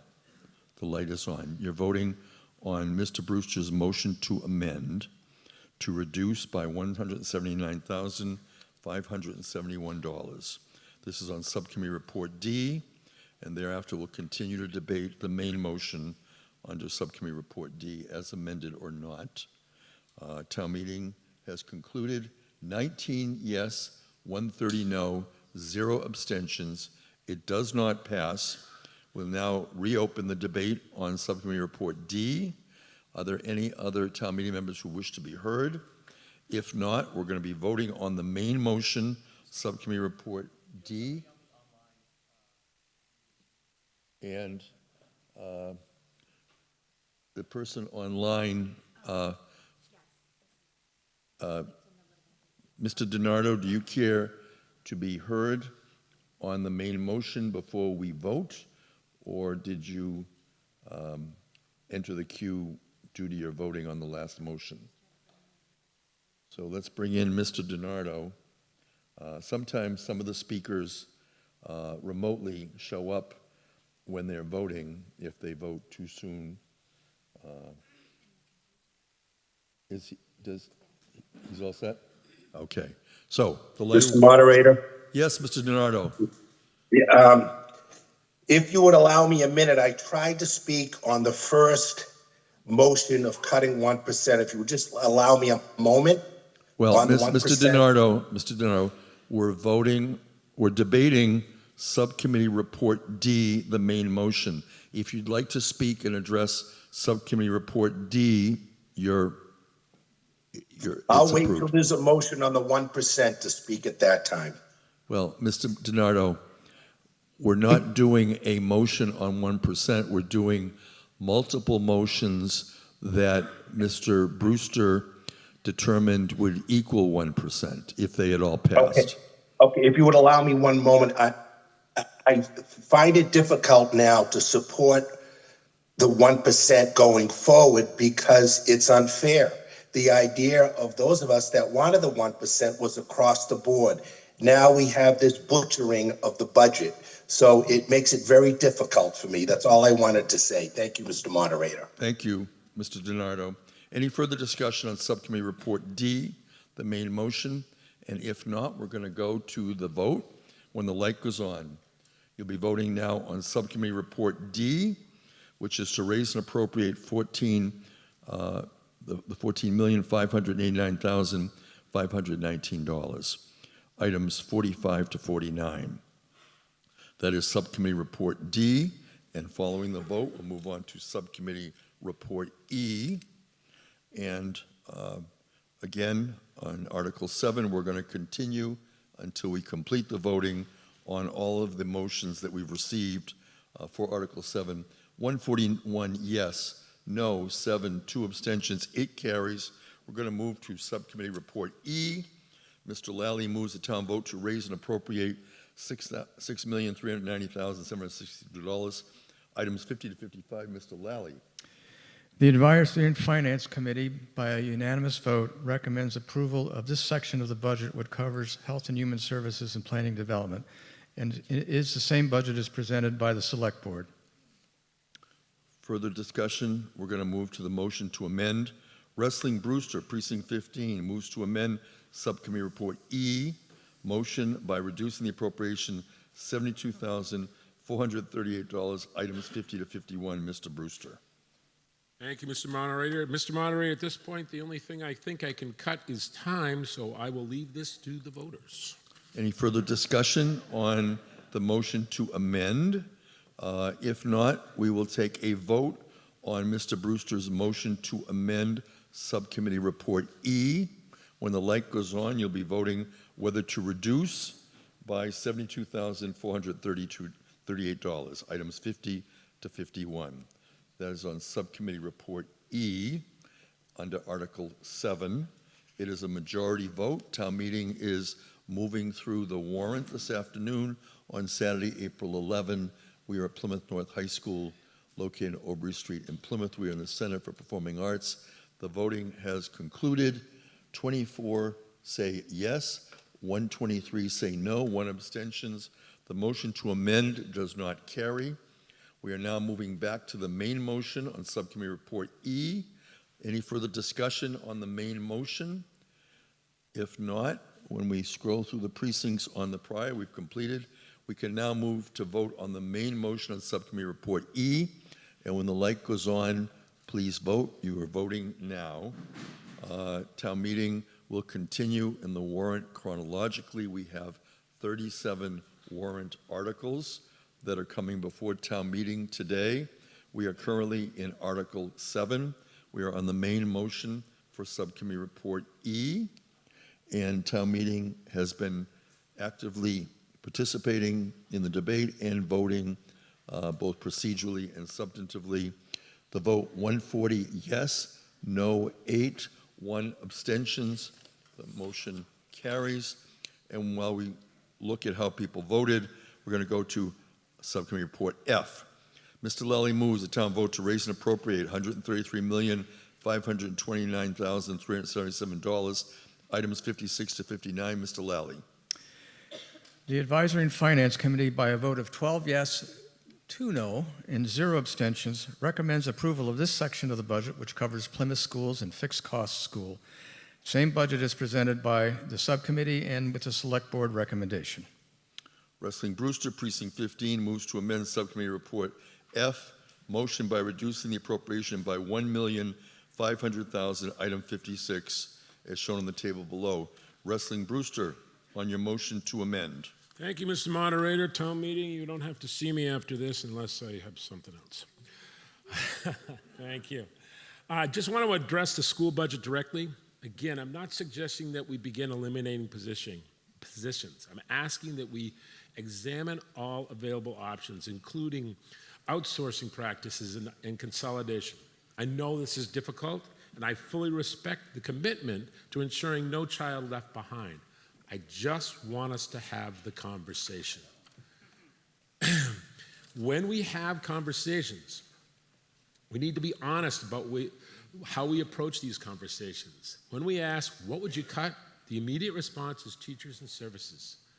But when we say we need to manage the budget, the discussion often becomes more creative and more productive. This is the shift I'm asking town meeting for today. I'm asking town meeting to view this as a proactive budget management. No cuts for the sake of cuts, but thoughtful stewardship of our resources. This is about giving us the tools and flexibility to manage the budget responsibly now and into the future. Budgeting is not simply saying we need all this, so we must raise taxes. Budgeting is determining how we can provide essential services with the resources we have. Again, we need to have this discussion. At town meeting floor, the school gives their discussion and, their presentation. And then we have a little bit of a discussion. I want to make sure that town meeting is not being intimidated, not being held back, and looking at the budget. When we had a discussion earlier today, there was a lot of very high speaking. There was a lot of people in the audience who have now left, and I feel that town meeting gets intimidated by that. I had a bunch of new town meeting members saying, gee, I really kind of felt awkward during that. We're here to look at the budget, ladies and gentlemen, and I understand it's difficult. I understand that we have to look at these difficult things, but the finance director has given us the future. And if we don't do anything today, we're going to be forced to take people and benefits. It's not going to be our option. So please, I implore you, please look at this very carefully. Thank you. Virginia Davis, Precinct 4, followed by the gentleman up at the microphone. And so we're debating a motion to amend Subcommittee Report F under Article 7, and it is to reduce the appropriation by $1.5 million. Virginia Davis. I would say to people that are questioning the school budget now, start going to the school, maybe be on the school board, run for school board, because they have put so much time into this, and so much of this is driven by things that we don't get funded for. Our transportation, our special needs that have to be met, we have to do them, but you can't really cut them. So, if you have questions on this, go to the school board meetings or run for the school board. Thank you. Thank you. Proceed. Thank you. Brian Fitzgerald, Precinct 10. Let's be clear. We are not here for conversation. This vote is about consequences. The conversations happened 6 months ago when this budget process began, not a couple hours before the deadline when these motions were snuck in at the last possible second. So the consequences are which classrooms will now have buckets in them for when it rains. We already have some, we'll just have more. Which buses get loaded with more children to cover the same amount of ground and extend their day another hour? Which classrooms have more children in them, far beyond the median class sizes of some of our neighbors? Let's also speak of the consequences of a yes vote here. This would be writing a $1.5 million check to the Board of Selectmen, the Select Board, pardon me, because they will have access to this free cash. We're not lowering anybody's tax bills. what we're doing is we're giving up our power as town meeting. I know it's very easy to say $1.5 million, a big, dumb, round number that somebody else will have to make real. We won't have to deal with it. But these votes have consequences. And if we're going to have a serious conversation about budgeting, start when the budgeting process starts, not just before the deadline to panic people. Yes. Andrew Carter moves to close debate.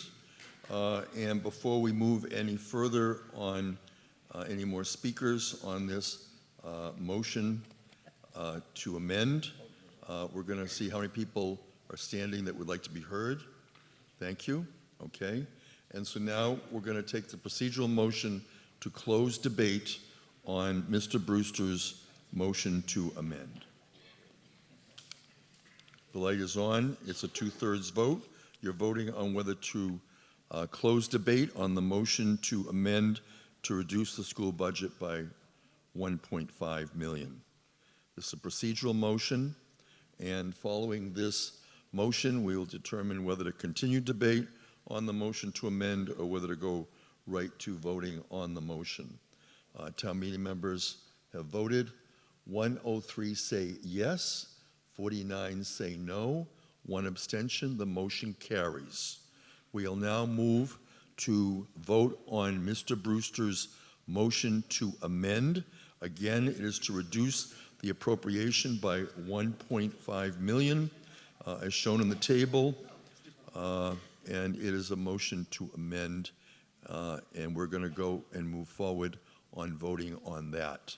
When the light goes on, you can vote whether to reduce the budget by that amount. You're now voting on whether to amend, and town meeting is voting now whether to amend the main motion on subcommittee report F, and this is going to be a majority vote on whether to amend subcommittee report F, and when the voting concludes, we will then determine the manner in which we will proceed on the main motion.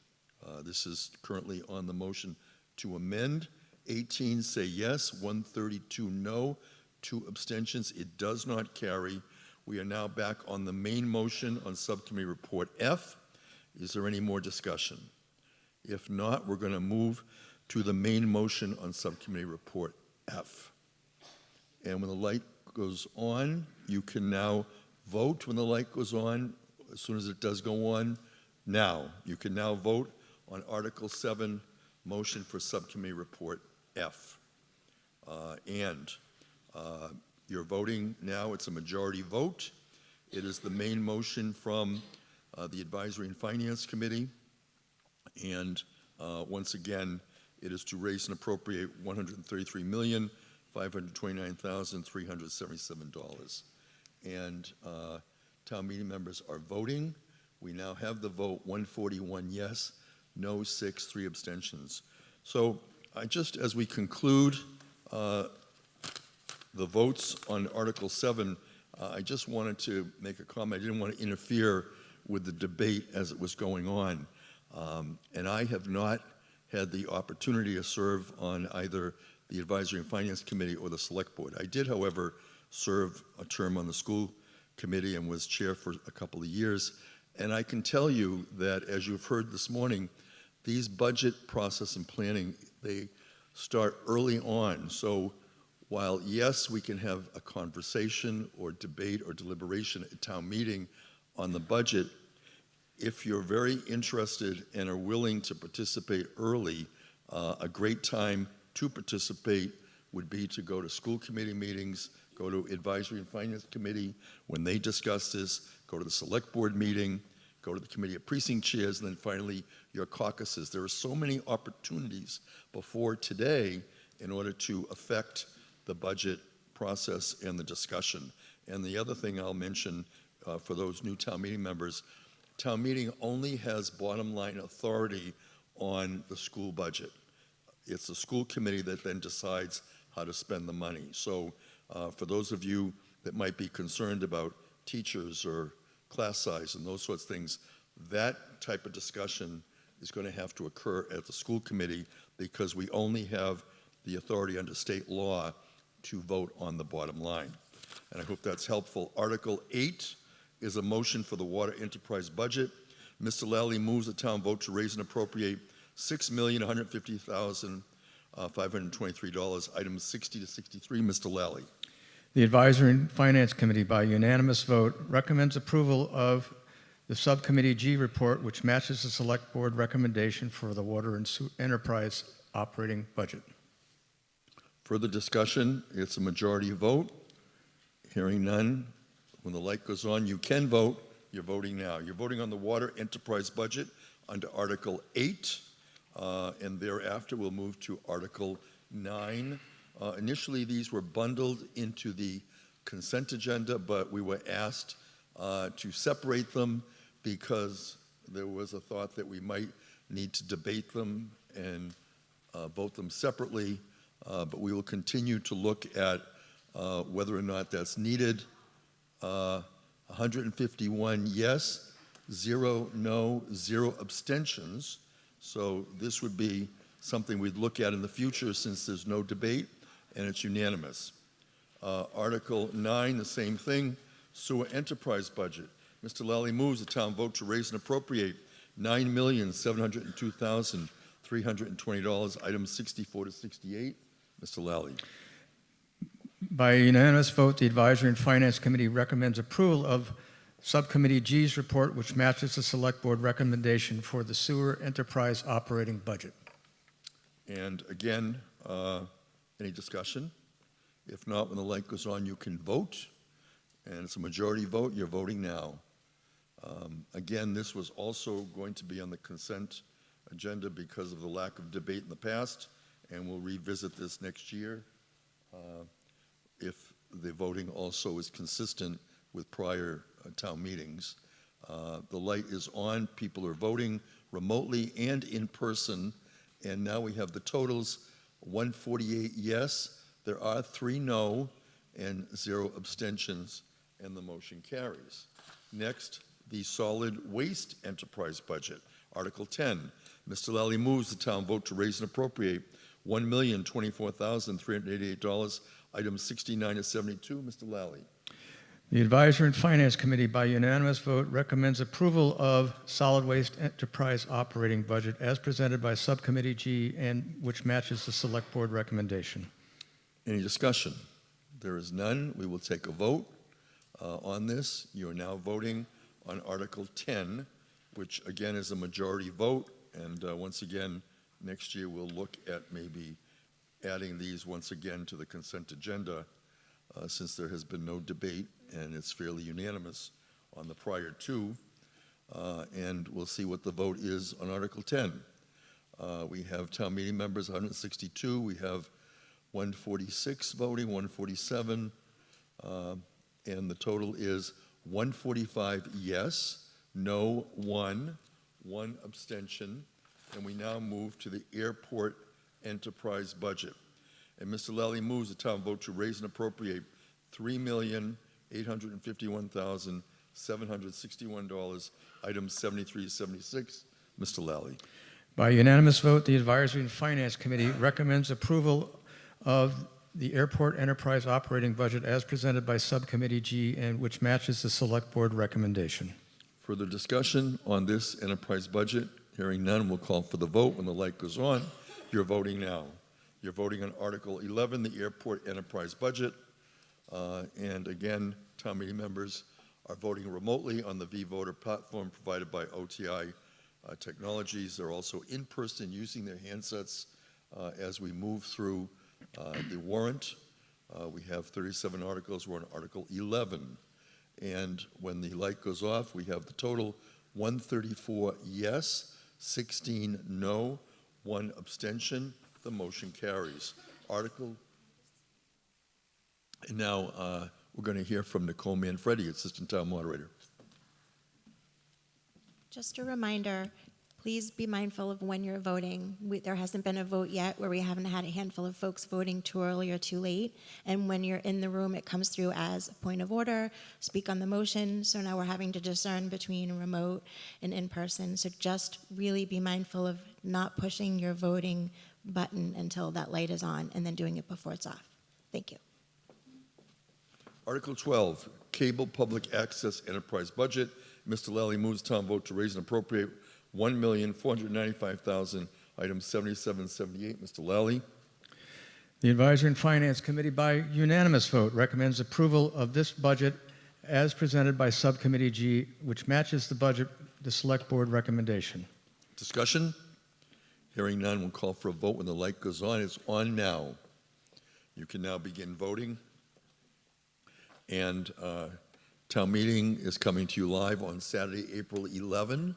For those of you watching, we are assembled in the Center for Performing Arts at Plymouth North High School on Aubrey Street. Town meeting members began at 8 a.m. this morning, and they will continue until they adjourn. 150 yes, no 3, 0 abstentions. It carries. Article 13. While you look at how people voted, we have a motion for the Facility Capital Maintenance Stabilization Fund. Mr. Lally moves, effective in fiscal 2026, the town vote to appropriate $5 million to the Facility Capital Maintenance Stabilization Fund. Mr. Lally. The Advisory and Finance Committee, by a vote of 9 yes, 3 no, and 2 abstentions, recommends town meeting approve Article 13. There was discussion and a motion to reduce the amount from $3 million and use to $3 million, and to use $2 million for a one-time reduction in the town budget.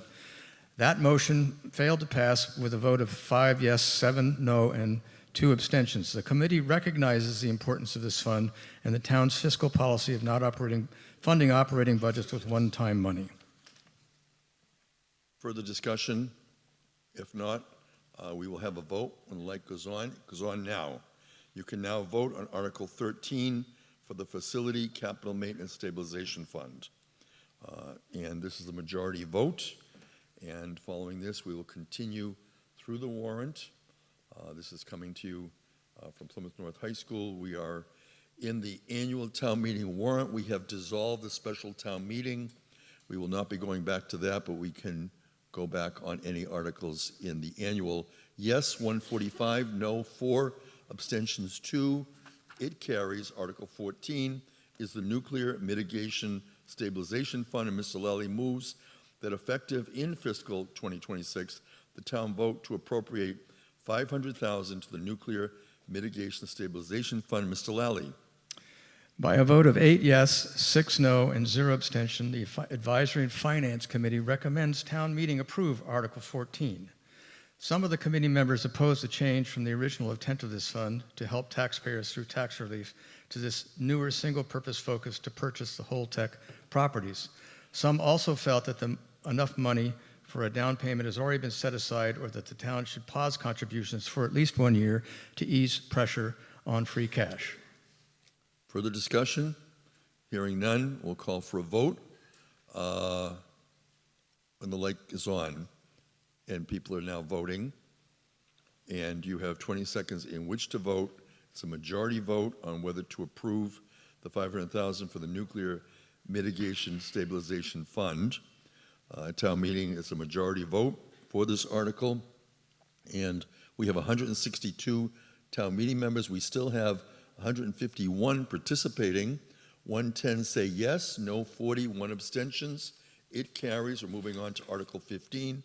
This is the Pavement Management Plan Debt Special Purpose Stabilization Fund. And Mr. Lally moves that effective in fiscal 2026, the town vote to appropriate $3,109,403 to fund this fund. Mr. Lally.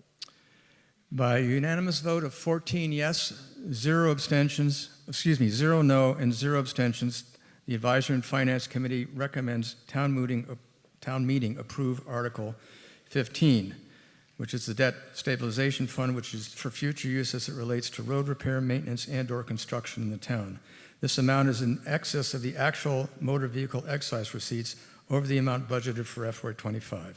The current balance in the fund is $5,500,000, $581,633. Thank you. Kevin Lynch, Precinct 5. Just a quick editorial comment. Is there any possibility that you folks could get a different label for this? It's so difficult.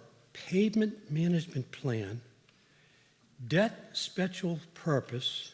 I got the stabilization fund, but I'm trying to put it all together. I appreciate Mr. Lally's explanation, but I'm just asking. Thank for a you. little bit editorial work. Thank you. Further discussion on Article 15? If not, we'll take a vote when the light goes on. The light is on now. You're now voting on Article 15, which is the Pavement Management Plan Debt Special Purpose Stabilization Fund. It's a majority vote, and town meeting is now voting on whether to approve that funding. We are on Article 15 in the annual town meeting warrant. 162 town meeting members and 150 voting. Again, a very high percentage. Thank you. 147 yes, 2 no, 1 abstentions. It carries. Article 16, we've already approved with the consent agenda. Article 17, approved with the consent agenda. And we now move on to Article 18, which is the capital improvement article. You will note that we have multiple motions in this particular article.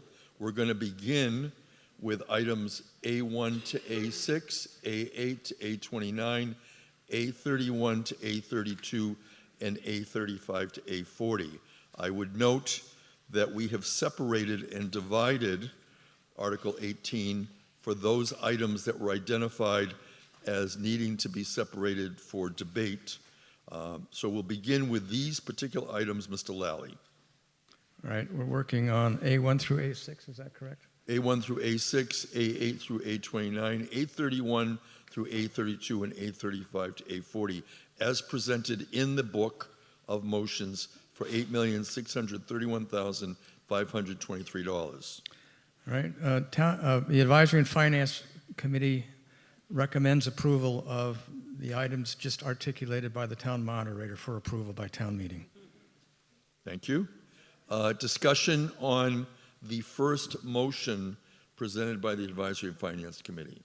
If not, I see we have a town meeting member rising. Excuse me. Kevin Lynch, Precinct 5. Yeah, would you ripped through those motions like it was no tomorrow. I mean, I couldn't even figure out. Could you tell us what exactly we're voting for? What's the first numbers? So, what? Mr. Lynch, in your motion book that you have, if you turn to Article 18, we have the A items, which are majority vote, and the B items, which are a 2/3 vote. I understand. Many require borrowing. Within that list, if you look, the A items are listed A1 through A30 or A41. Correct. Right. And what the Advisory and Finance Committee has done, and what I have done as moderator, is rather than vote the entire article for the full amount, I understand. we've separated. I understand. So for the first motion, we're going to vote on A1 through A6. That's what I'd which appreciate is you in front of telling you. us first before we do it. A8 through A29, A31 to A32, and A35 to A40. So this first group is bundled together. Do you have questions on any of the items that I've just referenced? So the first group is A1 through A6. Thank you for repeating that. It is no. This motion is not just A1 to A6. It is, once again, in front of you in the book. If you can read along with me. Doing the best I can, sir. Appreciate it. All right, A1 to A6, A8 to A29, A31 to A32, and A35 to A40. Okay, Mr. Lynch. Oh, if you could direct me, I'm looking on page 10, sir. Thank you very much for directing me to, page 17. Top of the page, appreciate that. Thank you very much. Nathan Siegel. Thank you, Mr. Moderator. Nate Siegel, Precinct 14. Tiny bit of further clarification, if you would. Can you just clarify what the groupings of those line items are based on? Why is it A1 through A6 and et cetera? Would you like me to answer that, sir? Mr. Siegel, I'm not quite sure your question. Mr. Lally, on behalf of the Advisory and Finance Committee, said that they are moving these particular items, as shown on page 17, for a tune of $8,631,523. Did you have a question? Mr. Moderator, I can answer his question if that's okay. Thank you, Mr. Lally. All right. Those are, the Advisory and Finance Committee went through either by department or line by line within department, depending upon the department, and voted on these articles to approve with at least an appropriate majority vote. So that's why they are bunched in the essence of trying to save time. So these are the articles that Advisory and Finance Committee is recommending, yes, you vote on. Yeah, it's actually Article 18. They're items in Article 18, and they're bundled together. Does that answer your question, sir?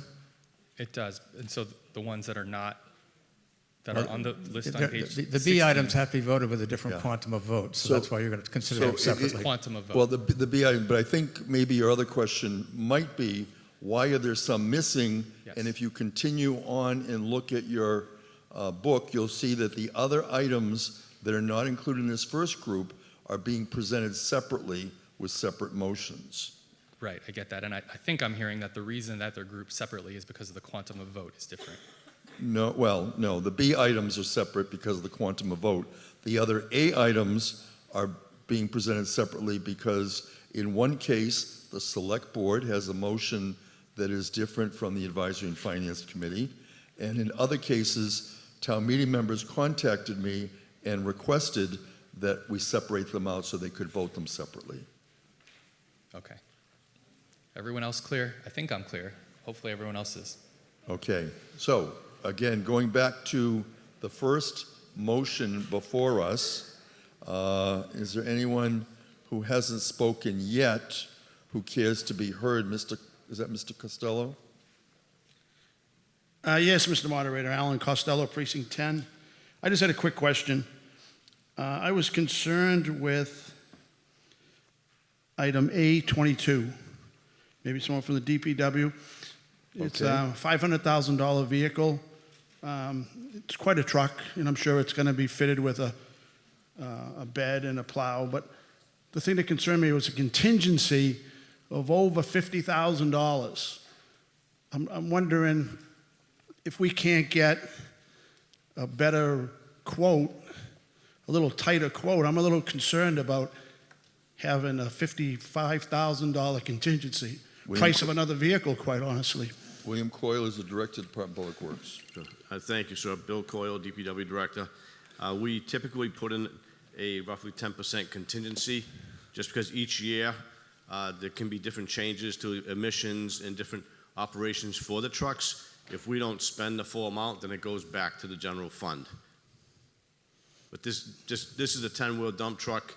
They're very costly, probably one of the higher end vehicles that we purchase. No, I understand it, but you can't get with the sales rep and get a little tighter price that you have to have that much fluff? At the time when we get the estimate, we haven't ordered the truck. We're just getting estimates. So when these funds are finally approved, which is typically 6 to 8 months later, oftentimes they'll say, well, come July, the numbers could change. We don't know what those changes are. So we build in a buffer to account for what increases may happen. All right, very good. Thank you. Thank you. Patricia Edelman. Is A41 included in what we're voting on now? It is not. No. Okay. If you look at page 17, you'll see the list of the items on which we are now voting and debating. And then A41 will come later, Okay. along with several other items. Thank you. Yes. Mr. Zuccaroli. Robert Zuccaroli, Precinct 1. Did you care to be heard? Oh, thank you. Wrestling Brewster. I know I lied. I just have a comment about Article 18, which is a lot of money. And this is how much supporting documentation we have. I only bring this up because it was brought up in my caucus that, this is a lot of money and this is the supporting document. So I'm just doing my job and bringing from what my caucus asked that there's not a lot of supporting document for this much money. Lynn Barrett, Director of Finance. The supporting documentation for Article 18 includes at the beginning of the book, the Capital Improvement Committee ranking. Okay. And there's a memo in there, and within there is the website link of where all of the project documentation is included. And that's when we present to the select board, when we present to advisory and finance, when we present to COPC, we let them know that all of the supporting documentation for each and every project is included on the Capital Improvement Committee webpage under the particular meeting that you are voting on. Thank you. Michael Just Babini. bringing it because my clock is out. Thank you, Mr. Moderator. Is it possible I could ask the question on A13? On A13? Yes, that would be the... Yes, go ahead. The state peer permitting and design. Could someone explain to me and maybe town meeting what the relationship is with the state now as far as the state peer is concerned and why we're paying for the cost to improve the state pier? Yes, good morning, good afternoon. Good afternoon. In response to the question. Chad Hunter, Plymouth Harbor Master. So currently, right now, the state pier is still under DCR control. This permitting and design is for the floating dock that is town-owned, which is right off the bow of the Mayflower. Further discussion on the main motion. Kevin Lynch, Precinct 5. Yes, following up on the heels of Wrestling's comment, a suggestion might be that the documentation that Lynn is referring to, it's on the town website. You know, some people are like dinosaurs, they call them. They don't like to get on the interweb. And it would be nice to have a paper printout of the supporting documentation on file in Town Hall and at the public library for us old dinosaurs such as myself. Mr. Lynch, before we hear from the Director of Finance, I would just like to observe that town meeting has been trying to go green a little bit, and so with respect to the report and recommendation of the special town meeting, it was made available virtually, but printed copies were available to people upon request, and I would think certainly that's possible in the future. Lynn Barrett, Director of Finance. Great, so going forward, these will be available at Town Hall and the library. Appreciate that. Yeah. Lynn Barrett, Director of Finance. Printed copies for the capital improvements are always included in the procurement office at Town Hall if anyone wants to pick them up. If we were to include all of that documentation in this book that was mailed to you, this book would probably be 4 times the size that it is right now. So that's... Postage rates were raised this past week. Further discussion under Article 18, items A1, A6, A8, A29, A31, 32, and A35, A40. Hearing none, we're going to vote on that first motion under Article 18 when the light goes on. You're now voting as a majority vote. Following this, we will go to other items under Article 18. This is our article that deals with our capital improvements. We have a capital improvement committee. Again, as I stated earlier, if you want to be involved in the process earlier, please join the capital improvement committee at their meetings as they review and deliberate on what to present to town meeting. The light is off. 145 yes, 4 no, 1 abstentions. It carries. And we next move on to item A7. It is a police rear parking lot upgrade. And Mr. Golden, the select board chair, moves the town appropriate $162,900 to pay costs of various capital projects listed in the chart above. Mr. Golden. In a unanimous vote, the select board recommends that town meeting approve Article 17, item A7, related to the police rear parking lot upgrades. Thank you. Mr. Lally, on behalf of the Advisory and Finance Committee, do you care to be heard and speak to town meeting regarding Advisory and Finance Committee action? No, thank you. And any further debate or discussion on Article 18, item A7? Donna Curtin. Thank you, Mr. Moderator. Donna Curtin, Precinct 3. To refer back to Mr. Golden's remarks at the beginning of the meeting, encouraging us all to look for discipline and prioritization. And we've seen today how hard that can be for us. I'm looking at this next series of articles as maybe places where we can impose perhaps a little more discipline. So I would like to go back and ask Mr. Lally, is this particular article, was it actually considered by Advisory and Finance, and did they vote on it, or did it not come to their attention? And also for Mr. Golden, or perhaps for the police chief, is this something that can be deferred? Mr. Lally. So the Advisory and Finance Committee spent about 4 hours one January night going through Article 18, as I said earlier, and among other things, looking at the priorities in terms of must do, should do, nice to do, don't do. And this was one of the items we felt could wait for another budget year. And that was the recommendation of the committee. Dana Flynn, Police Chief. Good afternoon. So I added this in capital improvement because one of my jobs as police chief is maintain facilities and property that you graciously have put under my control. The current condition of our rear parking lot, there's severe cracking developing, there's spalling, I believe what they call it, developing. All of the parking lot or parking spaces need to be restriped. The goal here is to maintain what I have for as long as possible. I know that I do have, well, between the fire chief and I, we do have a RFP that has gone out for looking at a future facility, but I'm not sure if that in my tenure or even the next chief's tenure will ever happen. But I'm tasked with maintaining with what I have in usable and good condition. I'm trying to get ahead of a problem, so I'm not back here next year or the year after asking for perhaps for $1 million to replace the whole lot. So I'm looking, that's why the request for this funding is for. Further discussion? Hearing none, we're going to call for the vote. When the light goes on, you can vote. You're voting now on Article 18, Item A7, a police rear parking lot upgrade to fund $162,900.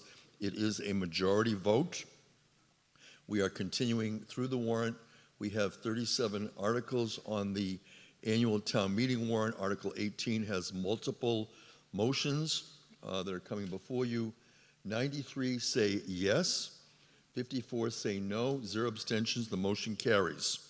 And as you see how people voted, we're going to go to Article 18, which is item A30. It is a downtown resiliency project, and Mr. Golden, the Select Board Chair, moves the town appropriate $115,250. And Mr. Golden. In a unanimous vote, the Select Board recommends that town meeting approve Article 18, Item A30, related to the Department of Energy and Environment's Downtown Resilience Project. Joseph Lally, Chair of the Advisory and Finance Committee. So this again was another capital proposal that in making the hard decisions didn't rise to the absolutely must do this year, and which is why the Finance Committee recommended to not approve this particular line item. Laurie Downs, Precinct 17, on item A30.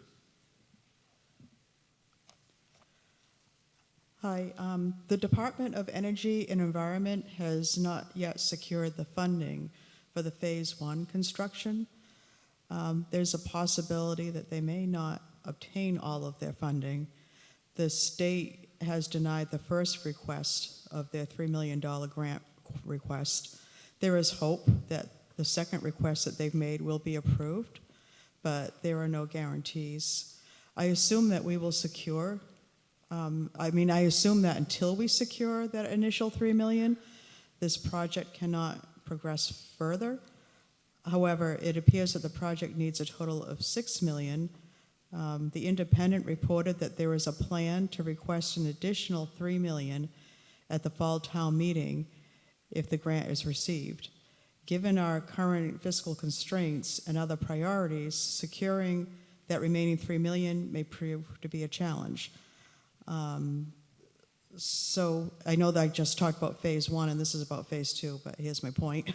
What I'm saying is we should wait and see if Phase 1 happens, to see if the money comes through, and maybe readdress this in the fall when we find out what's happening. I'm just concerned that this project isn't going to happen if we don't get the funding, and then we've wasted money on a study for no reason. Thank you. Thank you. Michael Cahill is the Climate Resiliency and Sustainability Planner. Mr. Cahill.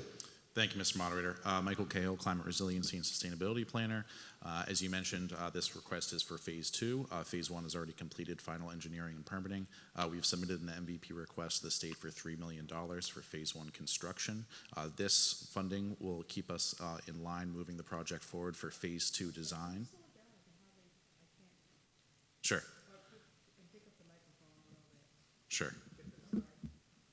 This project will keep us moving in the proper direction for design for Phase 2. We currently have $60,400 from a CPC article, from 2019 for Town Square, and we're currently working on the design for that piece, but this additional $115,249 will keep us moving in the proper direction for design for Phase 2. Next, we'll move on. Harrison Quinn, followed by Donna Curtin. Mr. Quinn. Hello, Harrison Quinn, Precinct 2. First, full disclosure, I am indeed a member of the First Parish Church, so right there at Town Square, so I just want to be transparent with you all. But as someone who goes to that Town Square every Sunday, I can tell you it really needs to be renovated. It doesn't look good for our town. We're a town that loves our history, it loves our past, and loves promoting that past. And the amount of people who live in this town for decades have no idea what that town square is even for, or what it does, or what those memorials there even represent. I think we could do better for our town. If we're a town that needs to make money off of tourism, we should not kind of hide away Town Square. I also believe that while the spookiness of the entrance to Berry Hill looks great in October, 11 months out of the year is probably not that great, and we should do more to improve it. I understand times are tough, but I think we should be moving forward to do things that will make our town more attractive for the people who live here and the people who come to visit. Thank you. Donna Curtin, followed by Stephen Leiden. We're debating Article 18, Item A30. Donna Curtin, Precinct 3. I think this is premature. I would agree with Ms. Downs that we really need to see what comes of Phase 1. I do have a very deep and serious concern with the process by this, which has been brought forward to us. I don't think there has been sufficient public input in this process, and I have doubts about Phase 1 on that as well. There are changes in there that I know many of my downtown neighbors are completely clueless about. I know there's efforts that have been made to bring these things to public attention, but I do think much, much more needs to be done. Mr. Cahill, when he presents to us, town meeting members, is always very thorough and detailed, but I think many members of our community are not aware of these things. I want to see Phase 1 come to fruition before I go one step further, and I really think on Phase 2, we have been brought things, just like a week and a half before town meeting, if that. To look at these things, I would agree with Harrison Quinn that our town square and these areas are entirely significant. There needs to be a much stronger process of public information that is going on before we proceed with this funding. I'm going to vote no on this. I encourage you to do the same. Stephen Leiden, Precinct 17. Steve Leiden, Chairman of the Visitor Service Board. We have donated money to this project. We have seen what it was going to look like. It dresses up our town. I agree, Town Square is a dump. And we need to do more. We need to do more. You go to other towns and their town squares and everything, Lexington, Concord, they're beautiful. But we need to bring up our town to make people want to come here, to make people want to stay here. And I've seen your plans, and I've been to other meetings where you've submitted your plans and answered questions for people that had. Let's get Phase 1 done, but let's not stop. Let's get Phase 2 rolling so we can finish 1, we can go right into exit 2, Plan 2. We just can't be sitting around doing nothing and talking about it forever. We need to get something done. This town square has been the talk for years, and nothing's got done. So I would support this. Thank you. Michael Cahill, Climate Resiliency and Sustainability Planner. To speak to some of the public input concerns, through the design for phase one of the project, we were able to receive $326,000 roughly dollars from the state to move forward with that design. As part of that proposal, we actually incorporated $23,000 within it to hold 3 community workshops to get feedback from community members. Really what our goals through that process was to identify areas where people see public safety concerns, areas where people see heat concerns, where people currently spend their time and where they would like to spend more of our time. Through that process, we were able to get feedback from over 60 community members, and from that point, we were able to incorporate that feedback into the design. Additionally, through that process, we were able to put educational funding towards climate resiliency discussions with all the second grade students in town. Additionally, we worked with AP students from Plymouth North High School and had them incorporated into the design process. And also we worked with students from Bridgewater State to get their input towards climate related designs in the downtown area. Laurie Downs, Precinct 17. Hi, questions? I didn't catch your name for you. Michael Cahill. Michael Cahill. Are the projects connected? So if you don't get the funding for phase one, you don't get the money that you need, and phase one doesn't happen, can phase two happen without phase one happening?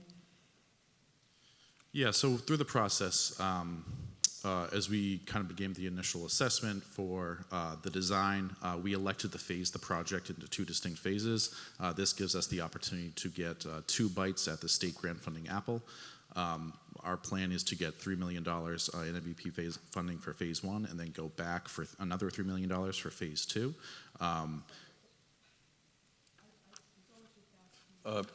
Laurie Downs, could you come to the microphone so you could be heard by everybody?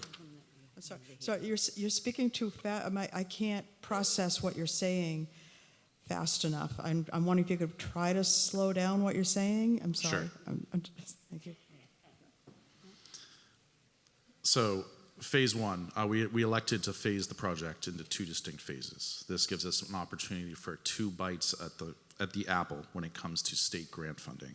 Our goal is to get $3 million for phase one from the MVP program, and then after construction is completed, go back for phase 2 funding. Now, it's important to note that these are 2 distinct projects. If phase 1 was not able to get funded, we could still get funding for phase 2. So phase 1 funding is completely unrelated to phase 2 in that sense. Virginia Davis, Precinct 4. Ginny Davis, Precinct 4. I have to conclude and agree with Donna Curtin. I think what's missing here is there was not enough input to the businesses in this town. Also, there should be some historians on this planning. This is a historic town. Town Square is not a dump. It's old. It needs help. I've lived in this town and grew up by Town Square, so I've seen it go through some worse times than it's going through now, but I think we need to be patient. I'm not against us doing this, but we really need to look at what's best for the environment, what's best for the people. The tourists are great, but this is for the people who also live in this town. So please slow it down, and we have other things that we have to work on. Thanks. Back of the room. Mr. Moderator, Jeffrey DeLapp, Precinct 13. I move the question. Motion to close debate. Anyone who still cares to be heard, please stand. Thank you.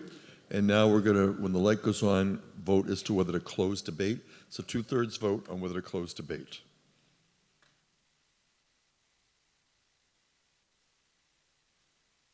And town meeting is voting now on Article 18, item A30, is a downtown resiliency project moved by the select board, and it is for $115,250.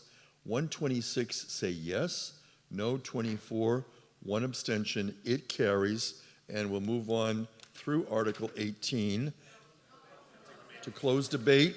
And now we're going to move on and vote on the main motion under item A30. We voted to close debate. And so now when the light goes on, you'll be voting on whether or not to approve A30. It's a majority vote on the approval. The last vote was 2/3. And we did vote to close debate. And now we're voting on whether to approve Article 18, Item A30, the Downtown Resiliency Project, $115,250, presented by the Select Board through Mr. Golden, its chair. We will then continue through Article 18 on other items. 69 yes, 77 no, 2 abstentions. It does not carry. And now we'll move on to Article 18, Item A33, DPW Parks and Forestry, Training Green, Pedestrian Lighting and Irrigation.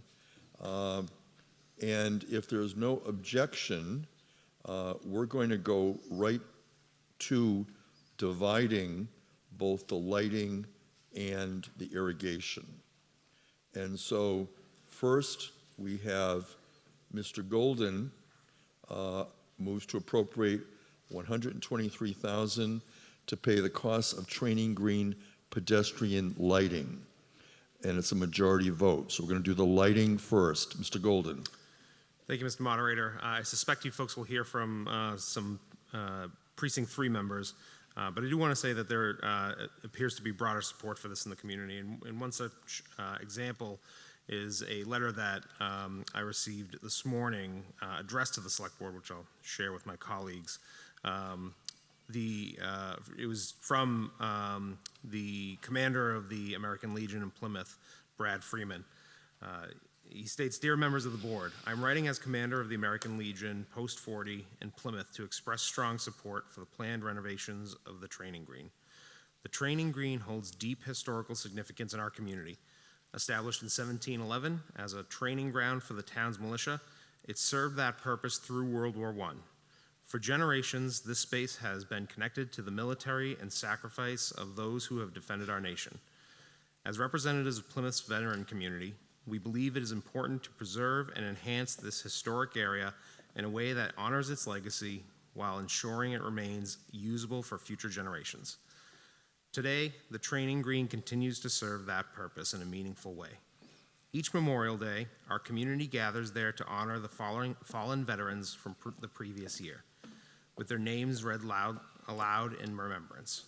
This year, I will have the honor of reading my own father's name as part of that ceremony.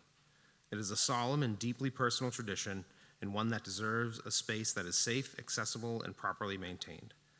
The proposed improvements, including new sidewalks and general site enhancements, represents a meaningful investment in both accessibility and preservation.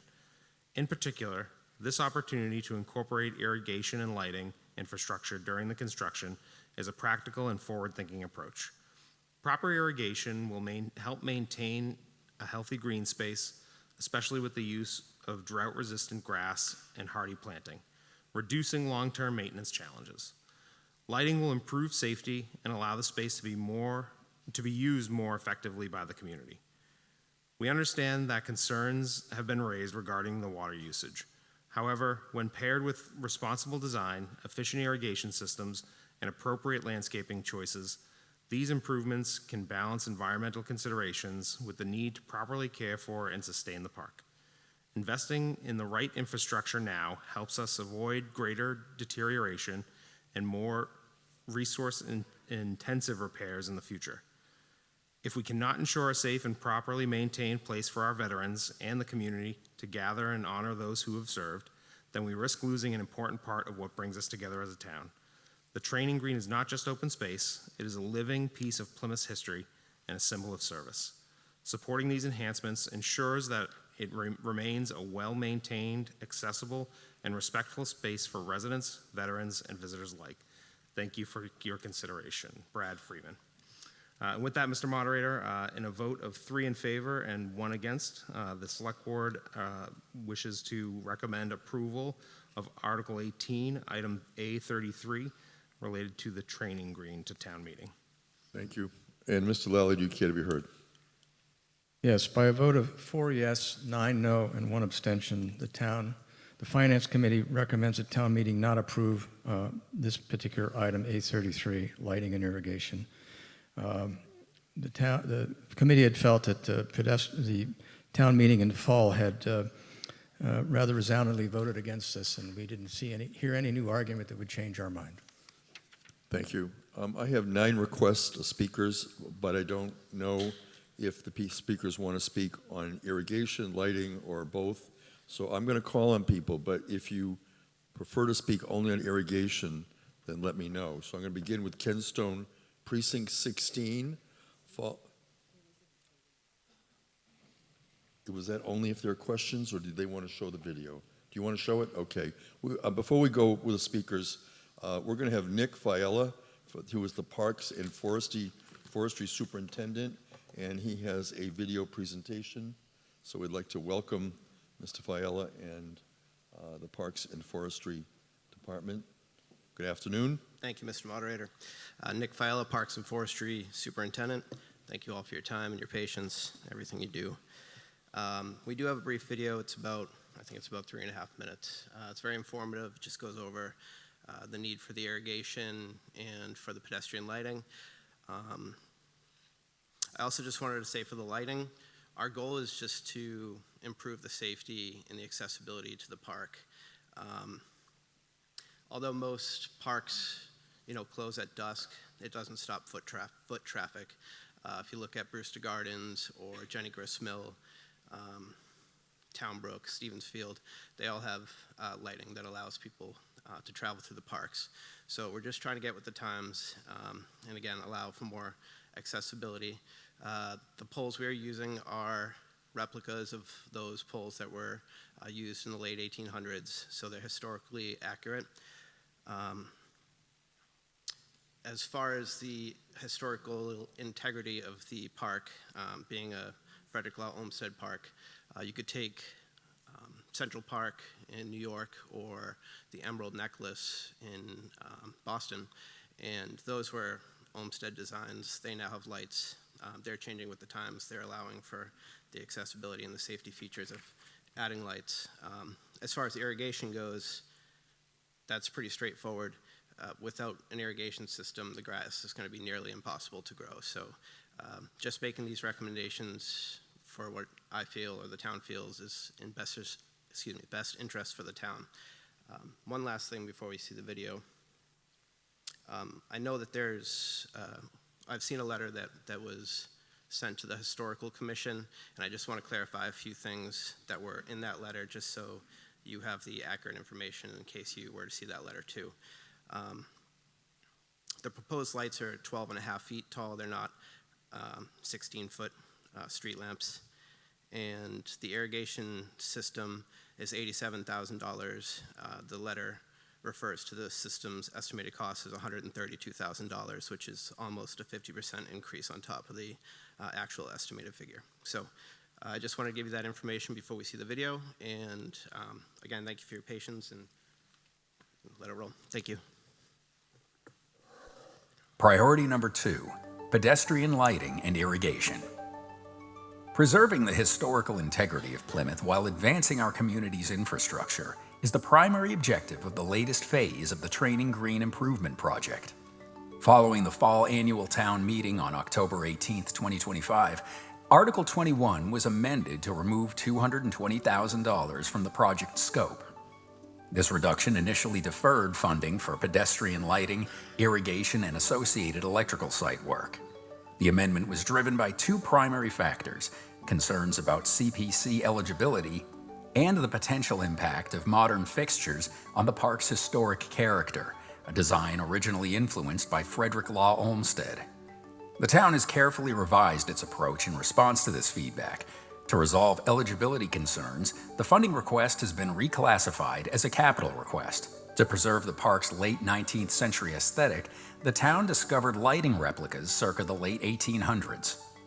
By referencing historical photographs of the original perimeter lighting, a fixture has been selected that maintains authentic period character while incorporating the necessary modifications to comply with Plymouth Zoning Bylaw 2074F regarding light trespass and glare. The solution balances historic authenticity with modern regulatory requirements. The total funding request of $220,000 is strictly allocated: $87,000 for irrigation, $60,000 for 6 12.5-foot pedestrian light poles, and $73,000 for electrical site work. This includes labor, trenching, conduit, and all necessary materials.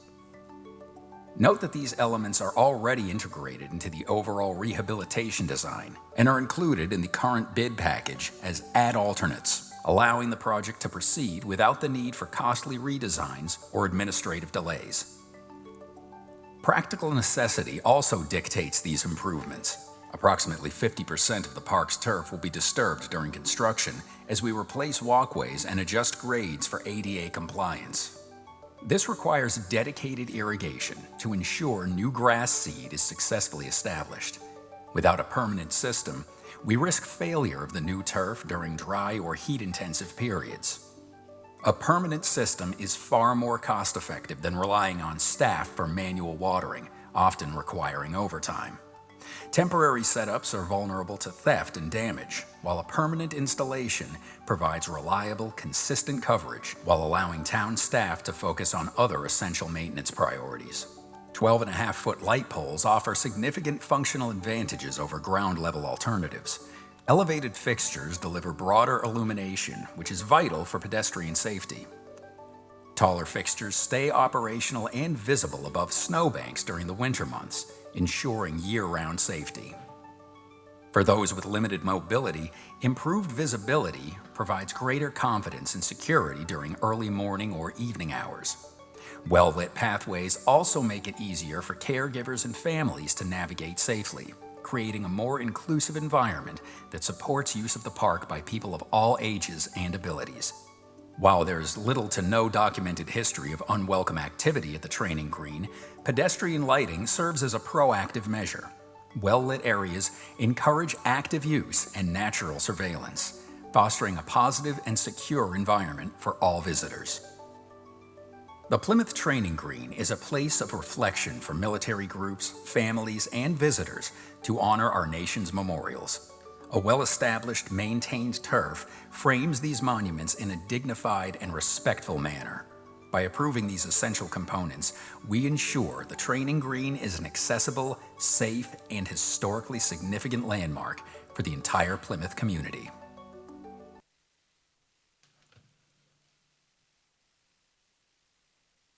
If that completes the presentation, we're going to continue with the speakers. Begin with Ken Stone, Precinct 16.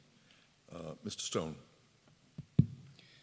Thank you. All town meeting members received rather detailed documents as to why street lamps in the green are unnecessary and inappropriate, whether the lights are fake replicas of 19th century lamps or not.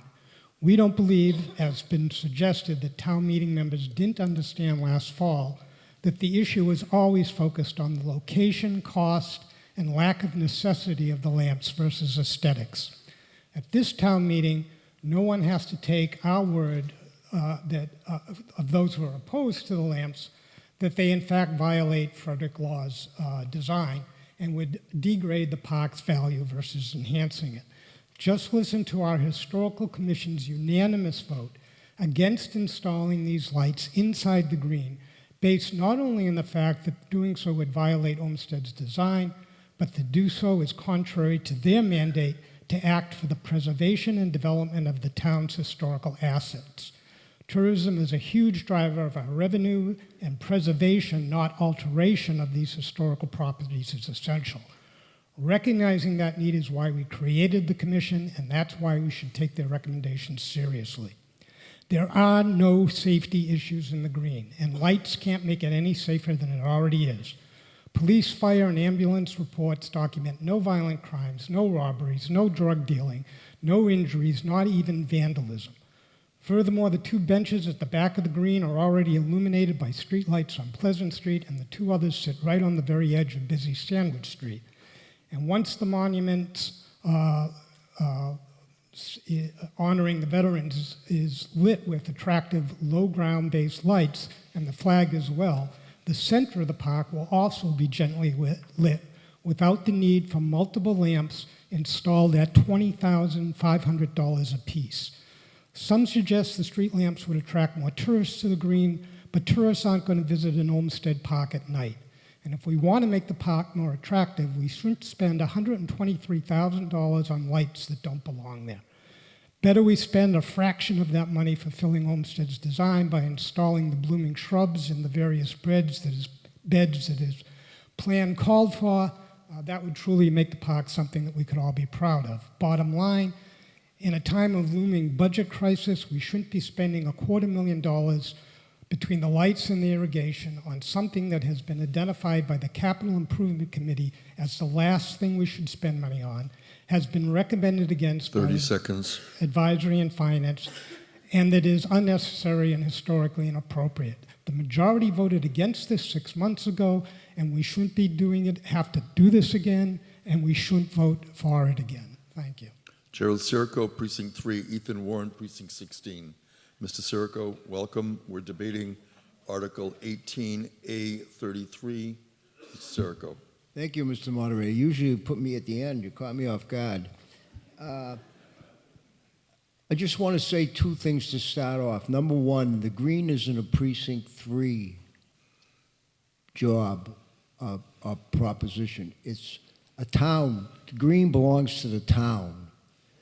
A lot of people associate things with Precinct 3 because we are vocal, we are visible, but this is just part of our precinct.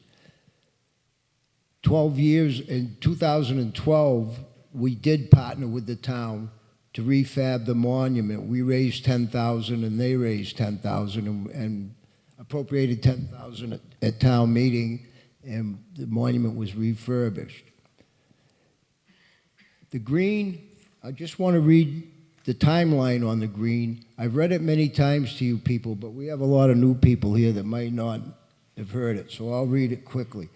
As the man from the VFW said, the town officially, in 1711, officially designated the training green shall be perpetual common or training place, never to be granted any part thereof, to be perpetually for public and common benefit. By the way, Karen Goldstein, who was a historian at Bridgewater State, she prepared this stuff for us in 2012. She passed away, but I appreciate what she did. 1716, the town voted that the training green, Coles Hill, and a spot of land about the Great Gutter, with all the common lands to each parcel adjoining, shall not be disposed of to any person without special license from the town. 1784, the town granted General Goodwin permission to build a structure to house traveling carriages belonging to the state on the green. 1788, the town decided to sell part of the green, South and South Green Streets, sold to Jesse Hollow in 1790. In 1820, the town gave the state permission to erect a gun house for storing artillery on the northeast corner of the green. 1827, the Temperance Society was founded in Plymouth. Lectures by them were given on the green.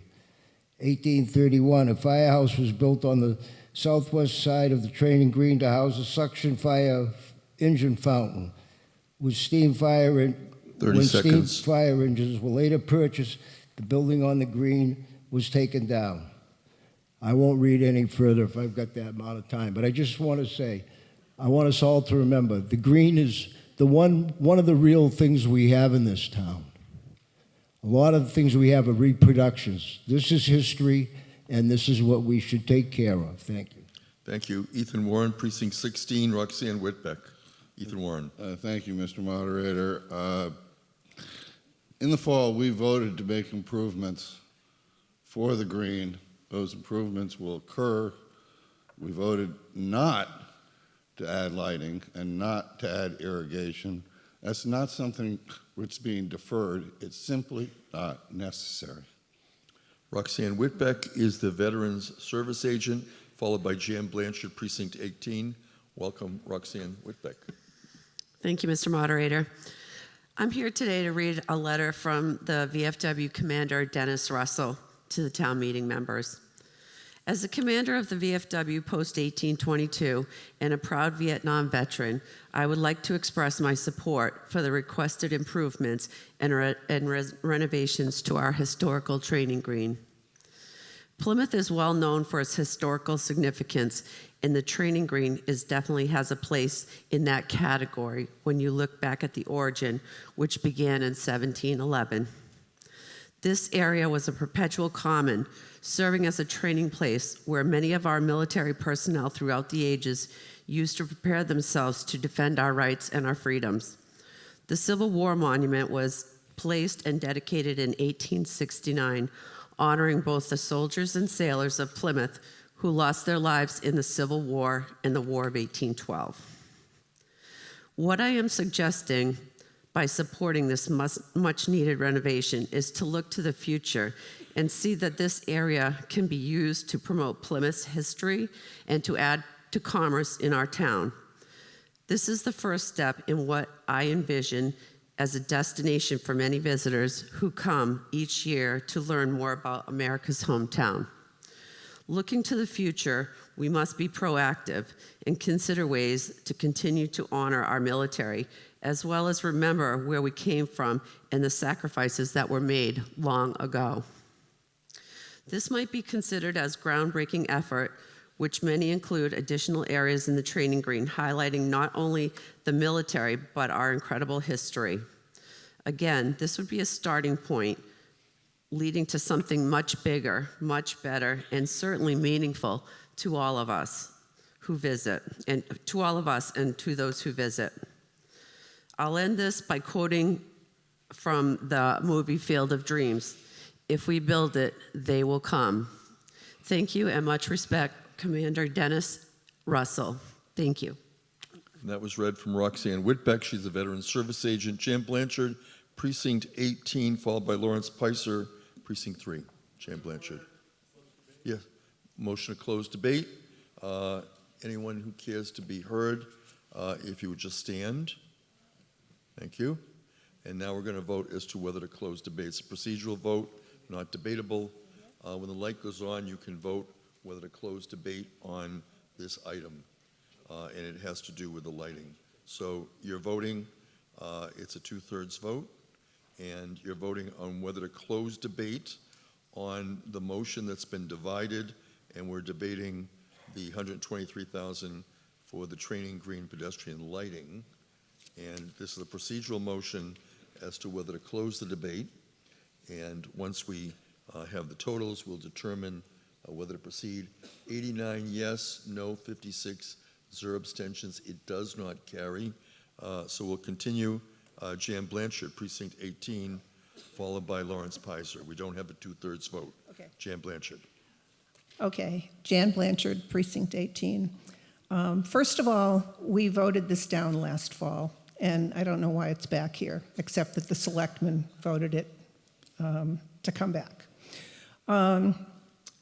I believe also that since we voted down Town Square, which is, as Mr. Cohan has stated in the past, the most important latitude and longitude in the country, why would we put more funding into the training green? The training green, as far as I can see, is a pass-through. People walk through there, they don't stay there. There's no problem with crime.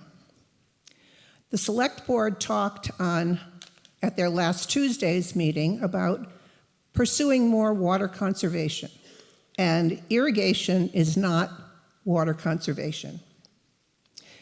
I also believe that there are grass varieties that can be grown that would not need a lot of attention. The last question I have is the training green shoveled when it snows? Thank you. Did you like a response for that? Sure. Okay, would someone care to respond to the question regarding snow removal? Sure. Nick Fiala, Parks and Forestry Superintendent. Yes, we do remove all the snow from the paths there every snowstorm. And the reason why we're bringing... Thank you. That's good to know. Thank you. Nick Fiala, Parks and Forestry Superintendent. Yes, we do remove the snow every snowstorm, and we do treat for ice on those pathways at the training green. The reason we're bringing it back for spring town meeting, since fall town meeting, is we have come with another approach where we heard a lot of the concerns that were at fall town meeting, and we tried to figure out ways that we could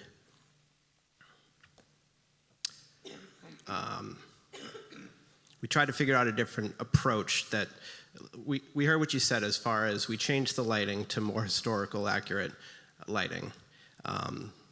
And also as a CPC ask, and a lot of the town meeting members felt that it wasn't an appropriate ask for it to be CPC. So if I remember right, there was even a town meeting member that tried to make a motion to fund it at fall town meeting out of free cash, and we couldn't obviously do that at the time, but we heard everyone at fall town meeting, and we're back with another approach to try to make it right. Thanks. Lawrence Pizer, Precinct 3.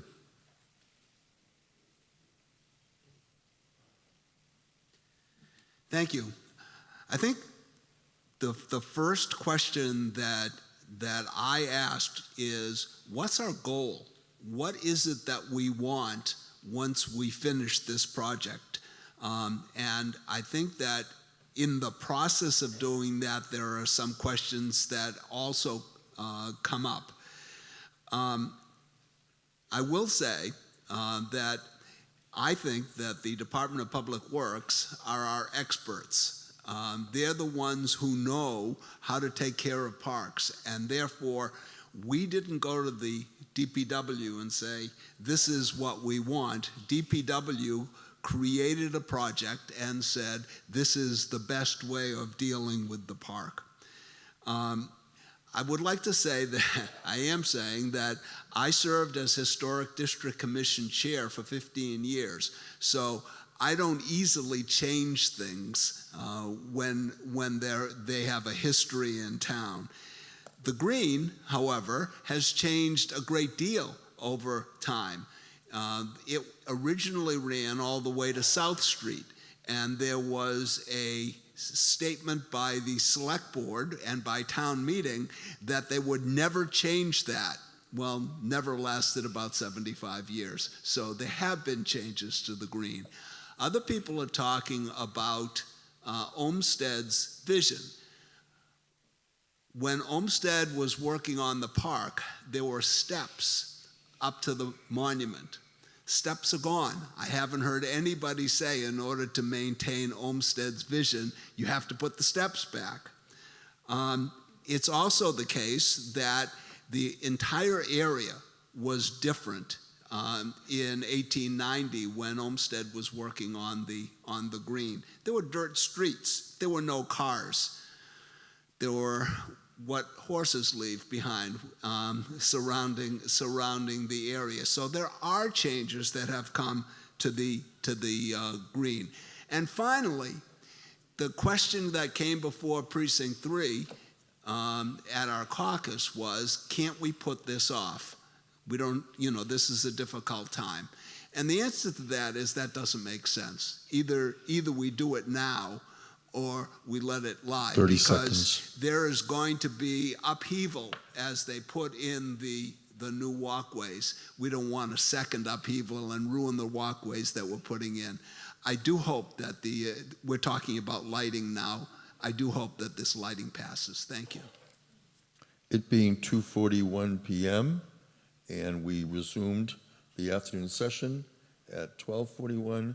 We will now take a 1-minute recess as required. So get up and stretch. You got 60 seconds.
We are now returning from our afternoon recess. It is 12:43 p.m. We are reconvening Again, a reminder that a cell phone was found outside the building. And if you're aware of anybody that may have been here that left, that is missing a cell phone, we will leave it with the Plymouth Public Schools if no one claims the cell phone. We are currently in a debate for Article 18, Item A33. We have divided it, and we are currently debating the motion from Mr. Golden for $123,000 to pay the cost of the training green pedestrian lighting. And we're going to continue now. Michelle Christensen, Precinct 9, followed by Lawrence Delafield. Michelle Christensen, please come forward to the microphone as we continue with the debate. Good afternoon, Michelle Christensen, Precinct 9. Mine's going to be pretty short and sweet. You heard me in the fall. I'm back again. Hello. Yeah, I'm all for the veterans. I grew up in a veteran family. This is not about not doing something for the green. This is the fact we've given them $500,000. We went back to the department, worked with Nick and his team to find out what can you do with it. There were concerns about the $100,000 they had from the Visitor Service Board, and we said, can you work the design in your $500,000, and can you go back and ask for that $100,000 to be used going forward? Don't know those answers yet, but the key thing is the lights do not belong in the design. They were never there in Olmsted's design. Any of you who are architects, you recognize that. We want to follow the original design. We don't need it for safety, and we have to think about our priorities. This is number 40th out of 40 on the priority list. We discussed this morning $50,000 for this, $50,000 for that, lots of discussion. We were going to take $500,000 out of the school. We have $200,000, now $123,000 for the lights. Where can we use that? That's a couple police cars, that's a school bus they're looking for. Look at your priorities, think about those, and that's what we need to be voting on, the financial aspects of it. Not the emotional, not that, oh, it's for the veterans. Yeah, we're fixing this. We gave you money to fix the sidewalks and to take care of the ADA. And by the way, if the trucks drive over the grass, guess what? It can be fixed. So I'll come back to that when we talk about the irrigation. Thank you. Unless we have a procedural motion.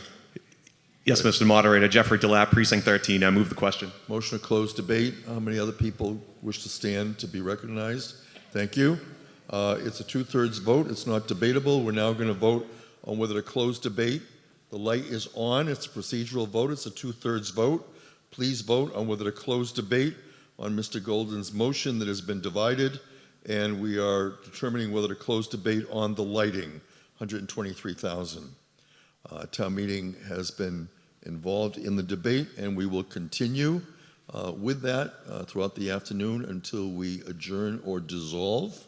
The light is over, and now 125 say yes, 17 no, 0 abstentions.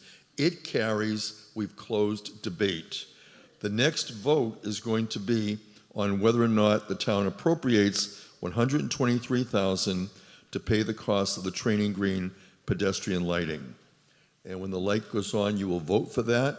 You are voting now. You are voting on whether to approve Mr. Golden's motion for the lighting, for the training green. It's a majority vote on this motion. Following this vote, we will then continue to the next portion of the motion that was divided. And town meeting is voting currently on this first portion. 40 yes, no 104, abstention 0. It does not carry.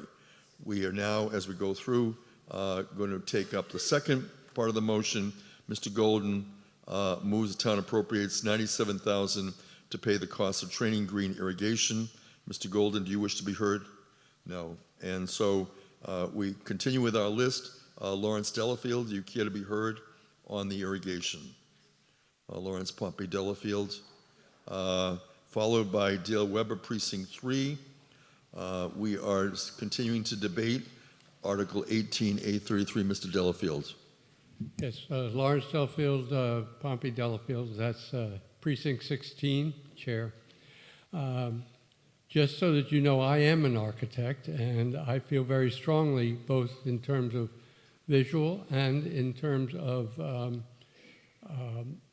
a tree hugger and somebody who really feels strong about the environment. However, I think we would be very foolish not to put in at this time what might be necessary. That irrigation, and unfortunately the lighting too, but the irrigation particularly, is something that's a very visual park. And I think that Mr. Pizer was very good at talking about the visual qualities. And I think that it's very important that that area look, not just that it's safe, but that it looks nice at all times. Because you have irrigation doesn't mean you have to irrigate it every week, all the time.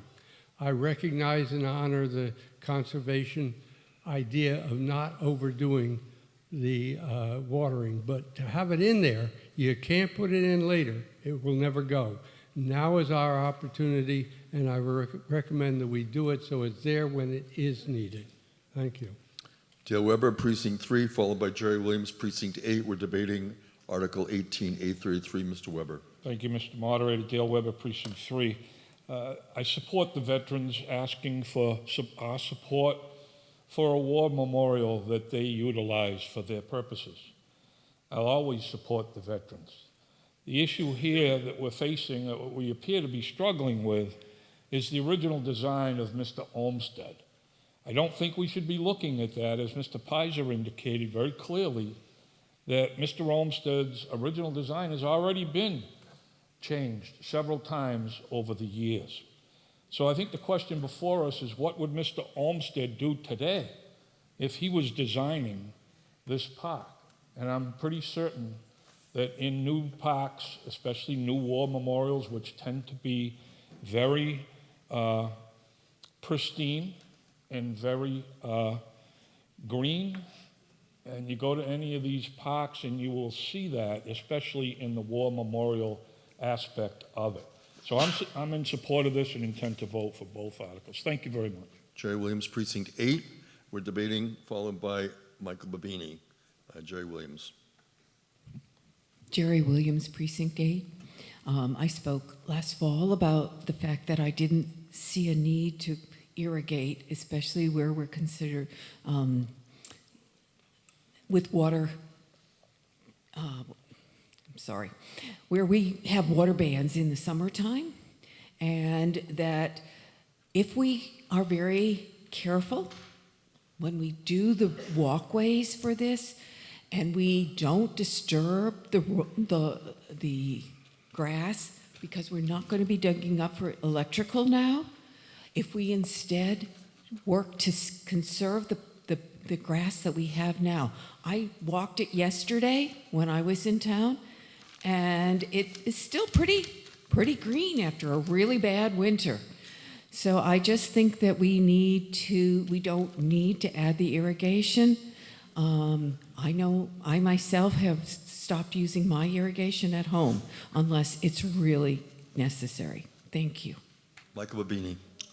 Thank you, Mr. Moore. Michael Babini, Precinct 3. This is called the training green. What I'd like to, what Mr. Delafield said was right on target. I think that, if some point in the future we decide to go and irrigate, which I think we probably would, it's going to be very expensive to dig up, you have to go under the sidewalks. It would make a mess. It would cost double what we're asking for the irrigation. This is a very highly visited site. Is Plymouth a lifelong Plymouthian? I've spent a lot of time down there walking around and looking at the monument, and I just think that we should put a little more attention into this. I think grass is something that this little patch needs, and I would urge that you vote for it. I think that waiting is the wrong answer, or delaying, or putting it off. This is the right time at the right price. So, thank you. Mr. Fiala. Thank you, Nick Fiala once again.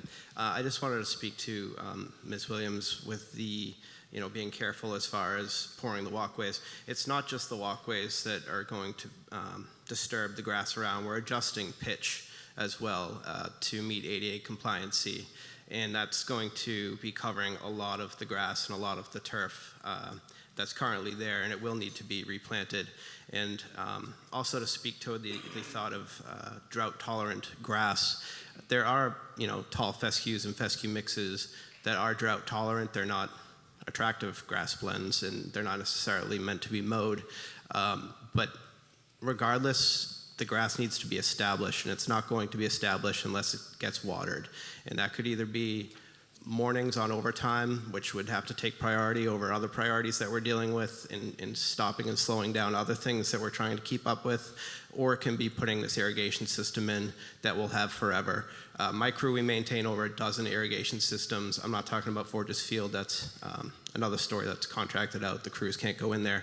But 90% of the irrigation systems that are throughout town, not Coles Hill, that's state, we maintain ourselves. We're all trained to do it. And so I just want to say, with 50% of the turf being disturbed, needing to be hydro-seeded, and then not getting the proper water, it's going to look like a yin-yang. We're not going to have grass. The only way to grow the grass is with the water. Thank you. Sipple Holland, Precinct 8, followed by Matthew Tavares. Thank you, Mr. Moderator. My husband and I spend a lot of time in Brooklyn, New York, right on Prospect Park, which is also designed by Olmsted. It's a beautiful park. Some of it, most of it is well used by the people who live in Brooklyn. Very often it doesn't have a lot of grass and it has patches and things, but we still enjoy it a great deal. All things being equal, financially and other ways, I think it would be great to have a training green that would look green like a golf course. But a training green, when it's actually used for training, after a very short time, I'm guessing, doesn't have a lot of grass growing from people tromping around on it. I just think I can see how beautiful it might be, but I also think it's unrealistic and also unnecessary. Still honors our veterans, still honors our history. Thank you. Matthew Tavares, Precinct 2. Matt Tavares, Precinct 2. Unless we're calling up a local militia, I don't think we have to worry about the training green being, well, I hope we don't have to worry about the training green being used. I supported this, the irrigation and the lighting, the last time this was up. I support it again this time.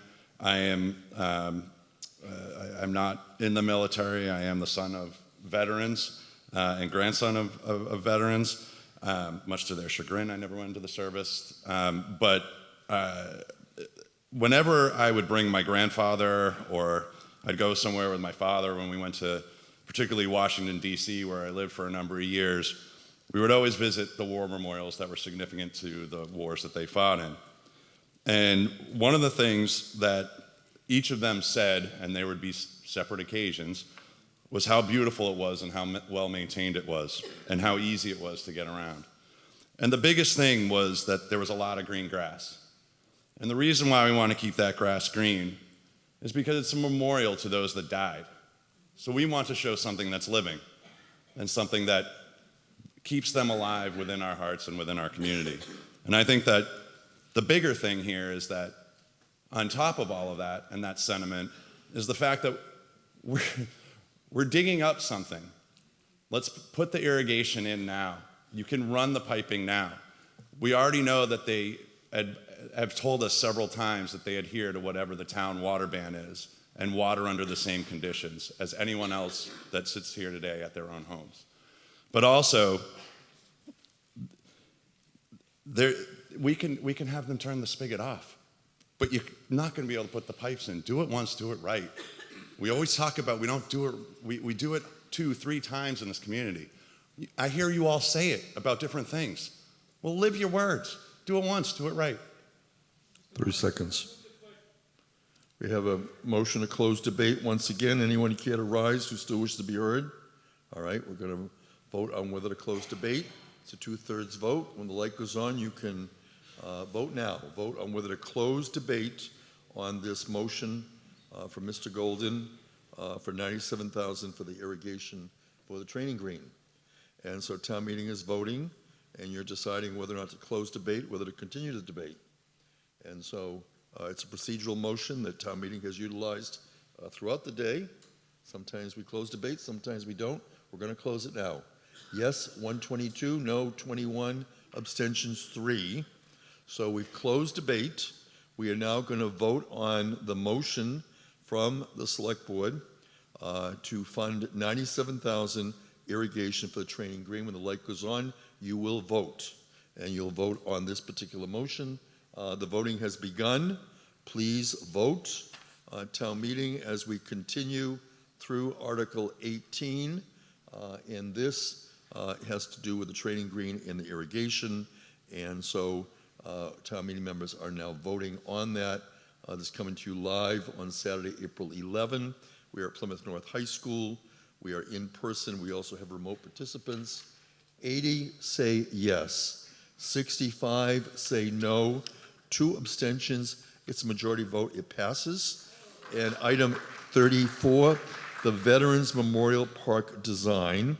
Mr. Lally moves the town appropriates $223,960 to pay the cost of Veterans Memorial Park design. Mr. Lally.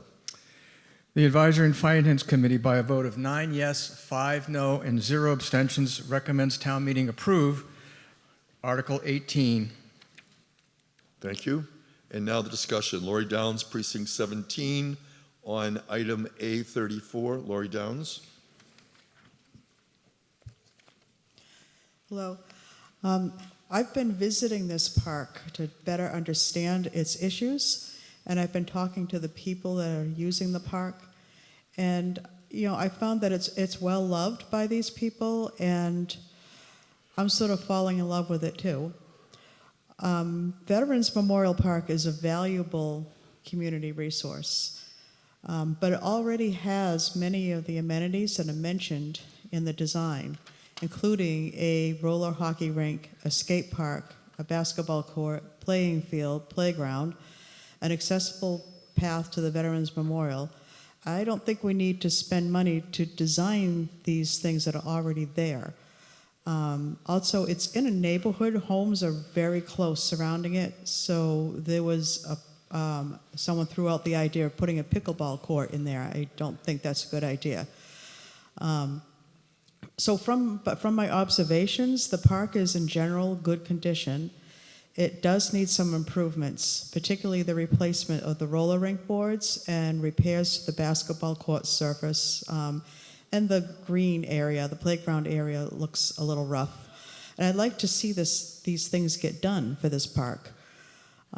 Using 40R funds to enhance the park is a sensible choice, considering the purpose of these funds is to support communities that are affected by dense housing developments like Cottage Park. However, my concern is the lack of a clear plan to fund the construction beyond the remaining $217,000 that will be left in the fund. The thought is, they'll use part of the fund for the study, and then this 217 would go toward the construction. It's not going to be enough. CPC funds are limited. State grants are hard to secure. Free cash may be committed to other priorities. My concern is that we risk spending a significant portion of the available funds in this 40R on a study that may not come to fruition. So my feeling is that I would vote no for the study, but instead I would recommend that Parks and Forestry create a plan that utilizes that $400,000 in the 40R fund to upgrade the existing facilities directly, and then come back to town meeting in the fall with this plan. This will assure that we have 30 funds. seconds. Okay, this will assure that we have the funds to just get to it and fix the park. Thank you. Nick Viella is again the Parks and Forestry Superintendent. Mr. Viella. Thank you, Nick Fiella. So I just wanted to speak to a few of the things you just said there. So what we're looking to do with this design, since that park's been built, there's been a lot more community needs. And that park is in really rough shape. If you do walk around the roller rink, the sideboards are falling apart. I've had multiple calls, can you fix this? And we haven't been able to afford it because the whole thing would need to be redone.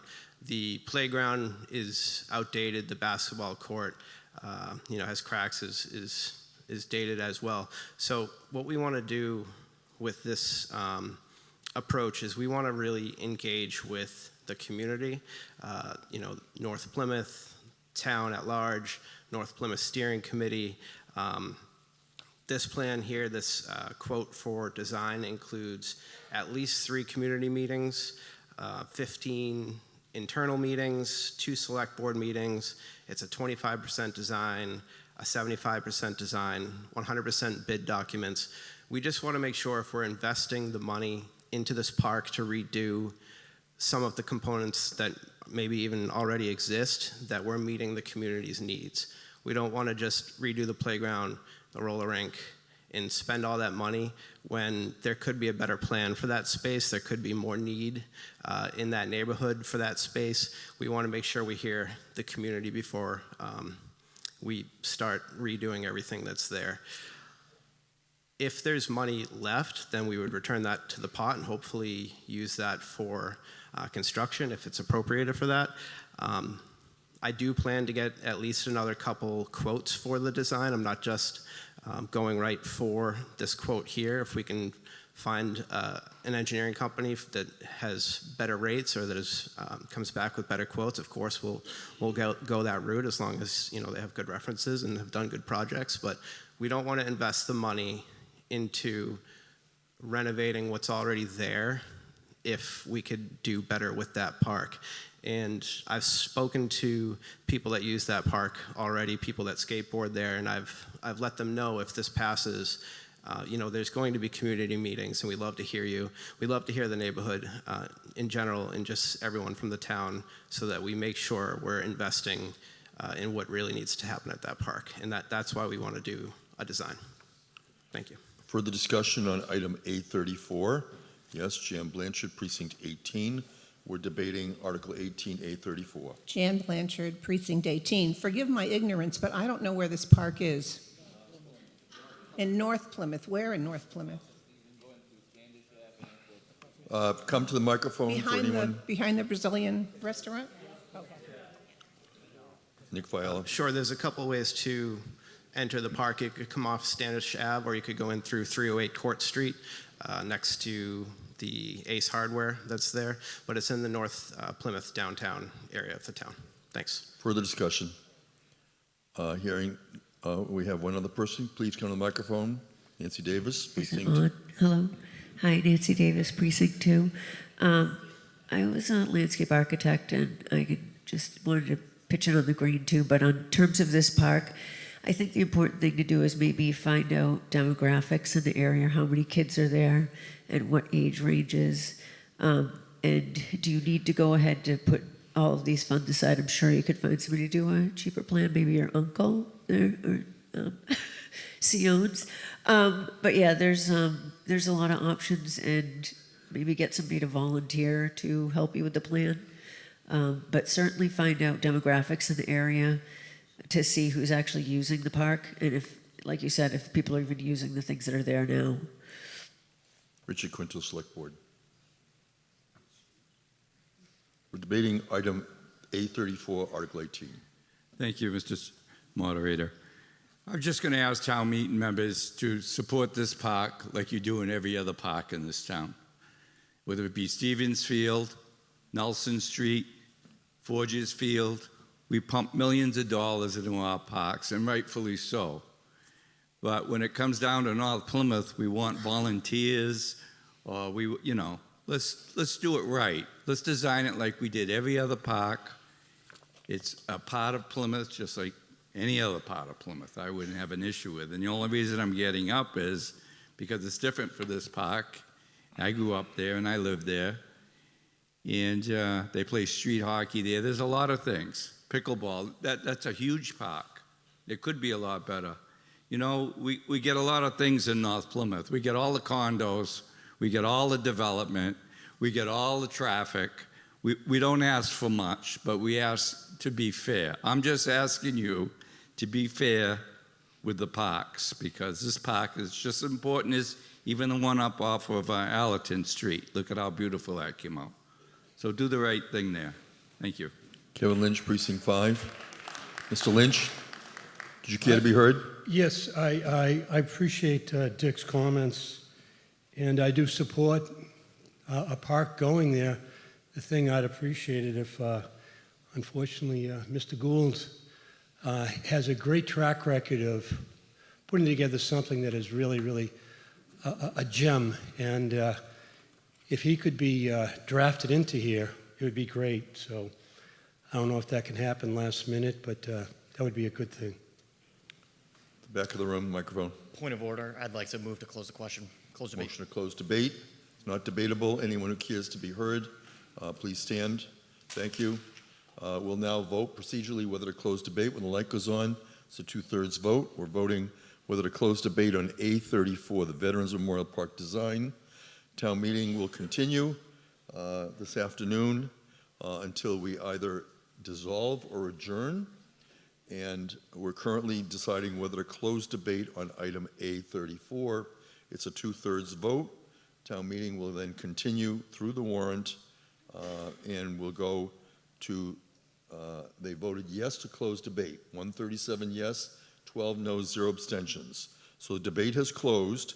We're now going to go to vote on the main motion, which is to appropriate $223,960. When the light goes on, you will vote whether to approve. The light is on.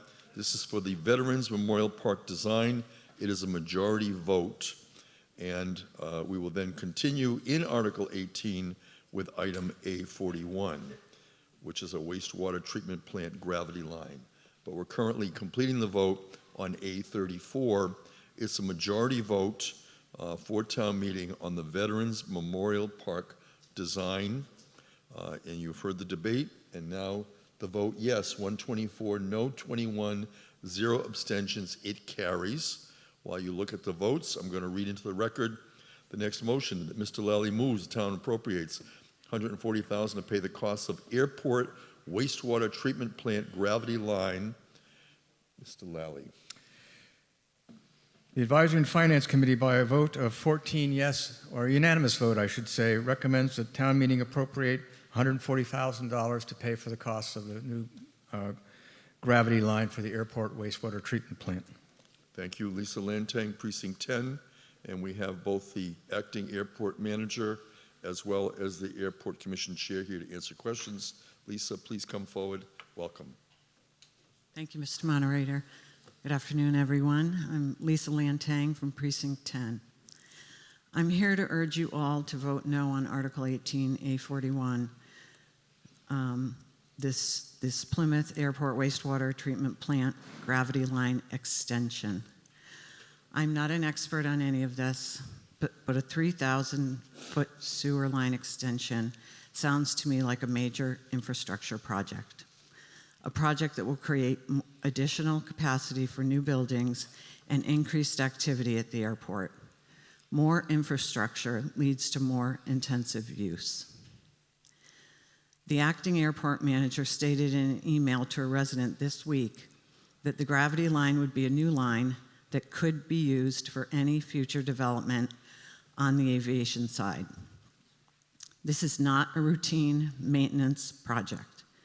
It's a backdoor to future expansion. Just 2 years ago, in April 2024, this body sent a clear message by voting 117 against funding the airport runway extension to 26 for it. At the July 2025 Airport Commission meeting, Jeff Adler from the airport's engineering firm, Du Bois & King, is quoted as saying, "It makes sense to flip the projects to do the reconstruction in year 2026 and move the extension out 1 year." They have not stopped planning to extend the runway. A significant reason why the runway extension was defeated in 2024 was because of the Airport Commission and management's lack of transparency. And now, for the second town meeting in a row, The airport chose to submit articles, this article along with Article 18B4, without having any discussions at the Airport Commission meetings in public prior to submission. A West Plymouth neighbor asked the question this week, how can we not know about these articles when we go to every Airport Commission meeting and every Airport CAC meeting? This consistent lack of transparency is unacceptable. When the airport disrespects the neighbors and the process, they disrespect all of us. I should have separated this first, sorry. Hands are shaking.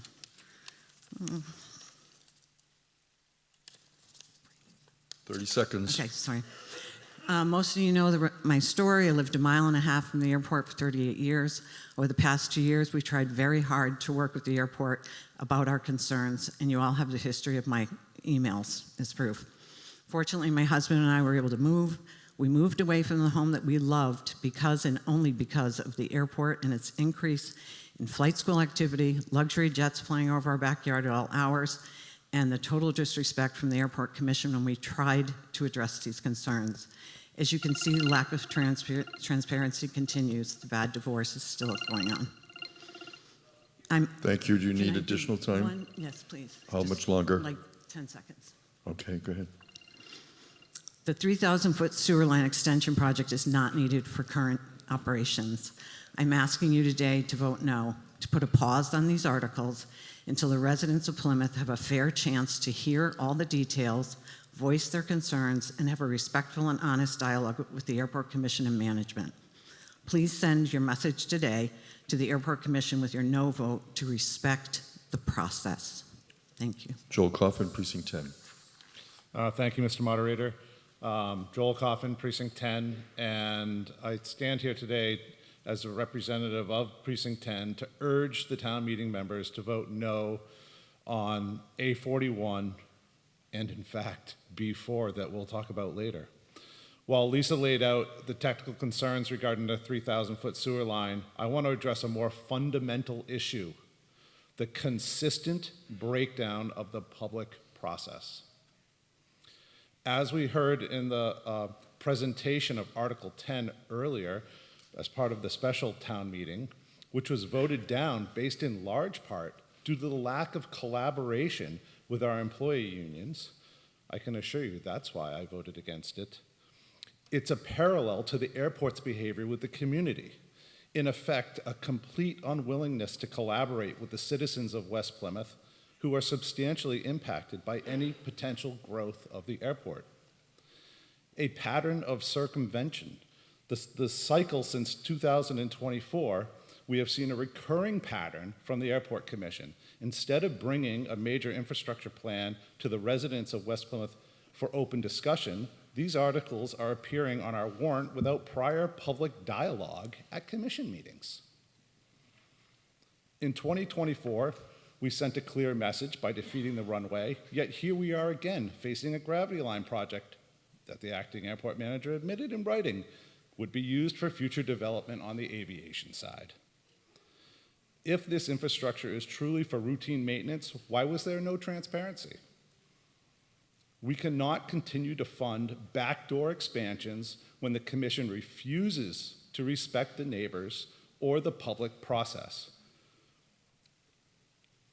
I'm going to skip my B24 or my B4 comments for the moment, but my request and the message I think that we need to send as a public body here today is that the citizens of West Plymouth are not obstacles to be bypassed. They are stakeholders to be heard.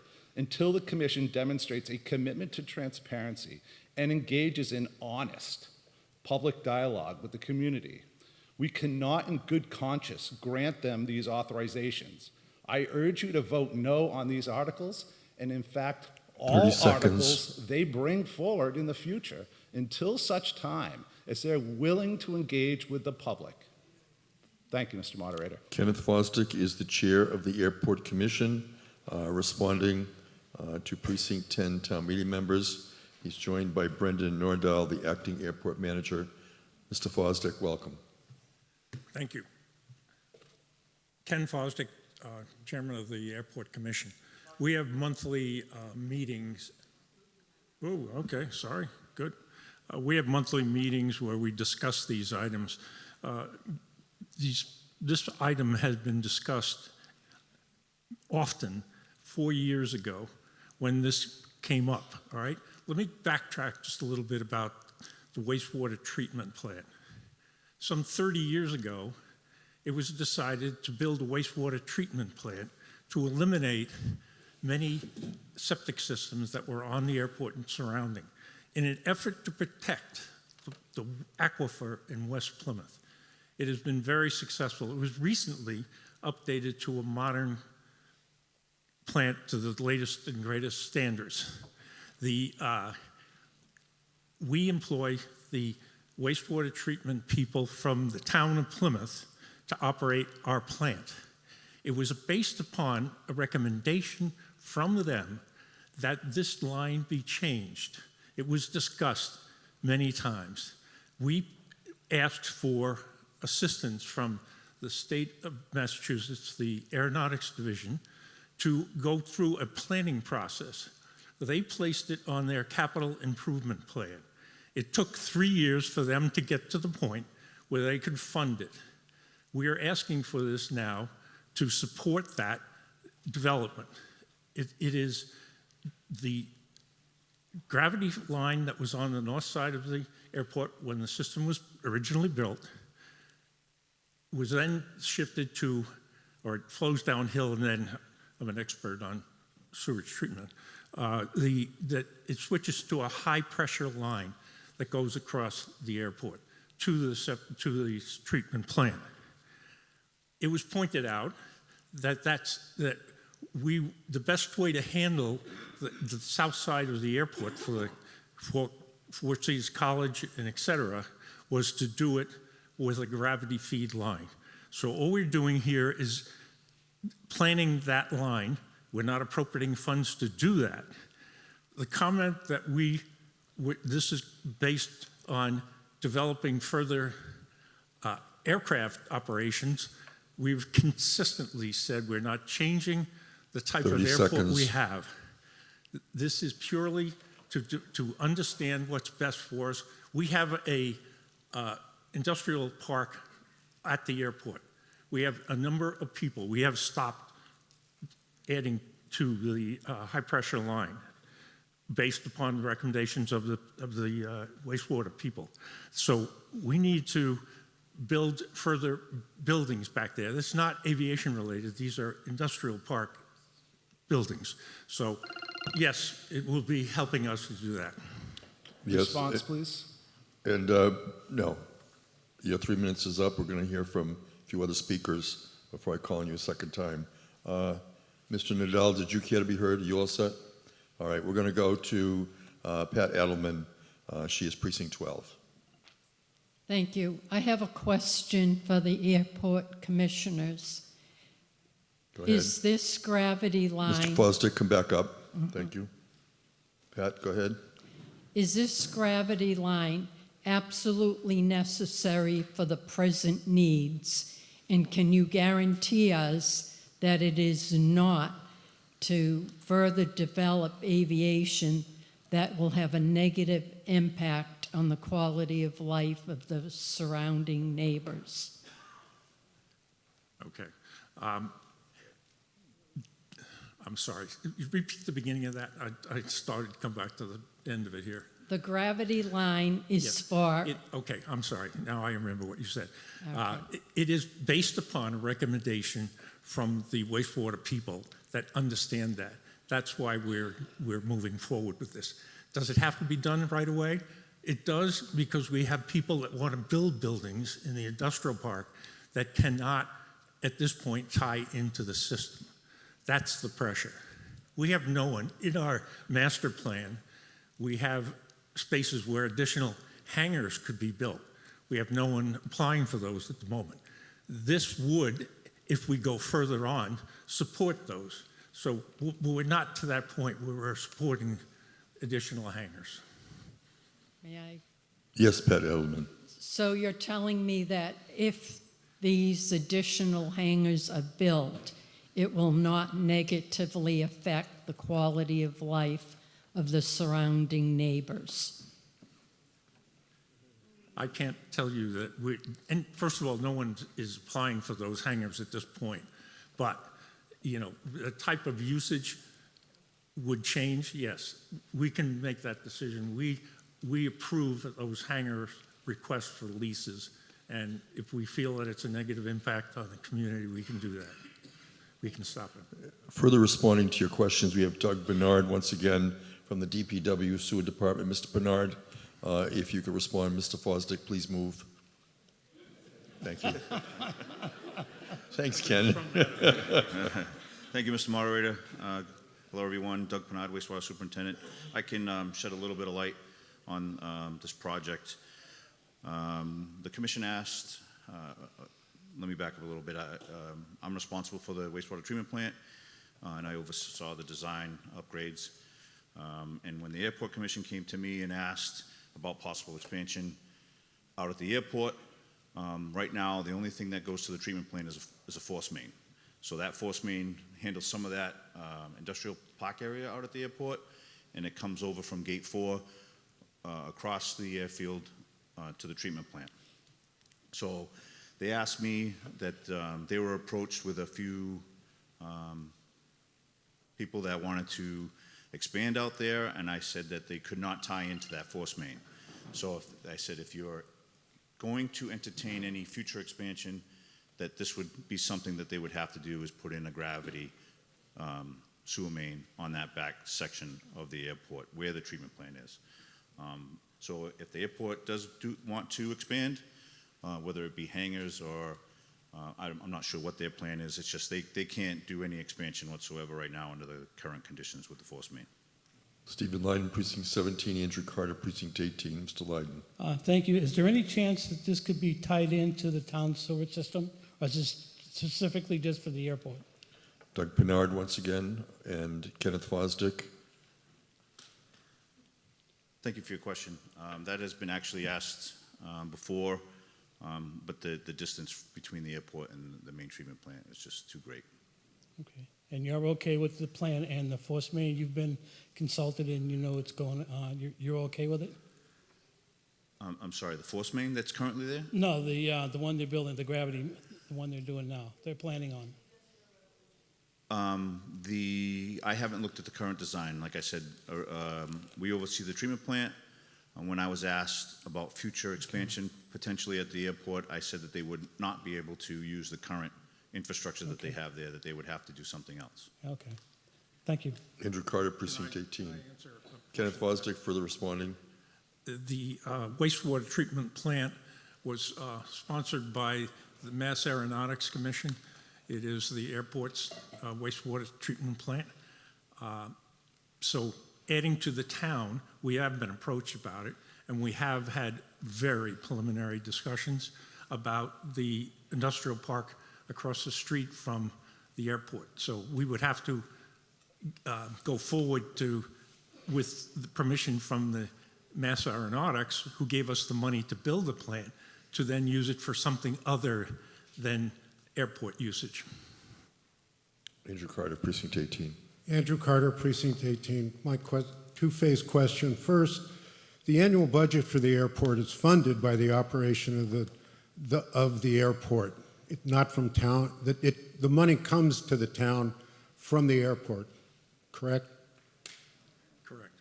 Is this line going to be funded from that pool of money, or is it from the town budget on the side? We're asking to spend this money out of our enterprise fund.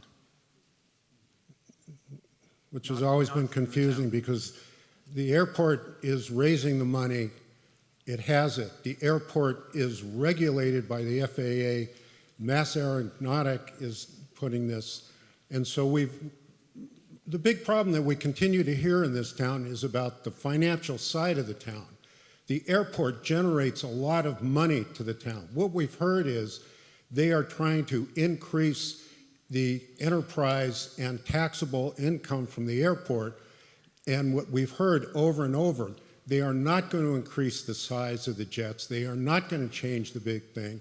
And so I think the town needs to, the town meeting members need to look at the facts and not at the emotions. Thank you very much. Derek Brindisi, Town Manager, further responding. Yeah, those are great points. I'd like to clarify a few things about the Airport Commission versus the town. So as Mr. Fosdick would point out under Chapter 90, the airport has some independent authority relative to the policies and procedures of the airport. They take in revenue. They're able to expend that revenue through the enterprise account. They're able to negotiate lease agreements outside of the typical town process. And many of those lease agreements often aren't shared with the select board. So in this sense, what they're trying to do with their sewer expansion, they haven't had the opportunity to engage our wastewater superintendent, Mr. Doug Pennard. Although the most recent treatment upgrades were funded with ARPA funds. These were town funds. These weren't enterprise funds. So I think it's just clear what we're talking about today, that this is the Airport Commission as an independent authority trying to advance some of their ideas. Alan Costello, Precinct 10. Alan Costello, Precinct 10. As a matter of fact, the town manager just really hit on the point I was going to bring up. I wanted to do a little quick history, a timeline about the sewer treatment plant that's located at the airport. It wasn't too long ago, it was before us, I believe, beginning of COVID, or maybe just pre-COVID. It was in disrepair. It was in need of a lot of maintenance and a lot of work. And through ARPA funds, I believe, the place was totally renovated and brought up to standards. And now I'm being told 2 years later, what are the deficiencies today that require this second line? If we just went through a major renovation. Mr. Bernard, DPW. There is no deficiencies at the treatment plant. Treatment plant is. I'm sorry, say that again? There is no deficiencies at the treatment plant. It was brought up. I thought you said nothing further could be done because of the condition it was in. Did I misunderstand that? I'm talking about the force main that goes to the treatment plant that handles the current collection system at the airport. That cannot handle any more infrastructure. The treatment plant. So it's a capacity issue on that existing pipe? Correct. So you need a second pipe to take on any new activity in the airport? Correct. In that location. All right. Kenneth Stone, Precinct 16, Mike Wabini, Precinct 3. Mr. Stone. Yeah. So the town clearly needs more commercial space, but I have some questions about what you're discussing. First off, I don't know what kind of zoning it has, whether it's light industry, heavy industry. Have any enterprises approached you about space other than hangars? Are there any commercial space vacancies? And how many acres are we actually talking about for commercial development? Kenneth Fosdick, Chair of the Airport Commission. We have a number of commercial, non-aviation businesses on the backside of the airport in the industrial park side. We are approached randomly for people. We were approached the other day. We told them we could not tie their building, if they were going to build a building, we couldn't tie it into the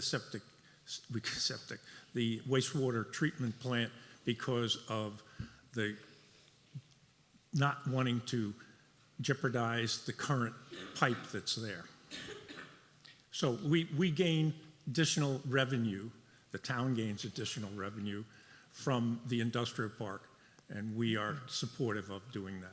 Yeah, so my question though was, light industry, heavy industry, how many acres of development could happen? And you said somebody approached you. What kind of industries are approaching you other than hangars? The people that approached us were a trucking company. Heavy industry, light industry, how's it? You have to speak at the microphone, Mr. Stone. How is the industrial space zoned? Is it heavy industry, light industry? What's It's allowed? light industrial. Light industrial. Okay. It's airport light industrial. Okay, thank you. Michael Babini. Thank you, Mr. Moderator. Just a couple of points. One is that we need commercial development in the town of Plymouth. We talk about it all the time. That has to help us with our tax rate, obviously. And this is something that we should be totally in favor of. More development, commercial development. It's zoned for commercial development, and it should be used that way.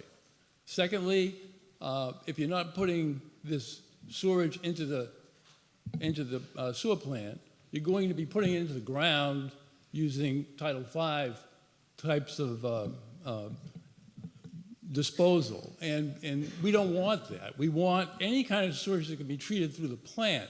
That's what we're looking for. We want it to go through a treatment plant, so the water that gets into the aquifer has been cleaned and cleaned properly. So I see no negative.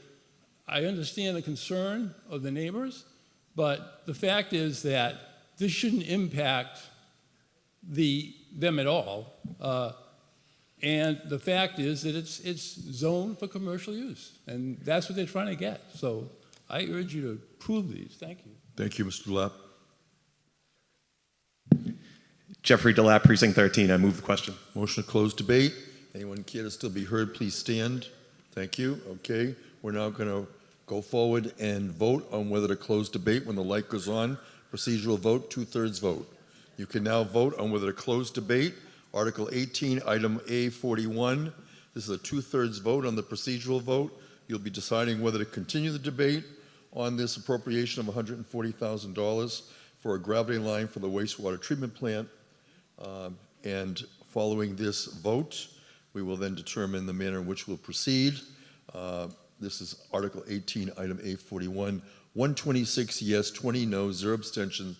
Debate is now closed, and therefore we will now move forward on the main motion, Article 18, item A41, Airport Wastewater Treatment Plant Gravity Line. It's a majority vote. Town meeting will be voting when the light is on. If the light is on, you'll now vote. You're voting on Article 18, A41. It's an appropriation of $140,000 to pay the costs of airport wastewater treatment plant gravity line. This is still coming to you live from Plymouth North High School on Saturday, April 11th. We're in the second afternoon session. We will continue until town meeting dissolves or adjourns. We are here at Plymouth North High School. The voting has ended. 90 yes, 58 no, 0 abstentions. The motion carries. I have a duty officer here. If people are acting inappropriately, you'll be asked to be removed. Article 18, B1 to 4. It's a motion for Town Wharf Phase 2, B1. Mr. Lally moves the town appropriates $1,498,500. Mr. Lally. The Advisory and Finance Committee recommends by a unanimous vote that town meeting approve Article 18, item B1. Thank you. Discussion on this, it's a 2/3 vote. Hearing none, we'll go to the vote on item 18B1, Town Wharf Phase 2. You're now voting. The light is on. This is a 2/3 vote. All of these in the B section will be 2/3. Again, because borrowing requires 2/3, is the reason why we have separated these 4 items from the A grouping. And so town meeting is now voting. Once the voting concludes, we'll have the total of the vote, and town meeting will continue with the warrant. We are currently on 18 in the B section. Town meeting members have concluded their voting.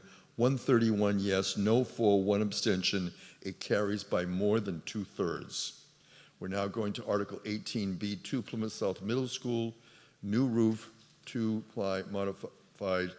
And Mr. Lally moves the town appropriates $3,180,000 to pay the costs of the new roof. Mr. Lally. By a unanimous vote, the Advisory and Finance Committee recommends town meeting approve Article 18, item B2. Further discussion? If not, we'll go to the vote when the light goes on. You're now voting on Article 18B2, Plymouth South Middle School. It's a 2/3 vote. We're continuing with the warrant. We're on Article 18, but we're now in the B group. Again, this requires borrowing, so we have 2/3 votes that are required in order to complete the borrowing. This is coming to you live from Plymouth North High School. For those of you who just joined us, we are in the afternoon second session. The voting has concluded. Yes, 147, no, 0 abstentions. It carries unanimously.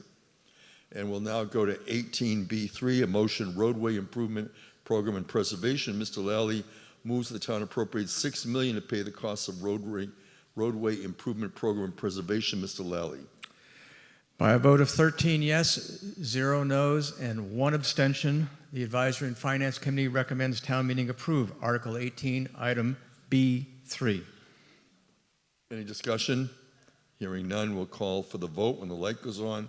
For B3, the light is on. You are now voting again a 2/3 vote. It's an authorization to borrow funds.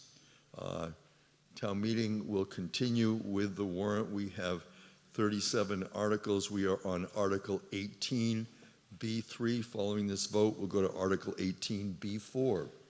This is town meeting's vote on a substantive motion. It's a 2/3 vote.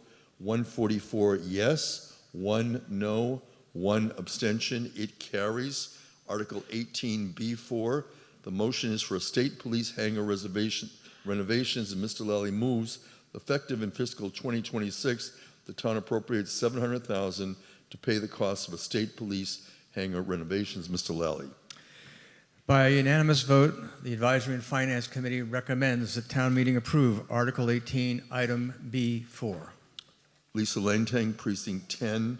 We're debating Article 18B4. We're debating the main motion presented by the Advisory and Finance Committee. This will be a 2/3 vote. Lisa Langtang. Again, Lisa Lanting, Precinct 10. I just want to reiterate that this is once again another topic that was never discussed at the Airport Commission meetings, was never discussed at the CAC meetings, and the residents have no ability to address these. So that's all I have to say. Further discussion? Anyone else care to be heard? Yes, Mr. Coffin. Yeah, thank you, Joel Coffin, Precinct 10. First, I'd like to ask that the people in the audience don't make rash remarks to my colleagues for their opinions here, specifically the gentleman in the upper deck. Second, there was no discussion of this. What we heard earlier for everybody here was far more than any citizen in West Plymouth heard over the course of the last 6 months or year on the previous topic. So we're here again on the state police hangar, and where is the money coming from that's going to cover the $700,000 loan on that? So that was raised by me at the last Airport Commission meeting to try to get an understanding. They said that they were raising the lease price. I suspect that's why we got a memo today when we walked in. But my question is, how much did they raise it? They were only getting $66,000 a year already from the Mass State Police. That's their highest hangar fee I believe they have. I don't understand why the citizens of Plymouth should be covering the cost of the state police hangar and internal services like cranes and other activity or other components that are inside that hangar, which they said was covered under this work. So I have some significant concerns about it. I think the cost should be spread amongst other areas on the South Shore, not just the town of Plymouth. And lastly, I would urge all of you to do a public records request for the lease rates at the Plymouth Airport so you can see what some people, maybe in this room, are paying for their hangar. Thank you. Christopher Merrill, Precinct 11, followed by Laurie Downs, Precinct 17. Mr. Merrill. Christopher Merrill, Precinct 11, just to raise some comments raised by some of the constituents here. The Airport Commission is fully transparent. They have been transparent on the specific article that we are talking about. I am on the commission. I live within a mile of the airport approach, so I am concerned as well with some comments being made. So total false is false comments, so thank you. Laurie Downs, Precinct 17. Where is the borrowing coming from? Is it being borrowed against the airport enterprise? So their enterprise funds pay back the borrowing? Or is this coming out of town funds other than the enterprise? Who cares to respond? Lynn Barrett is the Director of Finance, responding to Lori Downs. This is an airport enterprise fund project, and they pay out of their revenues their own debt service. They have some existing debt right now on the hangar purchase that town meeting voted for many years back, and they would be paying for this construction also. Thank you. Kenneth Fosdick is the Chair of the Airport Commission. Further responding, Mr. Fosdick. The 10-year lease for the police headquarters, Air Wing headquarters at the airport is up. We've been in negotiations with them. I am in receipt of a letter from the Division of Capital Asset Management for the state of Massachusetts. They are in full support of an acknowledgement that their rent factor will be going up in accordance with the money that's borrowed. Thank you. Further discussion? Please come forward. Hi, Alexis Kuhn, Precinct 17. I just wanted to say that I am extremely bothered by the statement that was made back here by a fellow precinct member. And I'm just wondering at what level do we remove somebody from this room? Because that could have been considered sexual harassment. And I'm very bothered by it. We're guided by town meeting time, parliamentary procedure. Town meeting time provides for the removal of disorderly persons from the room if the moderator determines that someone is disorderly. I've given a warning. Thank you. Further discussion? If not, we're going to take a vote on Article 18B4. It's a 2/3 vote. The light is on. Please vote. You have 20 seconds in which to vote. This is on the state police hangar renovations, and it's an appropriation of $700,000 to pay the cost of state police hangar renovations. And it's a 2/3 vote. Following this, we will continue with the warrant, and it will be Article 19. Town meeting is in the second afternoon session, and we will continue. The voting has concluded. 104 yes, no 42, 1 abstentions. It carries. We're moving on to Article 19, as you see how your town meeting members voted. Article 19 is to revise the funding source for the fire department purchase, and Mr. Lally moves that effective fiscal 2026, the town revise the funding sources, hereby amends the vote taken under Article 4B2 of 2022. Mr. Lally. By a unanimous vote, the Advisory and Finance Committee recommends town meeting approve Article 19. This is a majority vote. Any discussion? Hearing none. When the light goes on, please vote. You're voting now. You're voting on Article 19 to revise the funding source for the fire equipment purchase. It's a majority vote. We are in the second afternoon session. This is Plymouth Town Meeting. It's coming to you live from Plymouth North High School. We are in person. We do have some town meeting members participating remotely. We have 162 elected town meeting members. We've had at one point 152 participating. Looks like the current vote is 139 voting and 139 yes. No, 0 abstentions. It is unanimous. It passes. Article 20 was on the consent agenda. Article 21 was withdrawn. Article 22, motion for the codification of zoning bylaws. Mr. Lally moves the town vote to transfer the sum of $10,800 from free cash for a comprehensive codification of the town zoning bylaws. Mr. Lally. By a unanimous vote, the Advisory and Finance Committee recommends town meeting approve Article 22. Thank you. Further discussion?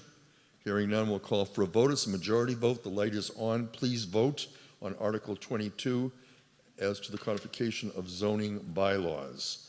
It is a majority vote. It is an appropriation, a transfer of $10,800 from free cash. Town meeting will continue through the warrant. We are in the annual town meeting warrant. We have dissolved the special town meeting, and the voting has concluded. 134 yes, no 2, 0 abstentions. It carries. Article 22. Yes, Mr. Pizer, do you have a point of order?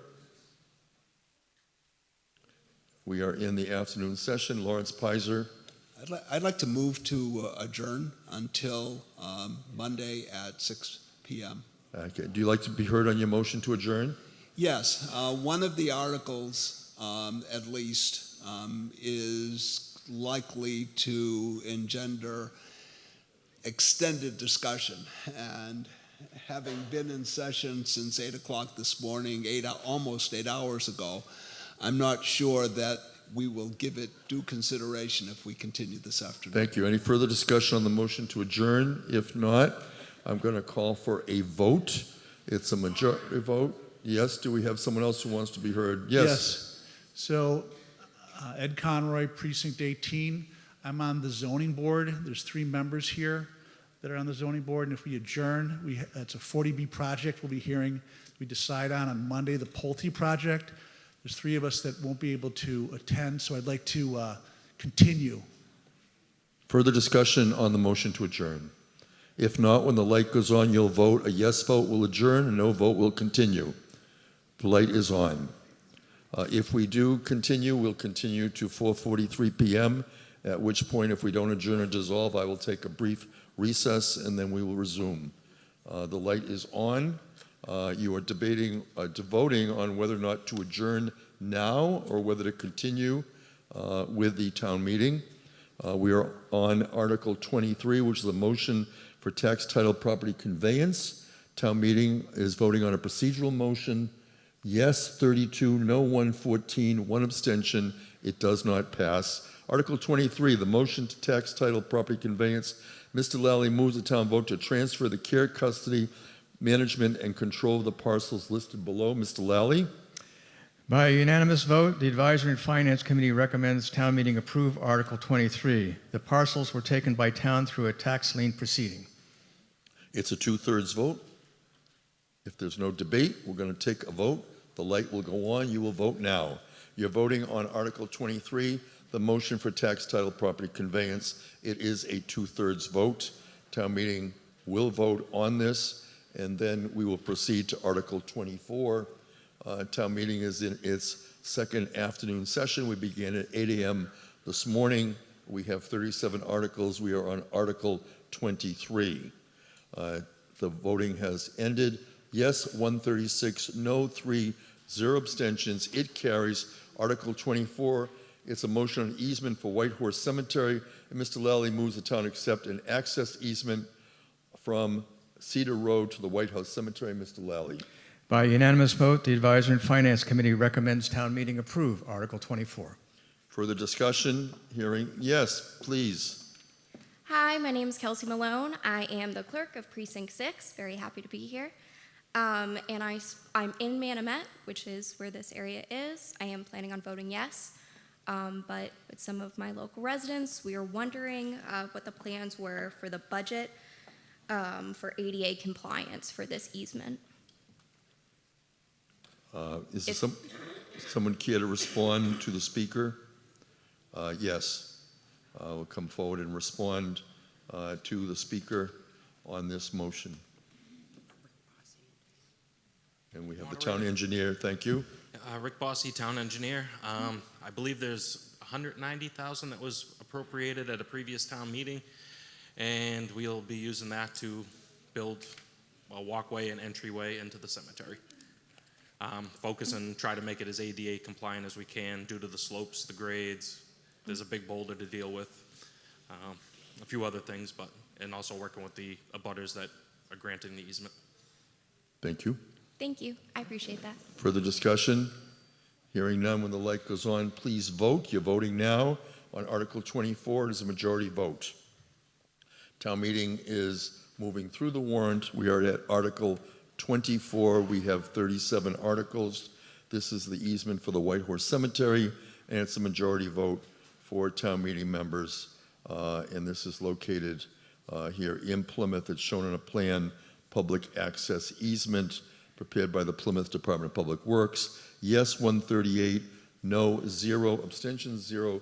It passes unanimously. We are now coming to the CPC articles. You have a book with the CPC reports. Historic Preservation Plan, Mr. Lally moves the town vote to appropriate $85,000 from the Community Preservation Act for the Historic Preservation Reserve. Mr. Lally. By unanimous vote, the Advisory and Finance Committee recommends town meeting approve Article 25. Discussion? Hearing none. Call for a vote. You're voting now on Article 25. It is a majority vote. This is the first of several recommendations of the Community Preservation Committee pursuant to Massachusetts General Laws, Chapter 44B. Among other things, they fund for historic purposes, and it's a majority vote. Town meeting will continue with the warrant to Article 37. We are now completed Article 25, 139 yes, no, 1 abstention, zeros. It does pass. Next, we have Article 26, revise the funding source for the Plymouth Area Coalition for the Homeless. Mr. Lally moves that the town vote to revise the funding sources. Mr. Lally. By a vote of 10 yes, 0 no, and 2 abstentions, the Advisory and Finance Committee recommends town meeting approve Article 26. This is the majority vote. Any discussion? Hearing none, we'll call for the vote when the light goes on. The light is on. It's a majority vote for Article 26 to revise funding sources for the Plymouth Area Coalition for the Homeless. And town meeting will vote now as to whether to approve this request for Article 26. It is one of our Community Preservation Committee recommendations for town meeting, and the voting is ended. 147 yes, no 0, no abstentions. It passes unanimously. And Article 27, we have no motion, we have no action. Article 28 is the Old Colony Digitization Project, and Mr. Lally moves the town vote to appropriate $70,530 from the Community Preservation Act Historic Preservation Reserve Fund. Mr. Lally. By a vote of 11 yes, 1 no, and 0 abstentions, the Administration and Finance Committee recommends town meeting approve Article 28. It's a majority vote. Any discussion? Hearing none. When the light goes on, please vote. You're voting now on Article 28, another Community Preservation Committee recommendation pursuant to Massachusetts General Laws 44B. It is a majority vote. Town meeting is voting. The in-person attendees are using their handsets. Those who are remote are using the vVoter platform by OTI Technologies. We have a hybrid town meeting. It is a model throughout Massachusetts. Yes vote 143, a no 3, 0 abstentions. It carries. We now move to Article 29. It is the CPA fund budget account set aside, and Mr. Lally moves the town vote to appropriate the sum of $1,322,806. Mr. Lally. By a unanimous vote, the Administration and Finance Committee recommends town meeting approve Article 29. Discussion. It's a majority vote. Hearing none. When the light goes on, we're voting now. It's a majority vote, and it was as follows. Funds for the administrative budget, for the annual debt service budget, for historic resources reserve, and for budgeted reserve. Again, a majority vote, a CPA article, and it's an account set aside, and town meeting is now voting on whether to approve that request. 146 say yes, 0 no, 0 abstention. It passes unanimously, and we now move to Article 30, which is a motion for a school carport solar project. And Mr. Lally moves the town vote to approve the school carport solar project. Mr. Lally. By a unanimous vote, the Advisory and Finance Committee recommends town meeting approve Article 30. Any discussion? Hearing none, we'll call for the vote. When the light goes on, all those in favor say aye. Vote. Just checking, making sure you're paying attention. The light is on, please vote. Article 30 is the school carport solar project. It is a majority vote, and we will move on after to Article 31. 146 say yes, 1 no, 1 abstentions. It carries. Article 31, we have no motion, no action. We'll move to Article 32, and that is a motion for the library carport solar project. Mr. Lally moves that we approve that request. Mr. Lally. By a unanimous vote, the Advisory and Finance Committee recommends that we approve Article 32 or 33, I lost track. 32. 32, my bad. Discussion? Hearing none, we'll call for the vote. When the light is on, please vote on Article 32. It is a library carport solar project, and it's a motion with a majority vote. We do have Mr. Cahill available to be answering questions on these particular articles. We're voting on Article 32 as we continue in the annual town meeting warrant, which goes to Article 37. Article 32 is now voted 142 yes, no, one abstention. The motion carries. Article 33 is a motion for the DPW headquarters carport solar project.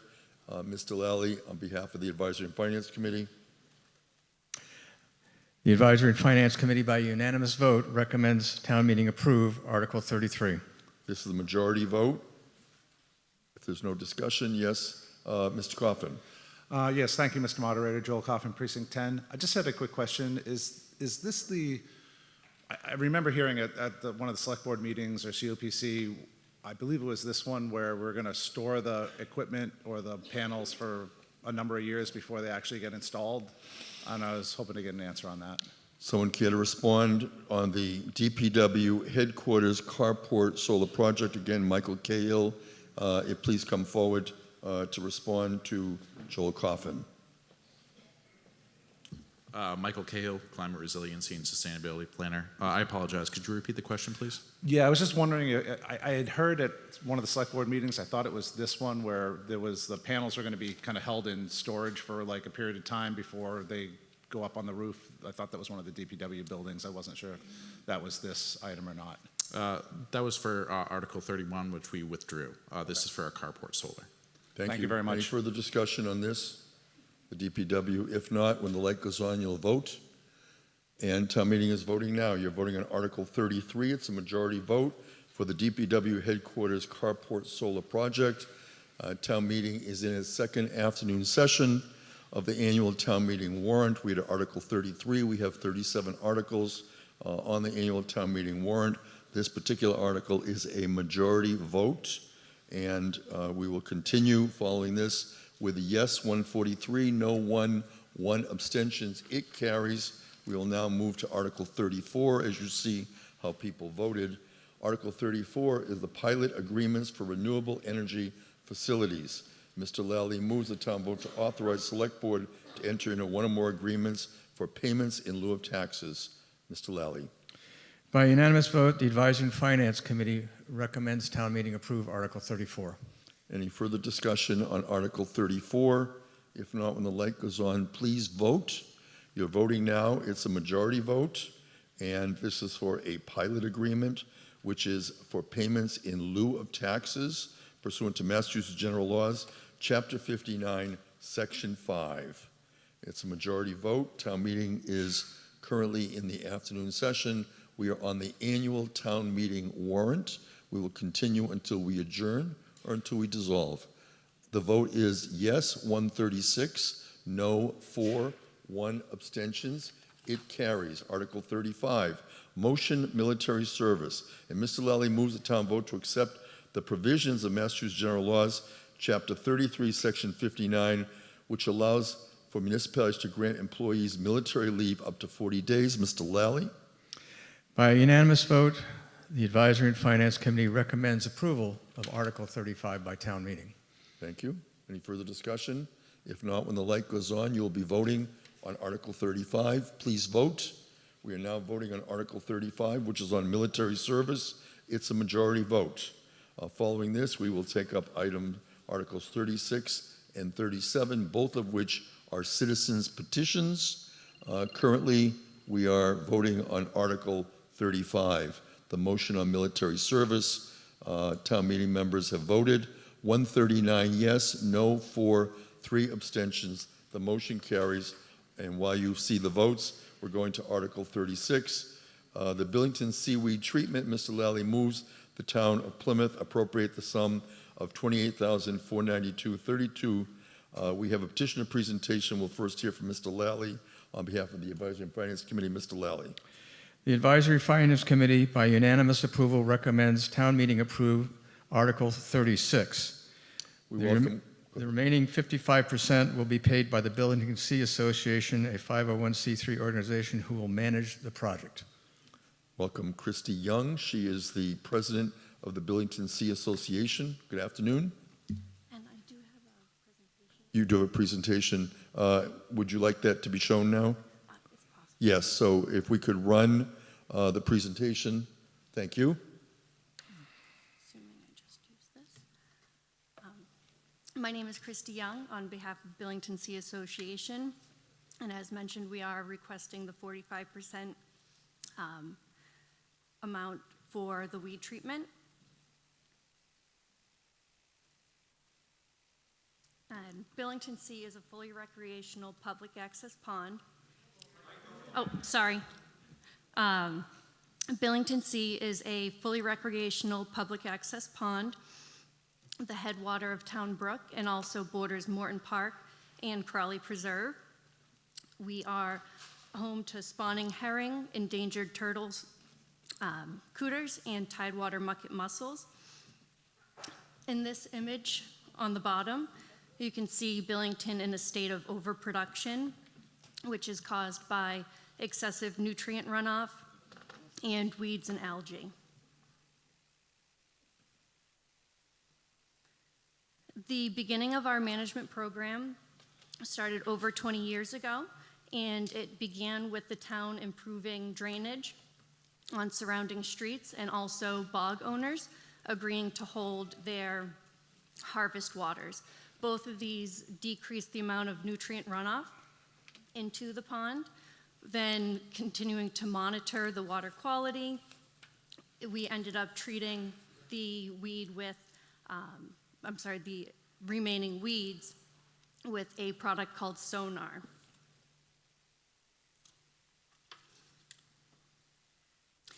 Sonar affects invasive weed species and has been approved by use for EPA, even in public drinking waters, up to 25 parts per billion. Billington Sea treats at just 15 parts per billion. And this has been approved by Conservation and Heritage as well. And here you can see the much improved waters. And this is after the town, the bogs, and the treatments that were done.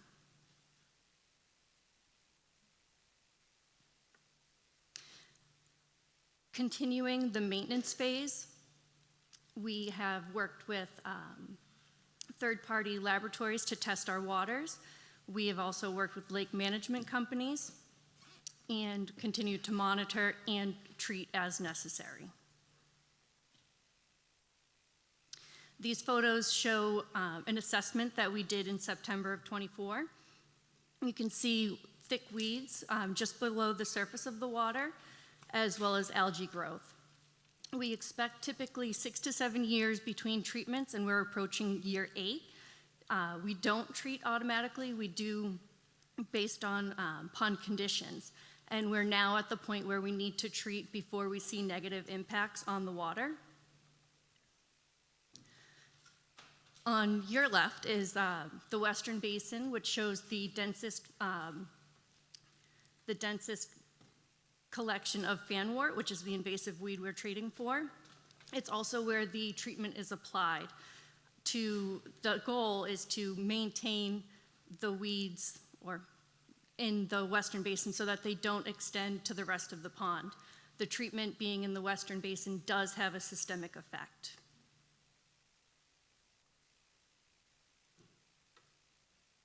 This management program has been successful, and the continuity of the Billington Sea Weed Management Program is necessary to maintain the control of fanwort and prevent the spread to other areas. We are requesting this allocation, which amounts to the town's 45% ownership, so that we can maintain the health and accessibility of Billington Sea. Thank you.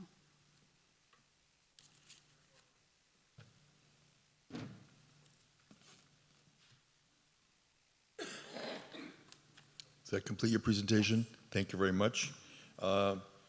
Lori Downs, Precinct 17. Hi, that was a great presentation, and Thank I you. think it actually hit most of the things I was going to say in case it didn't get said. Thank you. So I guess maybe a question.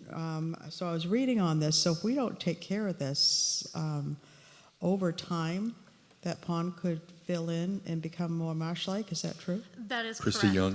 Young. So on that final slide where you're seeing that thick green, that was actually the state of the pond. And it's considered a eutrophic state where it's over production. It kills off the wildlife, also the native plant species, so that the weeds do spread and take over, and that would eventually cause it to be an unusable pond. Okay. So I'd say this is critical, and we do need to do this. I just have a comment. I guess is the Department of Energy. I don't know if they're the right people, but on the town side, I don't think I got the information that we sought any grants. And in my research, I came up with 4 or 5 different grants on the municipal side that we would be eligible for. Have we, I don't know who to speak to here in the town, but has the town sought out municipal grants for this? And if not, can we make a plan to do that in the future? Because this looks like this is going to keep coming up every 6 to 7 years. Thanks. Responding to a question from Lori Downs, Precinct 17. Do we have someone on behalf of the town staff who would be responding? Yes. Mr. Gould is coming forward. And David Gould is currently serving in the town on the staff to respond. Welcome, Mr. Gould. Thank you. David Gould, Director of Energy and Environment. We can certainly apply for the future. We weren't involved in this particular town meeting article, but there are grants, and there's also the Environmental Affairs Fund that could fund phases like this in the future. Thank you. Any further discussion on Article 36? Yes, please come forward.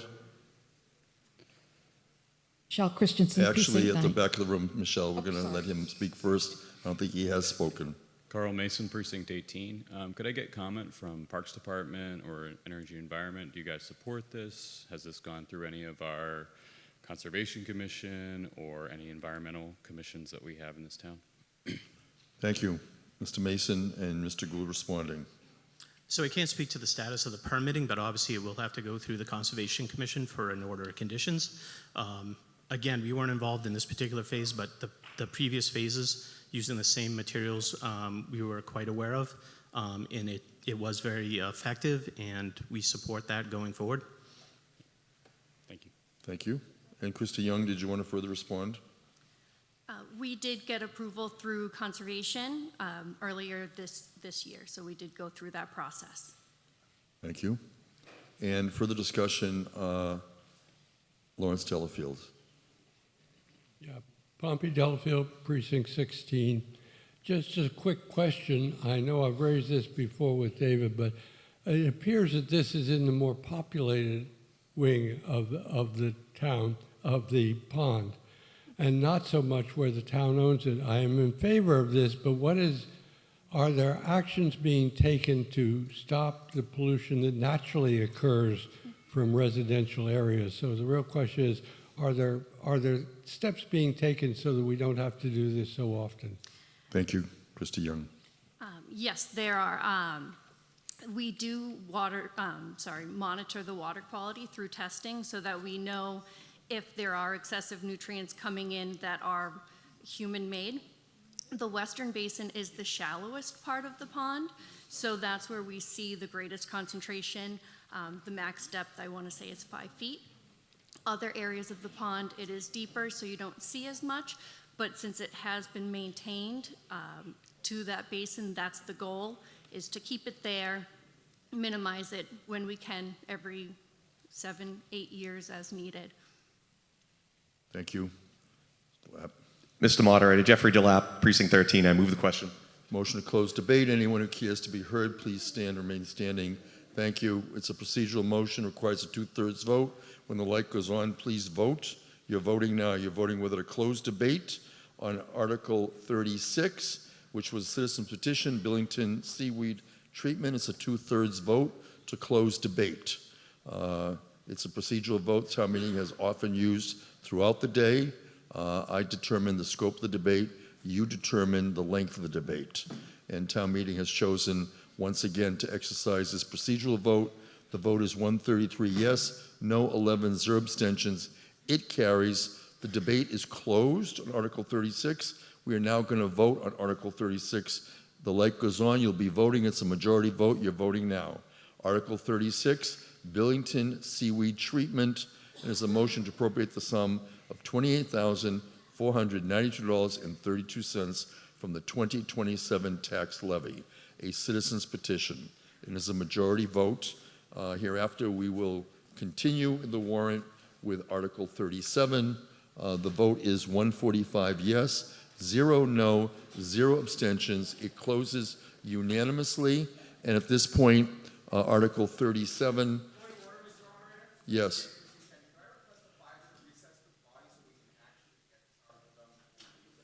I was going to take a recess at 4:43. Yeah, if there's no, well, I don't want to spend a lot of time debating it. We do need to take a recess, so we'll take a 5-minute recess. Thank you.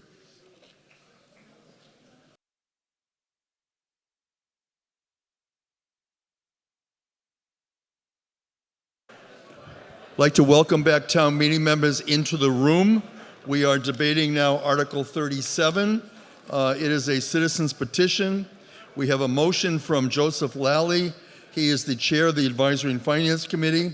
He moves the town vote to accept the Plymouth Community Trust bylaw as it is presented in the 2026 Spring Annual Town Meeting warrant. Mr. Lally, on your motion. By a vote of 9 yes, 3 no, and 0 abstentions, the Advisory and Finance Committee recommends town meeting approve Article 37. And we do have a petitioner presentation, and we're going to begin with that petitioner presentation. I'd like to welcome the petitioners. Okay. And go ahead. Thank you very much, Mr. Moderator. My name is Peter Matlin. I am one of the petitioners, and I'm also the chair of the Plymouth for All Town Committee, which has worked on this article and which voted unanimously to endorse. So what is the problem that Article 37 is intended to address? As we all know, throughout much of 2025, ICE was active operating in Plymouth, mostly in North Plymouth, but they had operations throughout the town. These activities disrupted lives and created fear. We've had conversations with religious and secular leaders in the immigrant communities, and they've reported that many people, including many immigrants who are citizens but simply look or sound like they came from another country, have been reluctant to go to work, to go to school, to seek medical help, even to attend church services, all because they feared being caught up in an ICE raid. Unfortunately, the atmosphere of fear includes fear of the police. And this is because there is a widespread misperception in the immigrant community that the Plymouth police and possibly other town officials are working with ICE. We've heard this over and over again. The result is people are afraid to contact the police to report crimes, to serve as witnesses, and aid in investigations, and as a result, perpetrators are not brought to justice. So the two overarching purposes of the bylaw are, first, to promote trust in the Plymouth Police Department, making police work more effective. It will ensure that all town residents can feel confident that the Plymouth Police Department is not an extension of ICE, and that they feel safe assisting police officers to enforce the law. The second purpose is to avoid diverting scarce town resources to civil immigration enforcement, which is by law a federal responsibility. As a starting point, I think it's important to understand that municipalities are not legally required to work with ICE for civil immigration enforcement. That's a choice for each city and town. And this bylaw would clarify that choice for the town of Plymouth. It will make it clear that the town of Plymouth speaks with one voice, that it will not participate in the often brutal ICE operations, operations that most Plymouth residents have found deeply disturbing. And it will do this by codifying existing town policies and procedures. So what does the bylaw do?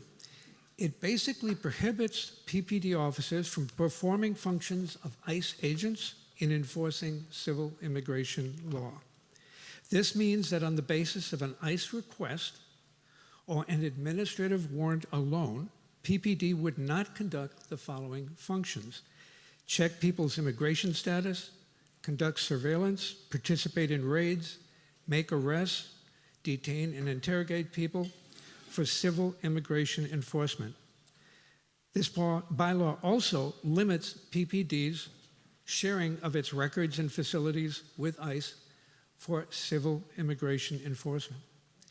However, and this is very, very important, for all criminal matters for which ICE provides a judicial warrant based on probable cause, PPD would cooperate fully with ICE to enforce immigration violations that are criminal in nature, such as reentry after deportation, fraud, human trafficking, drug trafficking. So the bylaw is very narrow. It only governs non-criminal civil immigration procedures. As you know, the town has already taken action to put some of these policies in place. The PPD procedures were developed in February of 2025, and in January this year, the Select Board adopted those as town policies. But the problem is that both of these can be changed at any time within the Select Board with just one vote change, or with a different police chief who might decide to change those procedures. In short, neither of those current sets of policies give residents confidence that the Plymouth Police Department and other town employees will not work with ICE in the near future. The question has been asked, so if we have PPD policies which have been adopted by the Select Board, why does Plymouth need a bylaw? There are at least 3 reasons. The first is durability. The bylaw cannot be changed quickly. It could only be changed by you, the town meeting, in a subsequent session. This is critical. This durability is critical to reduce fear and promote trust in the police. Second, the bylaw would prevent our town from entering into a 287G contract. And third, it provides civilian oversight.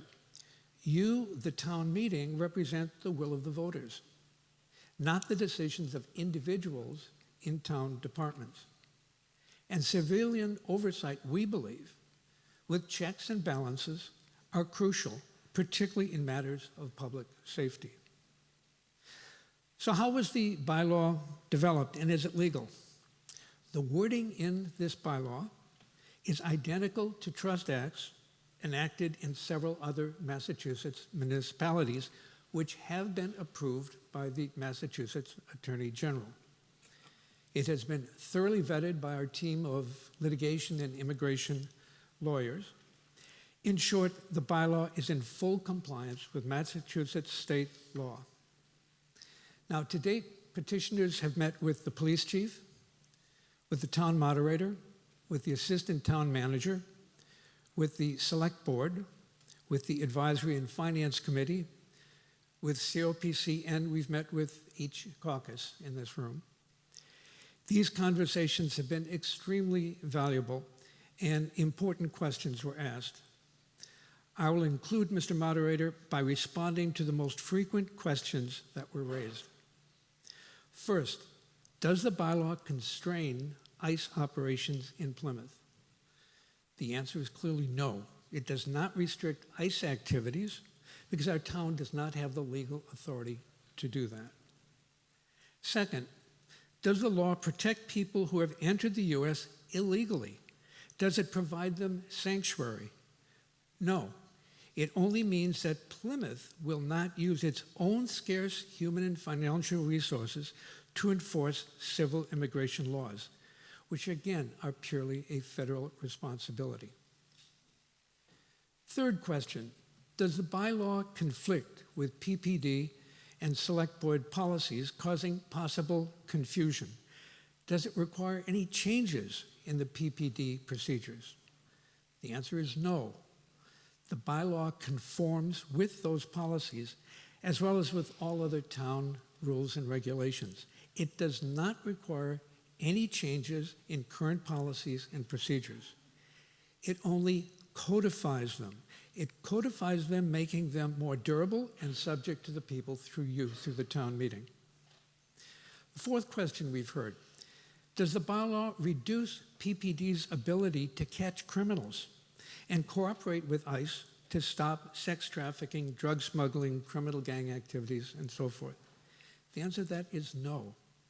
The bylaw does not restrict the PPD from investigating and pursuing all criminal matters in all circumstances. And it does not in any way restrict PPD from working with ICE to enforce all criminal judicial warrants. A fifth question we've been asked, would a town official be in violation if they worked for ICE on their own private time? The answer is no. The bylaw only pertains to the actions of town officials in the execution of their official town duties. A sixth question, would a town official violate the bylaw if they inadvertently gave information to ICE while on town duty? Answer is no. A violation must be done knowingly and intentionally, and it must be done on one of the ICE functions that I listed earlier. Seventh question, would this expose town officials to being sued? No more than if they were to violate any other town bylaw or regulation. Eighth question, how would the bylaw be enforced? There are no enforcement procedures or criminal penalties in this bylaw, and this is typical of many, many bylaws. The police are expected to follow their departmental policies and procedures. Therefore, it would be enforced by the chief, imposing departmental disciplinary procedures. For all other town officials, obeying all town rules and bylaws is a condition of employment. So again, enforcement would be done through departmental disciplinary procedures. And finally, the ninth question. If the bylaw is aimed at promoting trust in all Plymouth residents must be aware of what it contains. How will this be done? We see the passing of this bylaw by the town meeting as only the first step. It will have to be followed by effective community outreach to get the word out. So a communication strategy, a campaign, working closely with community leaders is planned to start immediately after the town meeting passes the bylaw. Let me just conclude by saying that the select board voted in support of the article by a vote of 3-2, and as you heard a moment ago, the Advisory and Finance Committee approved it 9-3, and we urge you to do the same.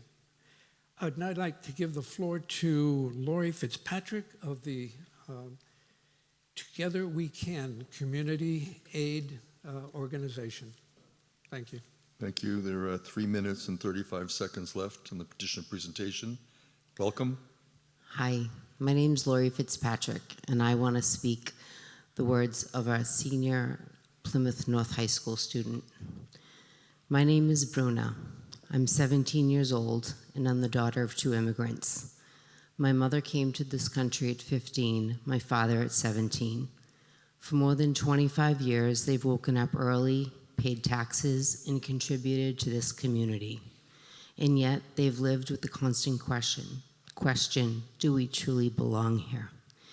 In January, my father returned to Brazil, not because he stopped loving this country, but because fear became part of our routine. He will not be at my graduation. He will not be there to hug me. This is not political theory to me, it's my reality. For months, I've lived with constant fear. Fear of receiving a call that my mother had been detained, fear of speaking my native language in public, fear of attracting attention. But there is a fear that people rarely talk about, the fear of calling the police. For many immigrant households, before dialing 911, regardless of their citizen status, there's a pause, a calculation. The question is not only will they help us, but will we be safe if we call? This is a real fear that crime itself could become secondary, that instead of protection, we could face questions about our status. Even though many of us are citizens, some people still stay silent. When families are afraid to report crimes, everyone becomes less safe.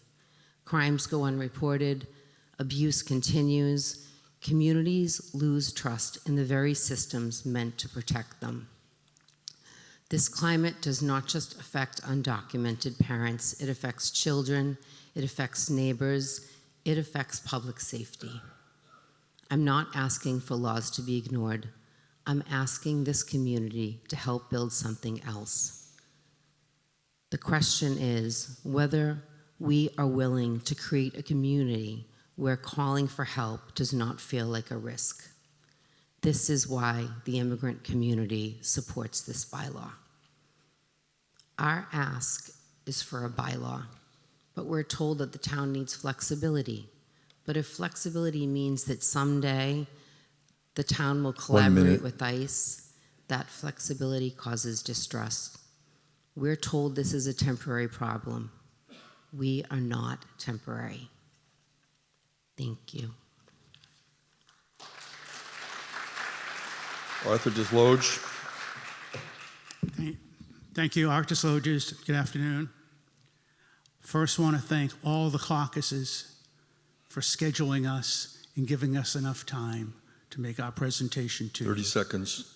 We have talked to all of you at this point.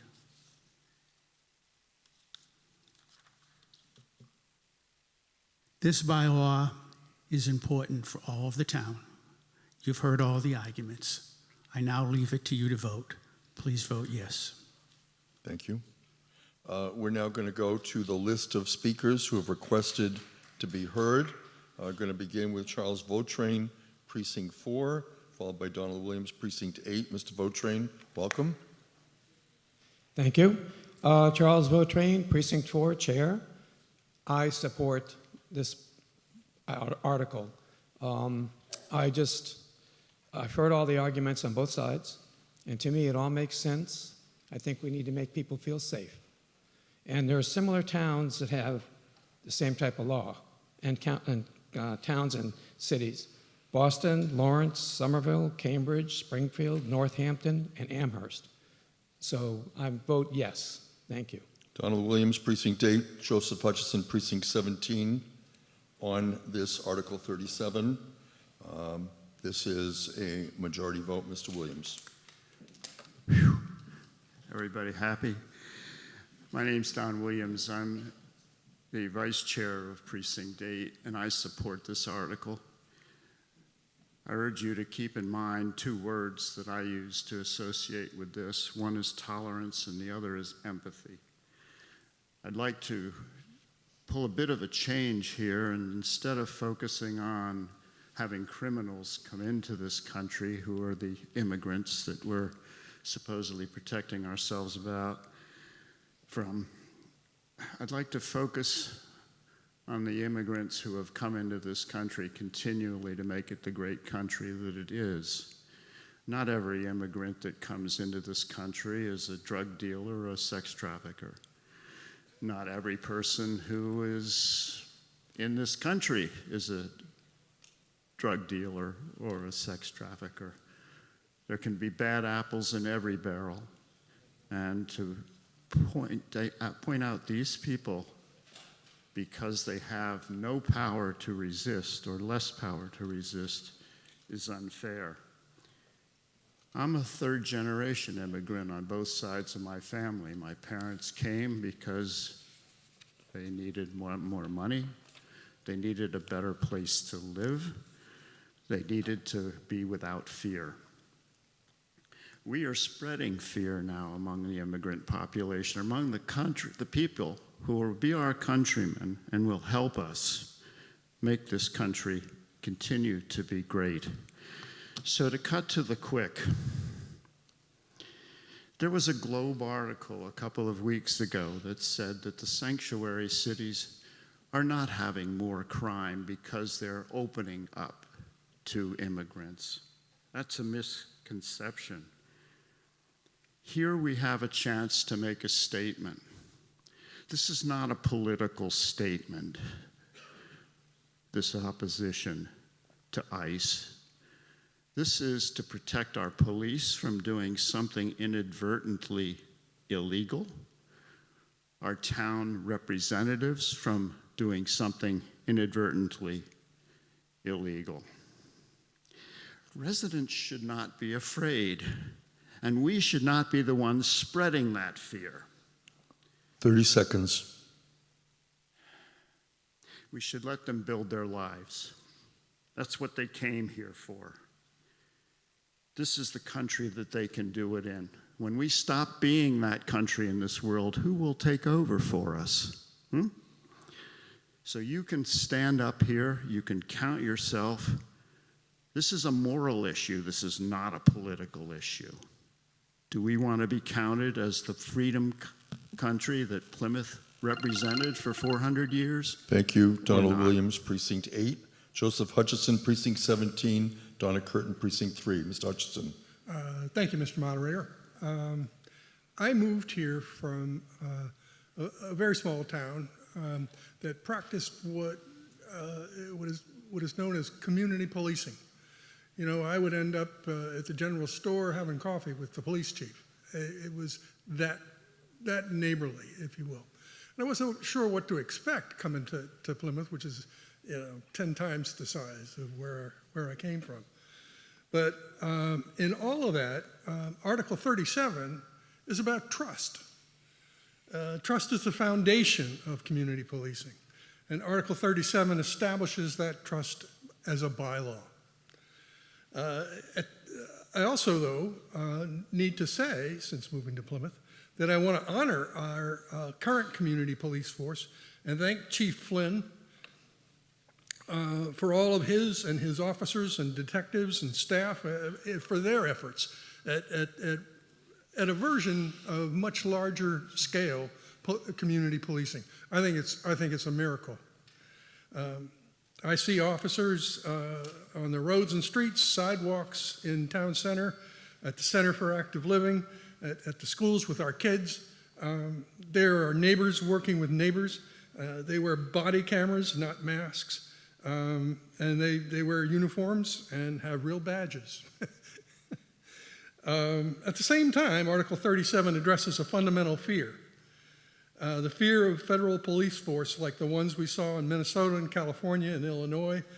And there are those who say that, well, it can't happen here, but we saw masked agents from who knows where, Oklahoma, Texas, anywhere else. In an intersection where they dragged a Plymouth resident from his auto, leaving it in the intersection at Standish and Cherry, and leaving him away from his home, neighbors, friends, but mostly away from any lawyers he might have had access to.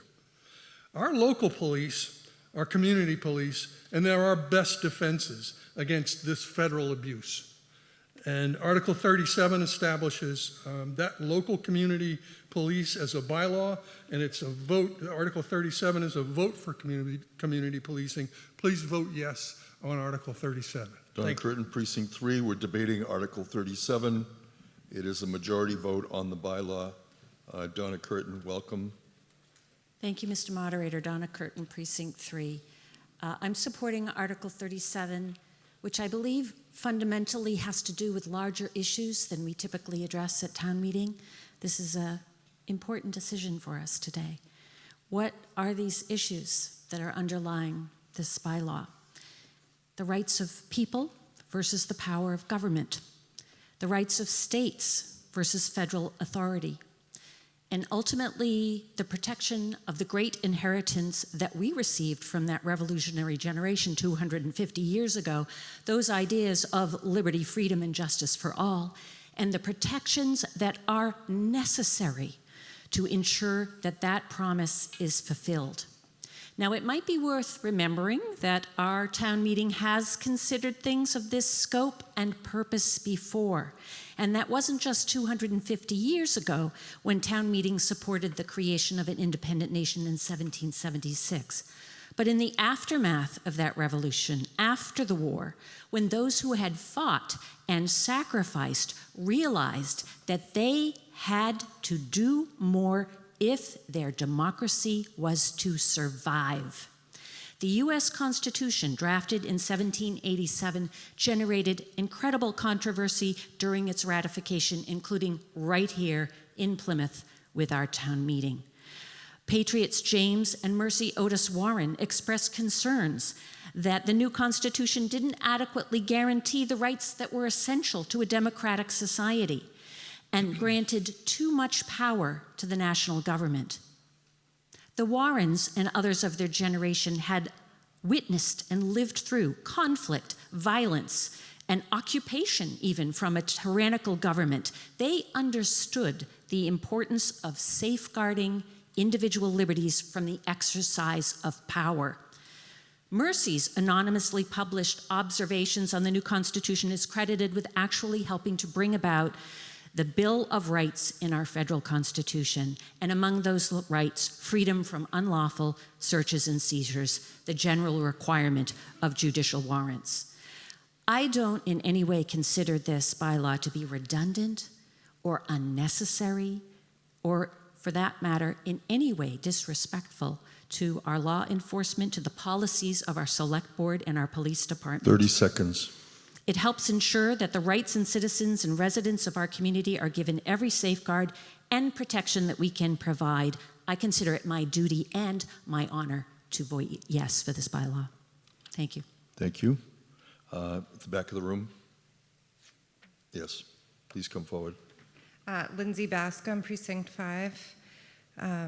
I support this article for all the reasons the previous presenters and speakers stated. I'm actually pretty unsure why there was such a huge divide on this. This bylaw just aligns the town's highest authority with the select board's adopted policy and the police department's existing policy. I support this bylaw not because I believe the police department is acting improperly or there's anything wrong with their policy, but because we are a nation built on laws and checks and balances. This measure just simply codifies those principles, strengthening oversight of the town's communication with federal immigration enforcement. It allows the police department to work with ICE fully on all criminal matters. There's urgency to act now. The safety of our community depends on trust. When members of our community feel unsafe or disconnected from law enforcement, they may hesitate to report crimes, and that makes all of us less safe. By adopting this as a bylaw, we create a durable, long-term solution that reflects our shared commitment and accountability and democratic process, values we are all exercising by being here today. So the time to act is now for trust, safety, and our community. Please vote yes on this article. Thank you. Yes, Kathleen. Oh, wait a minute, do we have a motion to close debate? All right, thank you. Before we go forward, it's a motion to close debate. Anyone who wishes to speak, please stand so you can be seen. Thank you. All right, and at this time, we're going to take the procedural motion to close debate. It's a 2/3 vote. When the light goes on, you'll vote. You're now voting on whether to close debate on Article 37. Is a 2/3 vote. And town meeting is voting on whether to close debate. We're voting right now, Mr. Lynch. Mr. Lynch, Mr. Lynch, do not interrupt the vote. We're now voting on whether to close debate on Article 37.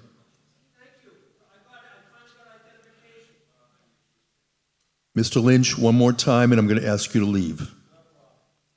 89 voted yes, No, 48, 2 abstentions. Motion carries. He does make a point. It'd be helpful to come to the microphone, but I'm going to accept the procedural motion. It did not pass.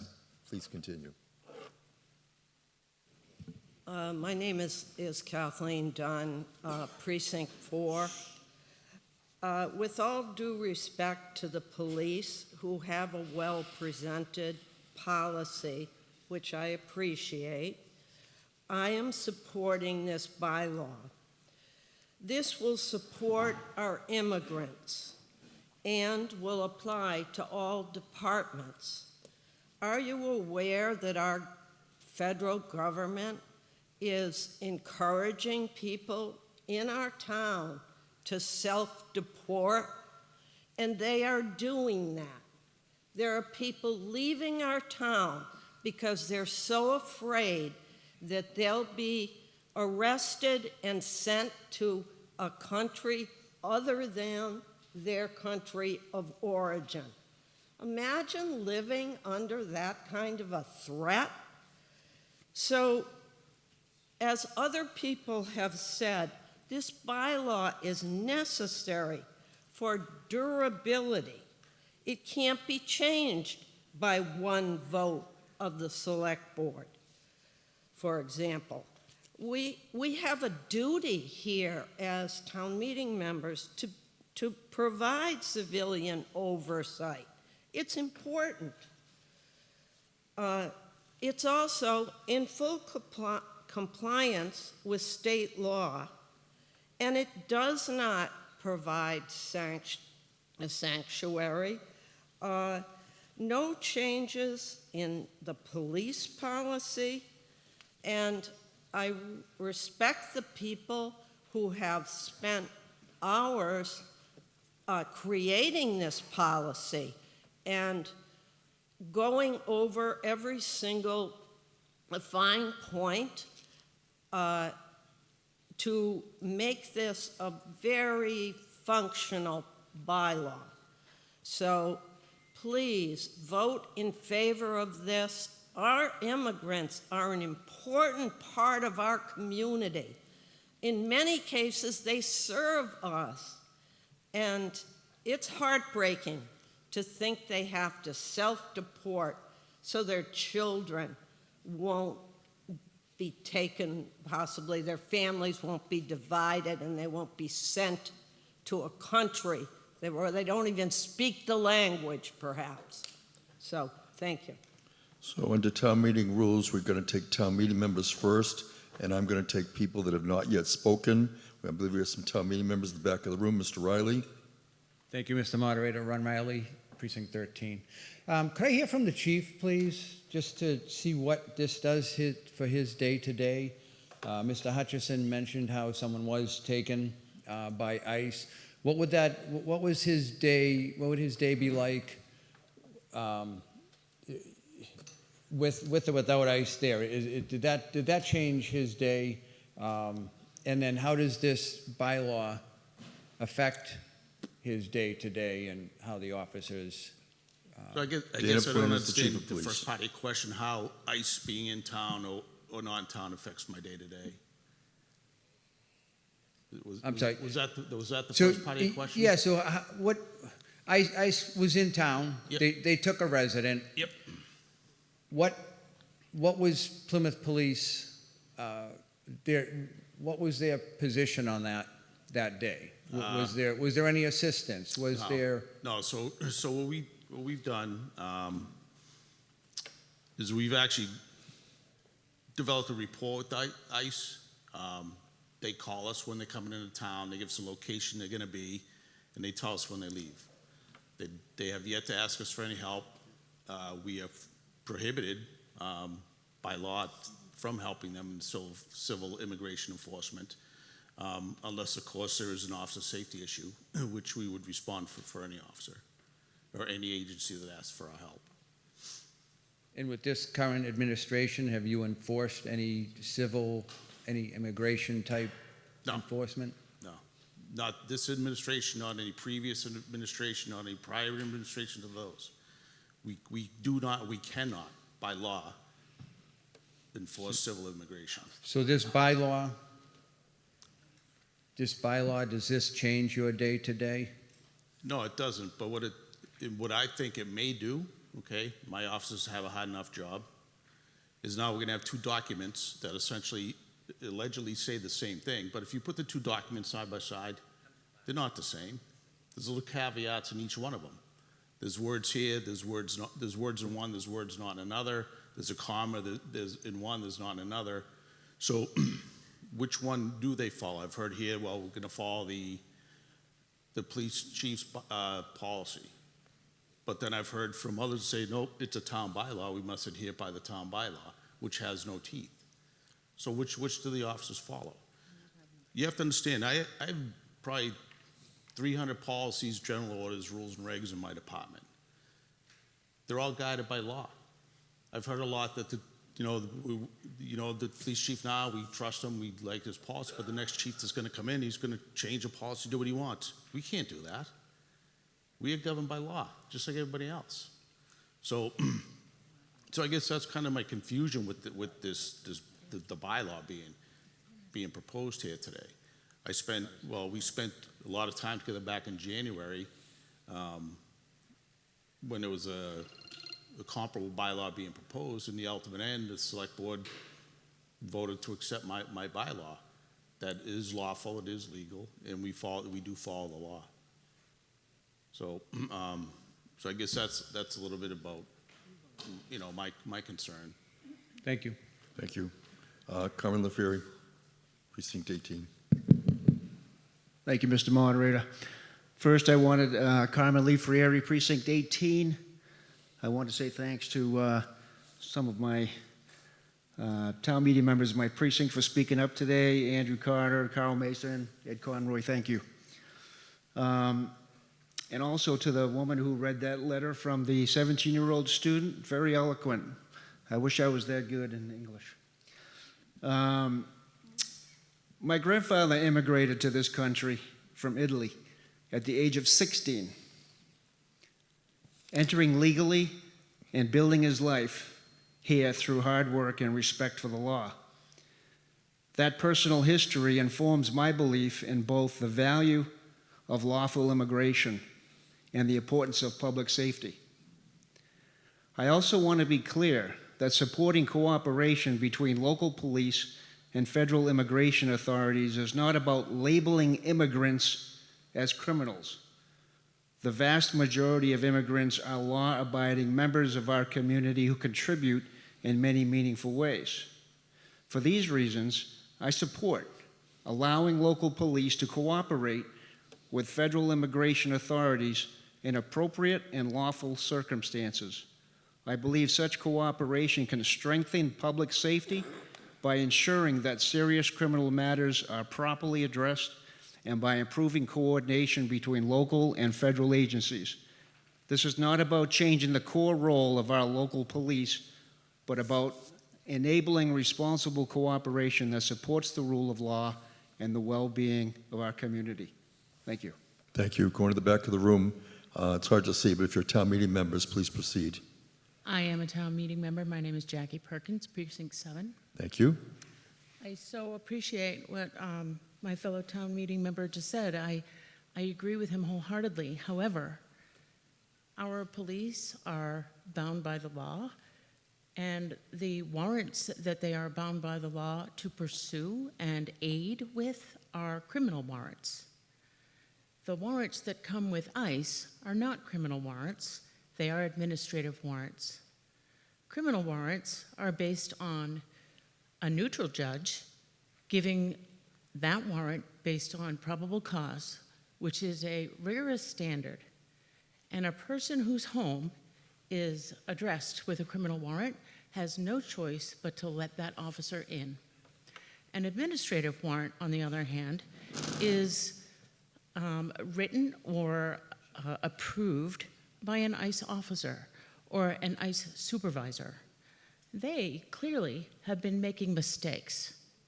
I don't want our police officers to be allowed to act on administrative warrants, which have a lesser standard than probable cause and which also can be refused at the entry to a home. For instance, if an ICE officer came to my door with an administrative warrant and said, I have a warrant to search your home, I would bet you that most Americans would say, okay, I have to do that. But you do not have to open your door to an administrative warrant. And I don't want our police officers put in a position where they are doing something with that force that they have as a criminal, the obligation to pursue a criminal warrant. And so I think that these are questions that have come up in the emails that I've received, people not understanding the differences between these things. We haven't discussed that here today. So I've been very concerned about it. I've done the research, and I am proud as an American citizen and a Plymouth resident to support this bylaw. Thank you. Thank you. At the back of the room again, if town meeting member. Are you a town meeting member? Yes, please come forward. Reminder, town meeting members, if you could sit in the center section over here to my right. Please proceed. Welcome. I'm from Precinct 14, and I am Carmelina Gomez Stearns, and I'm immigrant, and I know how it is to be in a third world country, and I respect the law in America, in Plymouth, and I support the Plymouth Police Department. That's all I can say. Thank you very much. Thank you. Sybil Holland, Precinct 8. Hello. So I'm the daughter of an immigrant, and unless you have Native American ancestry, I think probably you are too. We are so blessed to have such an outstanding police force here in Plymouth. And I am sad to think that they would be in a position where residents of Plymouth would feel insecure and not trust the police. I think that all that's being asked, as the chief said, there are laws he follows and that he enforces and the police enforce, and all that's happening here is to say we agree that you're doing a good job with the laws that are in place and we want to keep those laws there. I worry that there might be an immigrant family somewhere, and certainly I know of some, perhaps you do too, that live in fear, are afraid to go to market, afraid to go to church, in my case, afraid to come and clean my house. I just want to quote Mr. Rogers, who famously advised looking for helpers when seeing scary things in the news, which unfortunately our children certainly do, or experiencing frightening situations.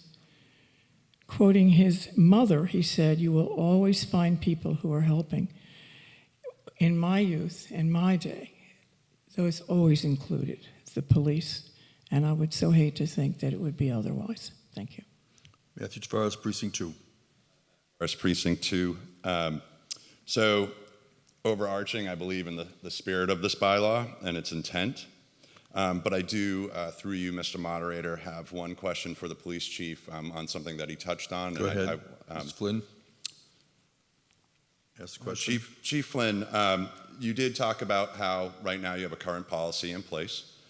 And my question to you is, if that current policy is violated by one of your officers, there's reason to believe that there would be disciplinary action because it's against police chief policy or the town police policy? Well, there'll be an internal investigation. Okay. And then what you hit on is that what has been my concern with this bylaw from the beginning, I believe you said that this bylaw has no teeth, and I believe the petitioners during our caucuses have also said that there's no recourse.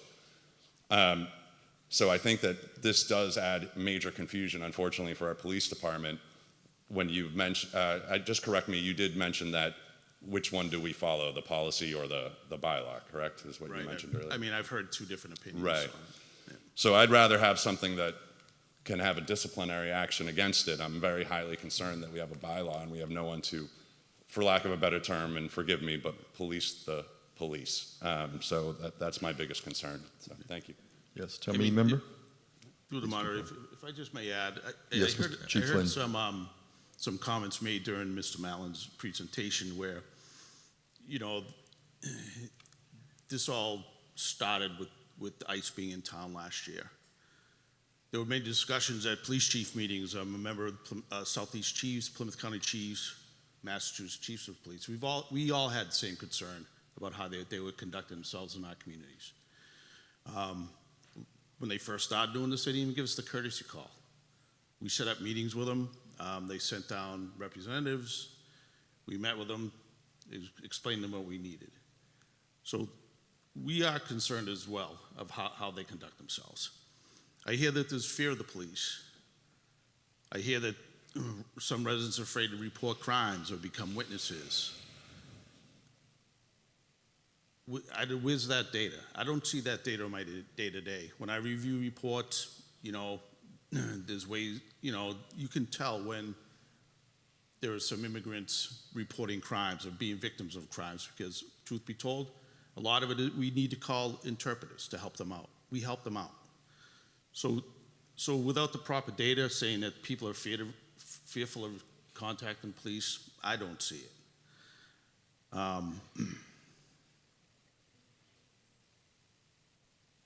We are not an extension of ICE. I spent, again, January 6th, 4 hours, maybe a little more, explaining what we can and can't do. We are not an extension of ICE. We never will be an extension of ICE. Another question I have is laws change on a day-to-day. New decisions come down from court. I have to have the ability to change my policies pretty much immediately to follow those new guidances and the new laws. How long will it take this body to get back together to change the bylaw? In the interim, I've changed my policy, but the town's bylaw is incorrect. Again, which one are we following? And are we following the wrong one? So I've heard a lot saying that the bylaw is the same as the policy. If so, I just ask you to leave our policy as it is. Since my presentation in January, we have reviewed our policies as per our policy. We review our general orders and rules and regs. And we made some changes. I forwarded them to the Board of Selectmen. They've accepted the changes. So I guess if the policy matches the bylaw, why do we need to? Thank you. Please come forward. Yes, point of order. Motion to close debate. The motion is made by Ken Stone, Precinct 16. It is not debatable. Anybody that cares to be heard, just stand so you can be recognized. Thank you. Now, when the light goes on, you will vote. You're voting whether to close debate. It is a 2/3 vote. It is a procedural vote. I would like to take this opportunity while we're voting to thank a number of people, the Assistant Town Moderator, Nicole Manfredi, and certainly Jeanette White, Advisory and Finance Committee, the entire Advisory and Finance Committee led by Joe Lally, Kelly McKellery, the Town Clerk, also the staff, particularly Lynn Barrett, and all the staff, and town boards and committees. 110 say yes, 28 say no, 0 abstentions. The motion carries. We will now be moving to vote on Article 37. You will wait until the light goes on, and after we will scroll slowly. You can vote now on Article 37. This is a majority vote. Again, thank you to the town boards and committees for all of your hard work in preparing and planning for town meeting, and also thanks to all the town meeting members and the residents who have participated at today's town meeting. It's greatly appreciated. Following this, we will entertain a motion to dissolve. First, though, I'd like to ask OTI to take time as we scroll through afterwards for the vote. 78 say yes, 60 say no, 3 abstentions. The motion carries and is a majority vote. And that concludes the warrant. And unless we have any motions to reconsider, we will now entertain the motion to dissolve that is presented by Joseph Lally, Chair of the Advisory and Finance Committee.